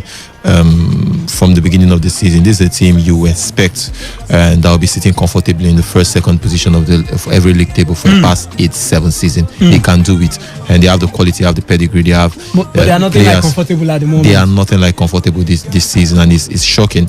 A team like Kano Pillars with the veterans like Rabiu Ali, lots of big heads when it comes to MPFL, and struggle to qualify for the continent these days. And will tell you how competitive this league has been this season. So for me, I think they can get the result. They have players that have seen it, and they have been through this stage. They know what it means to qualify for the continent. They know the energy they can't put in for them to qualify for the continent. So I think Kano Pillars can actually do one against Abia Warriors. Come on, look at Abia Warriors on the live table. They have nothing much to lose with a very terrible form.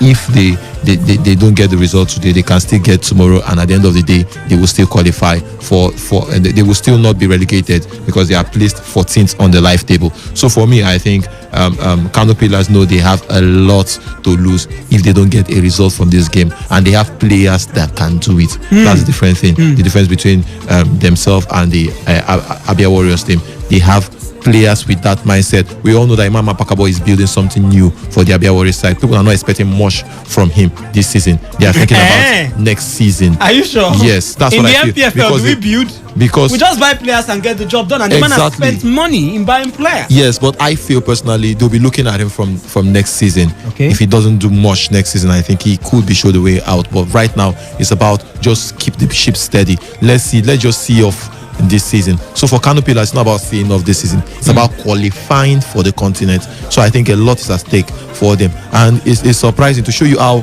our government is not serious with our league football. I think this is a season I expected the Kano State government to put in pressure on Ahmed Musa to stay with the team till the end of the season. If he can do one for them, it's three games to go. You know, but if they can actually pay him, but you know, he's playing for free, he's playing for money. Come on. If Ahmed Musa has scored a hat-trick the first 2 games, nobody they would beg Fateh Karambruk, or what's the name of that club, to actually allow him. But these guys did not even score 1 goal. Assist was a problem. Ali was still doing the job. Yeah, Ali was doing the job, but he's an experienced head. This is the time you need everybody in your team. We have seen teams where the captain will not even start at the end of the day, but the level of communication between himself and the players, he has seen it all. He has played in Europe. He can come on. We can go out there. We can do it. Even though we don't win the league, let's qualify for the Europe continent. and MPFA is like Red Sea and Blue Sea. Yes, I saw one of their game on or TV. Pacific and Atlantic. I saw one of their game on TV, the Kano Pillars game, and you could see the presence of Ahmed Boza on the pitch. You could see how he was directing the players. You could see his communication level with the players. That means they see him as an icon. They see him as a leader beyond even Rabi Ali, and he can actually galvanize this team to qualify for the continent. Just do it for me. But allowing him to go 3 games to the end of the season, I think it may backfire at the end of the day, because the management of Kano Pillars, the owners of the club, that's the Kano State government, can actually keep him in that club. Kano State government have money. They can keep him in the club for 3 games. But they feel it's not important. He was doing it more like a charity and stuff for the team. I think they can actually put him there. But that state, don't they have money? Anyway, Priya, let's just look at 4-0 in favor of Nasarawa United. 53 minutes now on the clock. How many more goals should we be expecting in this half? I think 6-0 will be decent for an MPFL game. This will be so nice. If I hear MPFL game 9-0, not those ones they used to play 13-0 that is arranged, but this one go take clean small. All right, Rivers United, Ifan Yuba, 2-0 to the good. We know for sure most times that most MPFL teams, including our own darling Rivers United, they don't go most times. They they tend to hold their breaks when they get to that level you call comfortable. 2-0 looks like a comfortable scoreline or result. Do you think they would pause here, or you think we should be expecting more goals, even as we are currently in the 53rd minute in that very encounter? And looking at their goal difference for Rivers United, 11. Because goal difference now would count, which is why I feel Nasarawa United are calmly pumping in the goals against if they get Sunshine Stars. If they could get 3 more goals for Nasarawa United, it will be like 19 goals difference. You can imagine. Akwa United, they are on the scale of their own, 25 is different. They're on a different sphere. In their own region. Yes. By the way, second half has kickstarted across all the centers. Go ahead. So for them to actually differentiate themselves from that of Kano Pillars and Eyimba, they need to get more goals, and they don't need to be comfortable right now in this particular time of the season. 3 games to go. You need to bang in more goals in this game. If you could get 3-4, it will help the goal difference. It will help the team, because when it comes to the time where we'll start rolling out our calculators, it's easy for you to actually stand your feet that yes, I am suited to actually go for the continent, because yes, I defeated, like I have the goal plus 13 or 14, 15, 16 goal difference. Yes, it could count. Yeah, it will definitely count when it comes to that. The way the fight is going, I think it might come to they the may party. end up in the same point, and that goal difference will stand out for you. So for me, I think Rivers United should not be comfortable with that 2-goal lead. The phone lines have been buzzing at plenty. We'll come to you shortly, but Priye, they say doings get levels. Aqua United showing us that they are in this season for business. 1-0 already, we did report that earlier. In this second half, should we be expecting more goals from the promise keepers who are out there to keep a promise? Exactly. They need an insurance goal. We always call the second goal an insurance goal. When you get the second goal, you'll be comfortable in playing your game plan.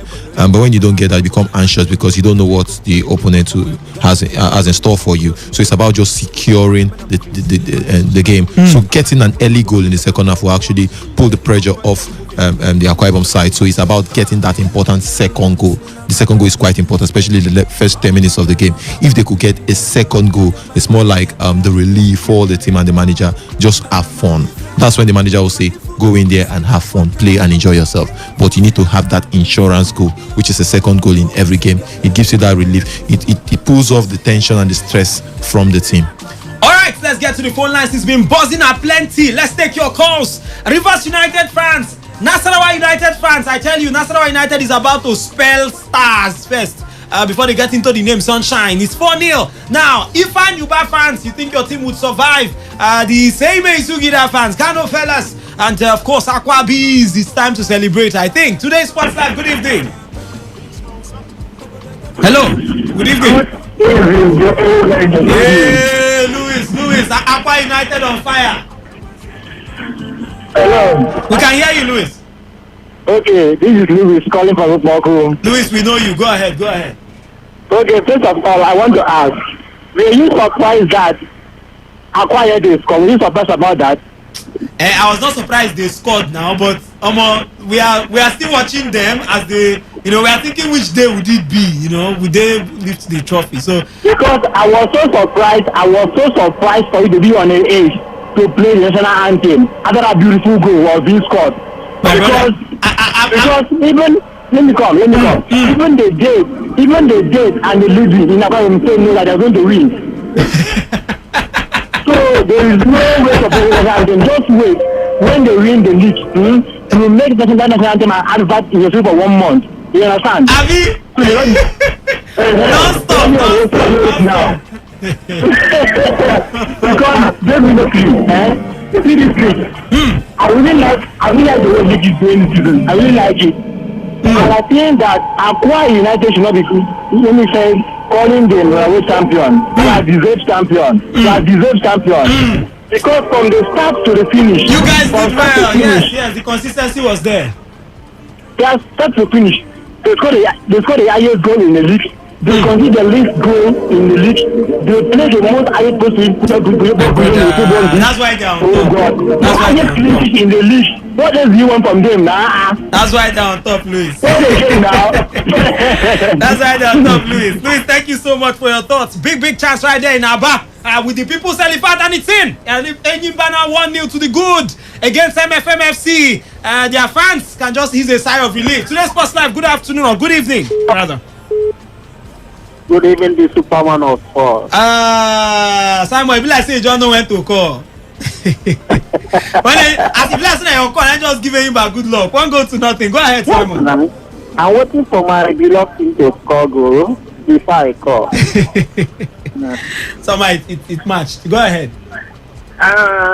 First of all, I thank God that Enyimba has scored, because if Enyimba could drop any points today, that means Enyimba to forget about any. Simon, can you turn off your listening device? Seems I'm getting a call back. Okay. No problem. Go ahead. So what am I trying to say? First of all, I continue congratulating Akwa United, because they are still on the moment. Let us just tell ourselves the truth. Just as their last caller said, least conceding of goals, their scoring form. By their record, unbeaten run, you can go on and on. And the best tactician too, because they are Kennedy Boboye.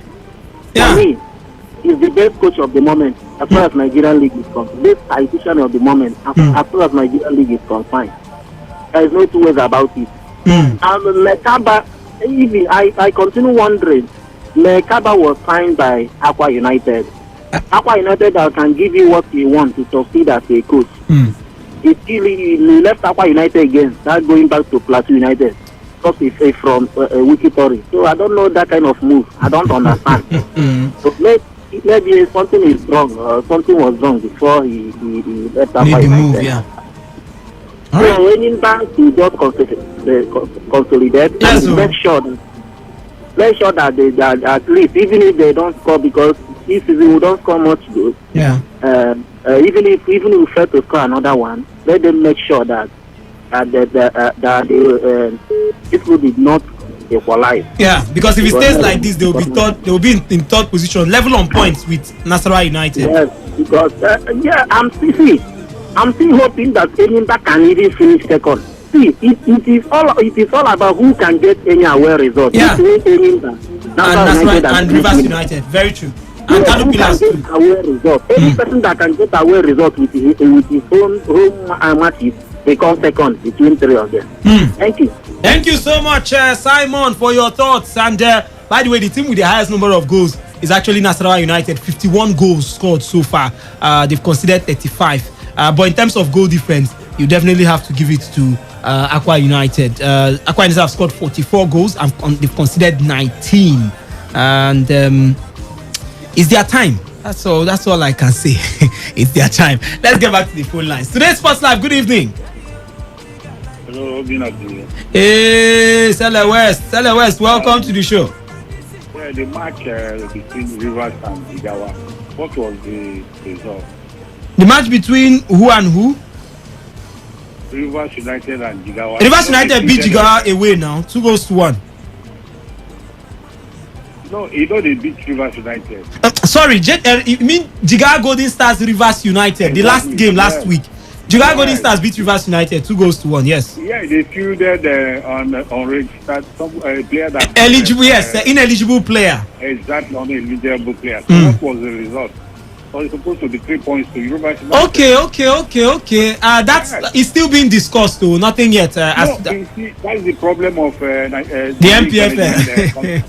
They need to come out with the result so that Rivers United will know whether they are getting 3 maximum points, so that they will know whether they will consolidate on the second position. You don't bring this result at the last day of the league. Bring out the result.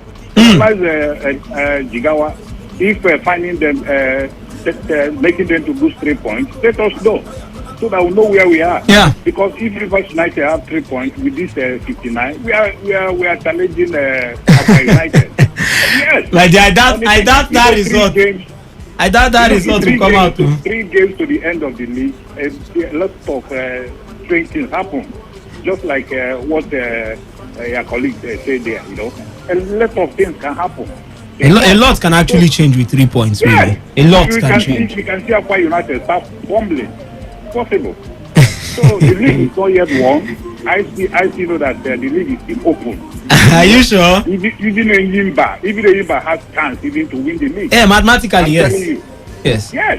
So let us know whether we have the 3 points, so that we know where we are heading to, whether we are challenging the league or we are heading to second position. Thank you very much. Thank you so much, Stella West, for your thoughts. Reminding us of that game. Yes, the feeding of an ineligible player. We did discuss that yesterday, and we've discussed it too. I know on Tuesday we did.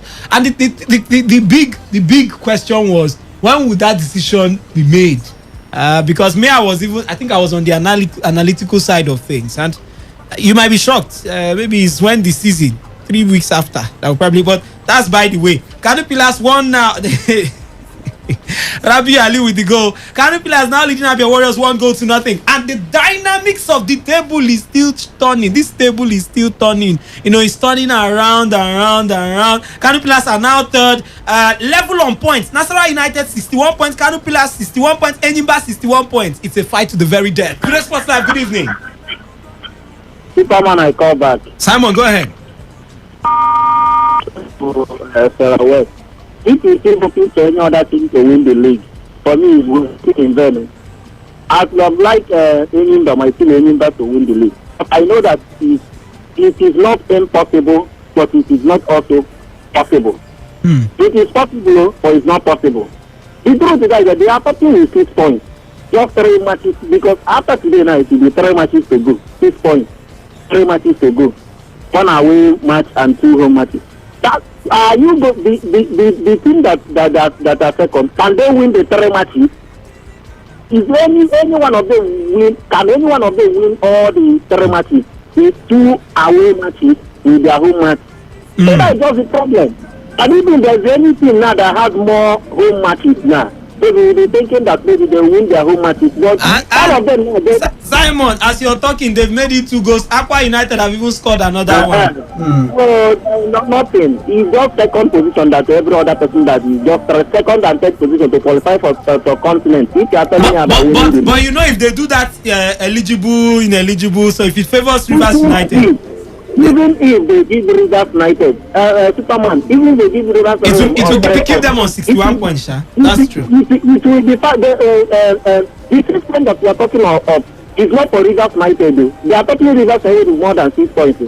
Have you forgotten? Yes, now it's 6 points now. Aqua United is 6 points ahead of Nasarawa with 8 for Rivers United. I'm talking of about 8 points. 8 points for Nasarawa. Yes, but if they add that 3 points now, it might reduce. It will be 5 points. It will be 5 points. Can then cover the 5 points in 3 matches? It is impossible. So Aqua United carry the league. All right, Simon, thank you so much for your thoughts. And like I told you, Charles Ashimene with the second goal. Obon Friday scored the first one in the twilight of the first half. And Charles Ashimene, the man who has been on fire, he's actually scored another goal in the 52nd minute. Today's Sports Live, good evening. Wisdom, send your call back. Go ahead. There's anything that happens for football. I know that one. But if anything happen for this, I no go forget for Basi. But I know say nothing will happen. We go win now. Anything done him by Rivers United, we see Rivers United, anything get away. Even they then carry that thing, I will do Rivers United. See, I go 3 points, give them nothing come out. Because do is get level.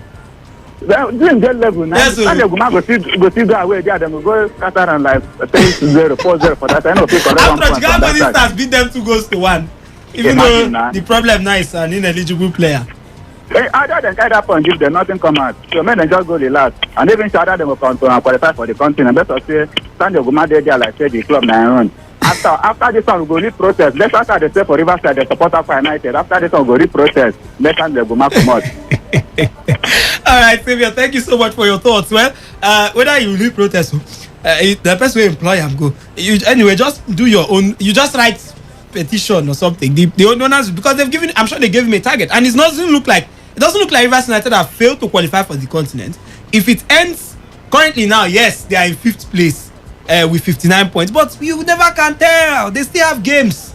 They still have games to get the job done. In 3 games, a lot could change. Rivers United could even be making it to the continent. Although my predictions for the continent, I had predicted that it would be Kano Pillars and Enyimba. But Nasarawa United are showing us promises that they would also be making it to the continent. Before we move on to other matters now, quickly, the battle for the top spot. You were not here yesterday in the second half. Now that is me and you too. Anyway, but I was listening to the guys getting the questions of who qualifies for the continent, and I almost called in, or maybe broke into the studio, tell them, come on, man, I would go for Pillars and Enyimba because of what I know they can do. But for you, looking at even what Nasarawa United side are doing, 4 goals to the good. Which 2 teams would you pick to make it, to take those other 2 available continental slots? First off, the very first 2 continental spots for CAF Champions League for me is easy. Aqua United, they're already on there. Then I think Nasarawa United would definitely take second place. Then the other 2 teams, I think Enyimba will be out. I just have that feeling that this is not a good year for Enyimba. Yes, I think it should be, if it could be Kano Pillars. And of course, Nasarawa United. Nasarawa United is already taking the second spot. Nasarawa United takes the second spot. Who takes the third? The third one, I think it should be Kano Pillars. All right. For me, write it somewhere. It will be Kano Pillars and Enyimba. Today's First Live. Good evening. Superman. Hey, Lawson. Honorable, you're welcome to the show. I can see that you are really happy, excited, honestly. What do you want me to do now? Especially when the Enyimba score. Hey, are you an Enyimba fan? I don't hide it. I support Enyimba, even if most times the fans see me as being against them. Yes, I'm an Enyimba fan. Okay, no wonder because the excitement. I was also excited for Aqua United. I even played Aqua United anthem, Lawson. I know. The excitement increased somehow. The Enyimba score. The Enyimba, they should go and thank their God, thank their lucky star. If they had drawn this game, it would have been over. I'm telling you, yes, it would have been over because the way things are, everything is tough. Nobody wants to lose any point. Nobody wants to run beyond the ball. Nobody wants to, so that's really tough. I'm happy for them. Because I'm hoping that they will make that second spot. That's what I am thinking. But thank God, yes, I think the way it is now, it's 10-3 points for Enyimba. I don't see them coming back at all. And the Rivers United fans, they should stop looking for cheap points. It's a shame they could not even go to Jigawa with that team. Yes. And now they want to go through the back door to collect 3 points. Well, let them be aware in Nigeria that what you can clearly see 3.3 goals may not be 3.3 goals. So as we have seen it with all they need to do is just deny and they didn't see the image. So that's just it. So they should play the ball on the field and score goal and get the point clean. Stop looking for cheap points and then they should concentrate because the way it is, they can't win any away game. So I don't know. I think they have 2 away games, right? Yeah. Yes, 2 away games and 1 home game. So knowing that they cannot win away games, it's very likely that they are going to lose those 2 away games. So they You have never to can be careful. Otherwise, yes, they may miss out of that continental sport. Thank you. All right, thank you so much, Lawson, for your thoughts. Today's Sports Live, good evening. Good evening. Good evening. Emeka from Port Harcourt. Emeka, you're welcome to the show. Not Emeka Dena, but you're welcome. Yimba. Aba. I know that it will be hard for Yimba to go for continental because already they disappointed us by losing all their outstanding matches. But something can still happen. For Rivers United, I want to ask, they are looking for 3 points. My question is, this very man that they say that is an eligible player. Ineligible did he even score? Yes. Did he even score any goal? Does it matter? As long as you fielded the player, he's ineligible. So Rivers United should forget about, they should concentrate on ITL Cup, which I know that they will not win it because Manchester United will win it. Bad Bele. Hey, Emeka. You know they even wish them to win ITO Cup, but Emeka. But anybody is there. Anyway, by the way, I talked about the fight for the continental sports. It's big business because National United have got 61 points, Kano Pillars have got 61 points, Enyimba have got 61 points. 3 of them are all fighting for the continent. Rivers United are somewhere there too. Today's Sports Live. Good evening. All right, go ahead. For me, I would advise Rivers United to just focus on IPA Cup whether they can win it. Because I don't think that they will take a shot to this league. But if they can, let us just say the truth. They're supposed to award Rivers United that match. 3 points supposed to be awarded to Rivers. That is depending on the rule book, because this by the rule book, yes, but our rule book here sometimes. So, are you telling me that Nigeria league rule book is different from FIFA? It's what it's supposed to be, but you've heard that sometimes it happens. They could just tell you that they didn't see the message or something. They can award the 3 points to Rivers United. It means that it will guarantee Rivers United to qualify for continent. No, it will not guarantee. No, the reason why it will guarantee them is these people are talking Enyimba. It will give them 62 points. Enyimba and the upper Enyimba can kill an upper 61 yes. Rivers United will be on 62. And all of them finish as they are now. So they will not play the 2 away matches again. All of them will play now. Automatically, all of them. Anyone can lose. Let us see. We are talking about. I get your point. Nigeria losing their away matches and winning the home matches. That's why I said it before. Any person that can get any away result now, any person that can just get away result will be sure of qualifying.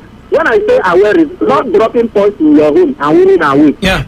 Between your remaining one home match, they will get at least 1 point away.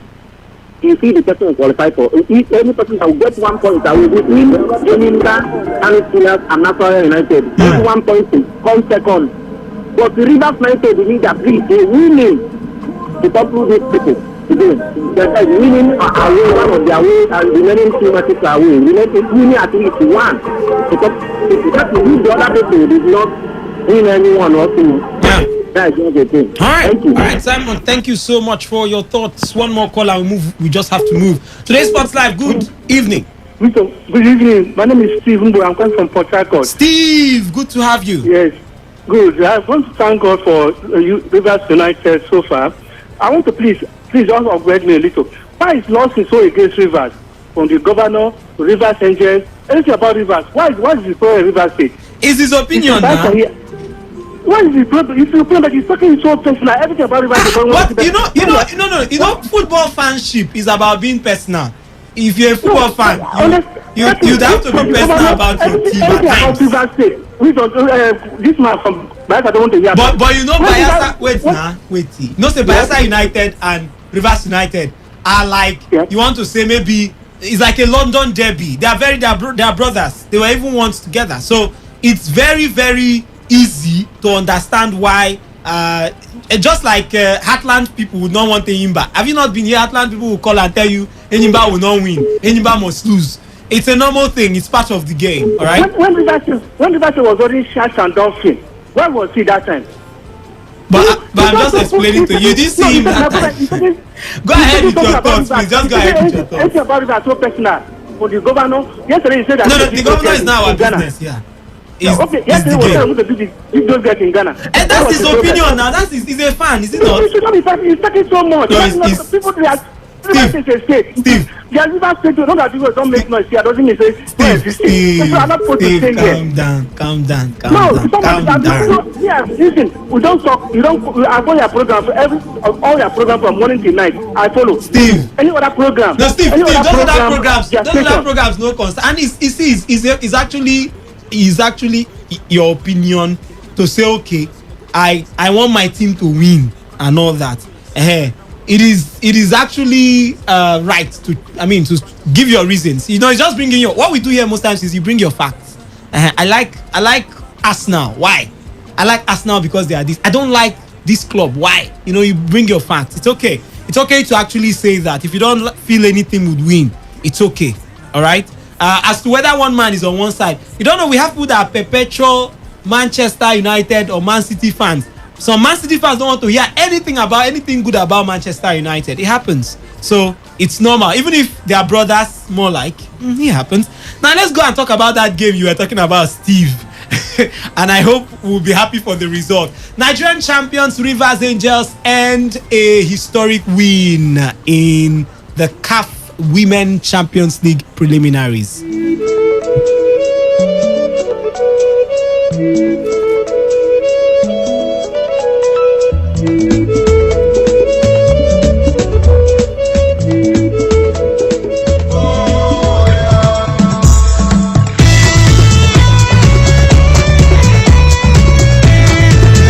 Nigerian champions Rivers Angels end a historic win in their first ever continental game when they defeated Ghana's Hasakas Ladies 2-0 in their Wafu B zonal qualifiers for the maiden CAF Women's Champions League at the Stade Robert Champro in Abidjan on Saturday. Vivian Ikechukwu assisted Deborah Abiodun with the opening goal for the Port Harcourt side in the 17th minute before Ezenagu Marianne dribbled her way past a sea of legs before scoring inside the box in the 52nd minute. With the win, the Angels pocketed 2 million naira after the Rivers State chairman, People's Democratic Party, Desmond Akawo, promised the team 1 million for every goal they scored during the qualifiers. The Drawers of Rivers will face AS Police Niamey of Niger in their next group game on Tuesday. The top two teams from each group will progress to the last four of the competition. The winners of the semi-finals automatically qualify as representatives of the CAF of the zone for the finals at the inaugural CAF Women's Champions League in Egypt.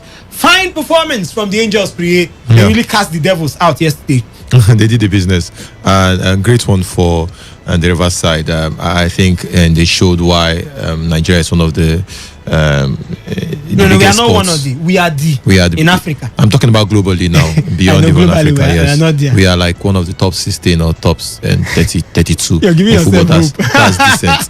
It's decent in football. It's not decent, though. But go ahead. I think they're doing very well. It's about making history. That's the most important thing, to be the very first team to lift the title. I think it's a good one from CAF, creating these competitions for our ladies, and I think they can do it. It's just about being consistent and knowing what they truly are. For us to dominate the national team football, that means there's a huge possibility of us dominating club football for women. So I think we have been operating a league before many African nations even thought of creating a women's league. So for me, I think we have an added advantage beyond. I even think we should have done better when it comes to organization of our women league, what we are doing right now. So for me, I think great one for Rivers Angels. I think they can still do more. They can still improve on this result, blow them away. That's the idea. Instill that fear in most of your competitors right now in the continent, so that when they know they want to play a Nigerian side, they know they are going in for a lot of goals. This is 2-0. Maybe the next game they should outdo this result. Maybe a 5-0, 6-0. A thumping will actually explain a lot that they really mean business. And I think should be nothing less than qualifying first. Then after that, let's see what they can do in the competition proper. All right, I'm still with them now, and it it was not like what some people expected, based on the fact that they were beaten by Bayelsa, the Bayelsa Queens now 5-0. How would you rate the performance? You think it's something we should take seriously? Performance of Rivers against and Hasaka's team were like one of the, if not the biggest name, based on the fact that they are just Ghanaians, in that particular group. Yes. But they can still bet on that result. I would just rate them maybe a 60 over 100. We shouldn't start raising our expectations. Yes, the expectation. I think they should build that momentum. 2-0 is a very good way to start. Let's see how they build that, because when it comes to women football in Africa, we should not be thinking about beating team 1-0. That's why it's quite shocking when you see our Super Falcons defeat African side 1-0 and 1-0 these days. Normally we beat these teams 4-0, 5-0, 6-0. I think football in Africa is improving, no doubt. When it comes to club football, we should do the same thing that we were doing back then when talking about the national team football. So I think they should just go out there, blow all their opponents away. 3-0, 5-0. Already there's a prize for them. You're not just playing for fun. 2 million naira. 2 million naira. That means for every goal scored. If they bang in like 6-7 goals in the next game, you know what that means for the team. They should be smiling with 10-15 million naira if they play very well. So I think it's more like a morale booster for the team. Let them just continue performing, improving on the game. But for right now, I think I will rate them a 60 over 100. That means there's still room for improvement. All right, let's dance around the MPFL again a little bit, then we'll come back to this one. Let me bring you up to speed what's going on across the different centers. 60 minutes in that game between Adamawa United and Enugu Rangers is goalless at the moment. Akwa United 2, Jigawa Golden Stars 0. Charles Ashimene and Ubong Friday with the goals for the promise keepers who have continued to show that they can keep a promise. Tosi Omoyele was the goal scorer as Enyimba did take the lead in the 53rd minute. It's currently 1-0 between the People's Elephants and MFMFC. Heartland FC, the Nazi Millionaires, are currently playing at goalless draw with Kwara United. That game is in the 79th minute. And Kano Pillars, the same Sugida, Rabi Ali with the penalty, the goal from the penalty spot in the 54th minute. The lead Abia Warriors by 1-0. And Katsina United, the lead Dakada FC, Rabi Ahmed with that goal, and it's 1-0 in favor of Katsina United. I think that goal came earlier on in the second. It was in the second half, and I think the first half we got that goal in the 5th minute of that game, very early into that one. And the Nasarawa United Sunshine Stars still 4-0. We had expected that it would have been up to 8-0 by now, but it is what it is. Silas Wankwo with a brace, Abdullahi and Obasi with the other 2 goals. And quickly we move on to talk about Plateau United. Nothing to report right there. It's goalless. The game's in the 78th minute right there, goalless between that Plateau United and Lobby Stars. The Solly Miners are trying to actually get the point from this one. The pride of Rivers and Ifanyu is still 2-0 in favor of Rivers United at the Adokia Mies Imaka Stadium. Sunday Adetunji and Binuyo with the goals for the Rivers side. And Warri Wolves still leading. By the way, the game between Rivers United and Ifanyu is in the 85th minute. Warri Wolves Wikitor is still 1-0. That game is in the 70th minute. And quickly now, Priye, on Rivers Angels before we move back to maybe talking about the Eagles players abroad who are doing fine business. Should we start raising our hopes that this is the team? Don't forget, 11 times African Women Cup of Nations have been organized in Africa. Nigeria has won it 9 times. You can't mention African women football without having Nigeria written all over it. I even think we should probably think of renaming it the Nigerian Women African Cup of Nations.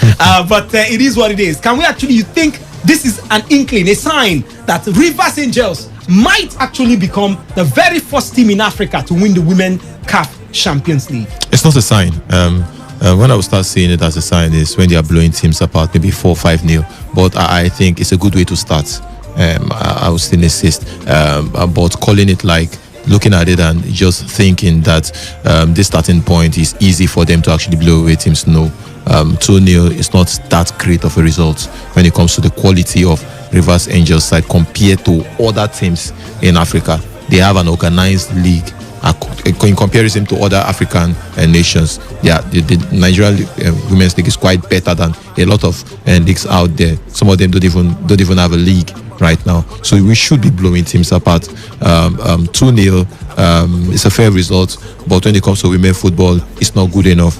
And I think when I'll be sure that Rivers Angels mean business is when they start beating team from 3-0 upwards, and I think they can do it. Let's see the next game. Right now, my fingers are still crossed. I think there's a huge possibility of them lifting the title, but to be that confident in saying that it's time, I can't say that right now. Let's see how the games improve. Let's see the improvement, because I will be disappointed even though at the end of the day they win and leading teams 1-0. So what have we been doing since? Now we have not been doing our homework well. Our league maybe has not been improving the way we expected it to be. So for me, I think they should just take a game at a time and improve on their performance. All right, improve on their performance, Priye says. And with that, we would we wish them all the best. All right. Yeah. No problems. The phone lines are really buzzing. We would not leave you guys out. We'll open the phone lines in a moment. Don't worry about sending text messages, please. That portal is still down. So, but for now, let's talk about the performances of some Super Eagles players yesterday, and we'll return to the phone lines. And they say doings get levels, my brother. Victor Osimhen is taking it an inch higher.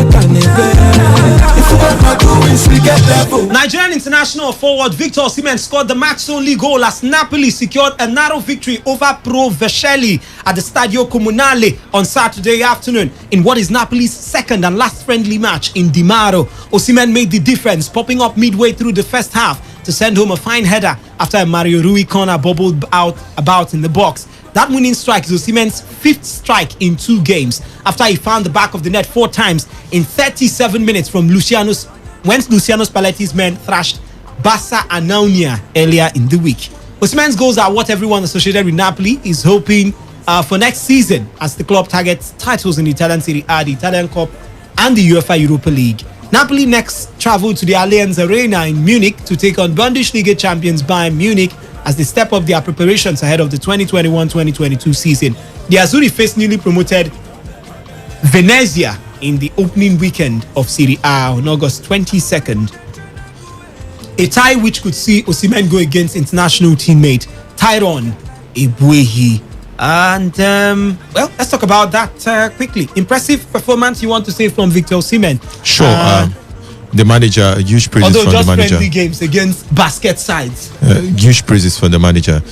It wasn't that impressive last season. It was waxing really last season was terrible for the man. Injuries, a whole lot of issues. COVID-19 actually played bad one for the man. But he still managed double figure. That means he is quality. And the manager, Spalletti, is actually saying this is the man for the future. He's the man that will bang in the goals for us next season. I think Osimhen is definitely an incredible striker. It's for him to prove his worth. What do I mean by improving your worth? He should be among the top 3 goal scorers for next season in the Serie A. That's what we'll know that he means business, and I think he has all the capability, all the quality to actually get those 20-25 goals in the league season. And I think he can do that. It's about him being consistent and not allowing this get into his head and pray not to have injuries. But when you look at the quality of the man, aerially is quite good. He has the pace, he has the technicality. I think the man will go far. Wilfred Ndidi and Kelechi Iheanacho were both in action as Leicester lost.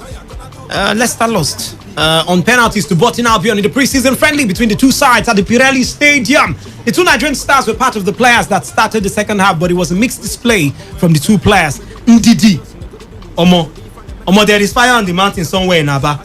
Brothers and sisters, it is 1-1 now between Enyimba and Dakar and MFMFC. 84th minute equalizer. Priye. I said it. There is fire on the mountain. I said it. You need an insurance goal. You need an insurance goal. And I made mention of you not being careful, especially in the last 10 minutes of the game.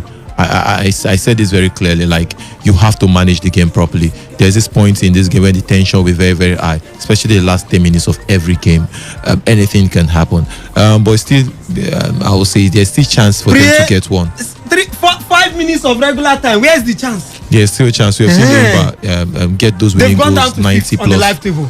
We've seen Enyimba get important goals like 90 plus minutes. They can still do it, but you don't allow games actually go down to just luck, mere luck. luck can actually help you sometimes, and sometimes you may have the hard game. For right. now, let's see what they can do. But I said it, you have to manage your game properly, especially the last 10 minutes of every game. That's when tension has start creeping in. That's why you need an insurance goal, a second goal to be safe.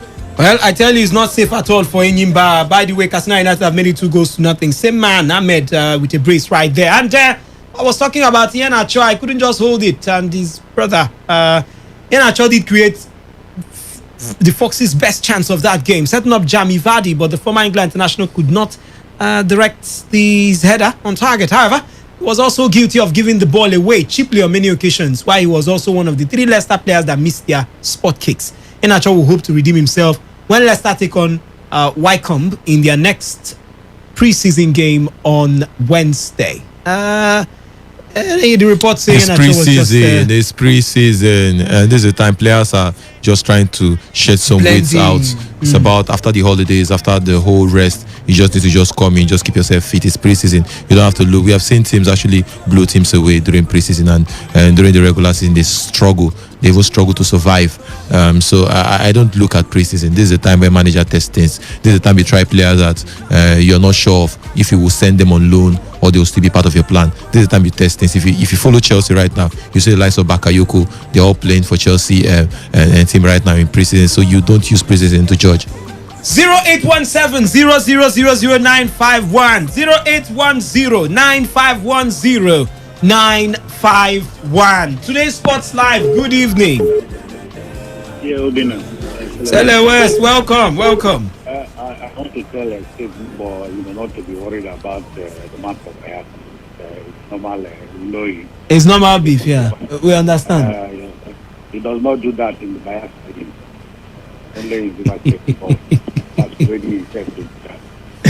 You see, this league, as I was saying, before, the league is still open.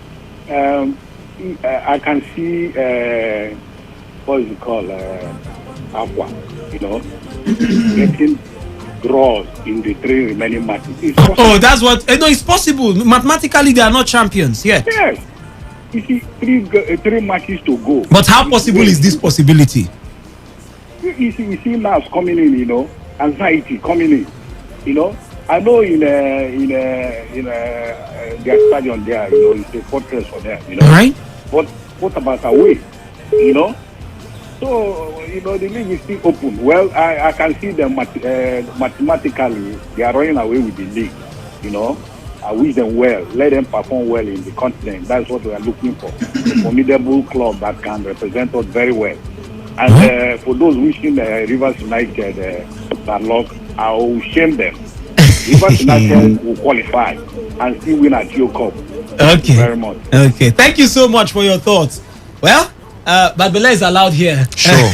You rep your club. Tell us, I would say, if you're in Imo State, you're probably not a fan of Enyimba. I would tell you that's if you're from there. It happens, so it's okay. Same thing all over the world. Today's Sports Live. Good evening.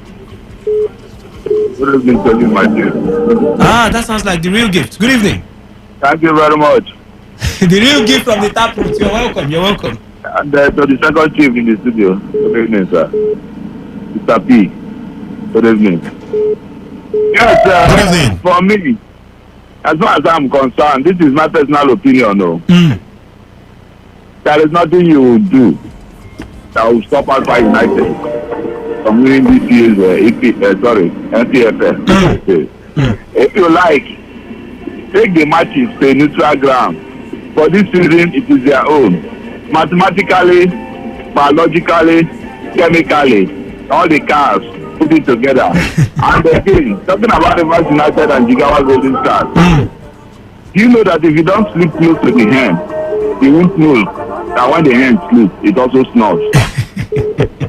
So for me, this is the same league where the Stars, we are giving a slap on the wrist because they said the other team did not come with medical reports. Is it not? It is better to use your tongue and count your teeth, not your finger, so that people no go no say they count. All right, the real give dynamics are changing, tables are turning. Enugu Rangers have gotten an away goal. That game is in the 72nd minute, and you know what that means? Enugu Rangers will go to 58 points. 1 point behind Enyimba. It is happening. Today's Sport Live, good evening. Superman, this is you. Welcome. Thank you, bro. The music are playing for. There's nothing anybody can do. The price have already paid 1 week ago. So if they like, no, it's true. The way Christ pay the price for us, the price have already been paid last Sunday. So they said, if you like, go to the highest juju in the whole world. Aqua is the champion, and there's nothing. So I hope say don't Eto. I hope say don't they buy drinks and things you send over as part of the. Say you be chairman of River State this day, so you should be able to bring something. When the time reach, I will come. I make the promise that I will give you the way to Apollo for our protected. When time reach, I will come to your city, make sure that I will finish. So we are the promise keeper. We promise. I will keep our promise. So my God, when that particular last game, I believe that either I go to Aqua to celebrate there. Or you bring it home. All right. Or I bring it home. So if there's no any other thing else. Thank you. All right, Eto, thank you so much for your thoughts. And it's full time. The King Nasarawa United and Sunshine Stars 4-0 right there. Rivers United FC fan Yoba at the Adokia Mercy Stadium is also full time. Today's Sports Live, good evening. Oh, we lost you right there. Do well to call us back. We lost the call. Do well to call us back. Today's Sports Live, good evening. Hello. Do well to call us back right there. And full time. Oh, Aqua United. And if I play the anthem, it seems like I don't really understand. But they're just making it look like it's clean business. Well, Wisdom Fernando has made it 3 goals to the good for Aqua United, and it is what it is. Aqua United, 90 minutes now on the clock. 98, extra minutes right there. Today's Sports Live, good evening. Yeah, today's Sports Live, good evening. I greet you. Yes, sir. This Mr. Liverpool, where you go representing. We never work alone. You're welcome. Well, concerning the Nigeria player, I think Enyimba is still playing 1-0 now. My brother, Enyimba is playing out a 1-0 draw now. Jesus Christ, how come now? My brother, Jesus needs to. We might wait for him to come again. Don't just call him, please. This is not Jesus' problem. It's their problem. Well, first and foremost, let me congratulate Aqua United, the upcoming running champions, Aqua United. Nobody, no team, you collect is their turn. You know, when your time is your time. My brother, everything will just work for you. Not be lie. Yes, sir. It's their time. Let them fly. Last time than when Chelsea collected, not that Chelsea had the best squad, though. Then they ran in Europe, and they are going to defend it to carry the reward club of as I'm seeing it coming December. I know it's their turn. When they plan for you, and if you won't get time, nobody will stop it. I tell you. Make Enyimba try and make him see one of them. My brother, I think it's going to really be challenging for them to do that because as we speak now, 4 minutes additional time and 5 minutes. They're playing the 5th minute of additional time. And it's still 1-1 between the People's Elephants and the Olukoya boys talking about MFMFC. And, well, if it remains this way, I tell you, Enyimba will be biting their fingers for this particular one. But it is what it is. And they would have to just take it. But additional minutes across different centers, except Adamawa United and Inugu Rangers right there. But additional minutes across the other centers. Why, for some, it's already done. Today's Sports Live, good evening. Superman, you don't mean it. You don't say Enyimba managed to throw away that lead, eh? My brother, it is well. At home. At home, oh. What is the problem? Why is it that they cannot win games clean at Enyimba, really? What is the problem? We are sending them for fasting and prayer. They are going for prayers. My dear, it looks as if they don't look like maybe they will make it to the continent. It's not their season, maybe. Let's just take it like that. Because they are not playing well at all. I don't know this season. It's really bad. I mean, it's poor. It looks that way. And they might end up fighting. If it ends like this, they might end up fighting with Rivers United for the 3rd slot. That's what I'm saying. I'm thinking now. And that would be, it's not easy. Rivers at home, they always do the business. But Enyimba can't even do the business at home. That's the difference. It's unfortunate. Thank you. Thank you, Lawson. Doings, they say, get levels. And you know, say, when na your time, if you put pick 2, the thing will turn to pick 5. I think that's what it is for Aqua United. It's just, everything is just working out exactly for them. According. Anybody made it 2 goals to 1, and I the told you. people's elephants, they've come back into the game. So there's still time.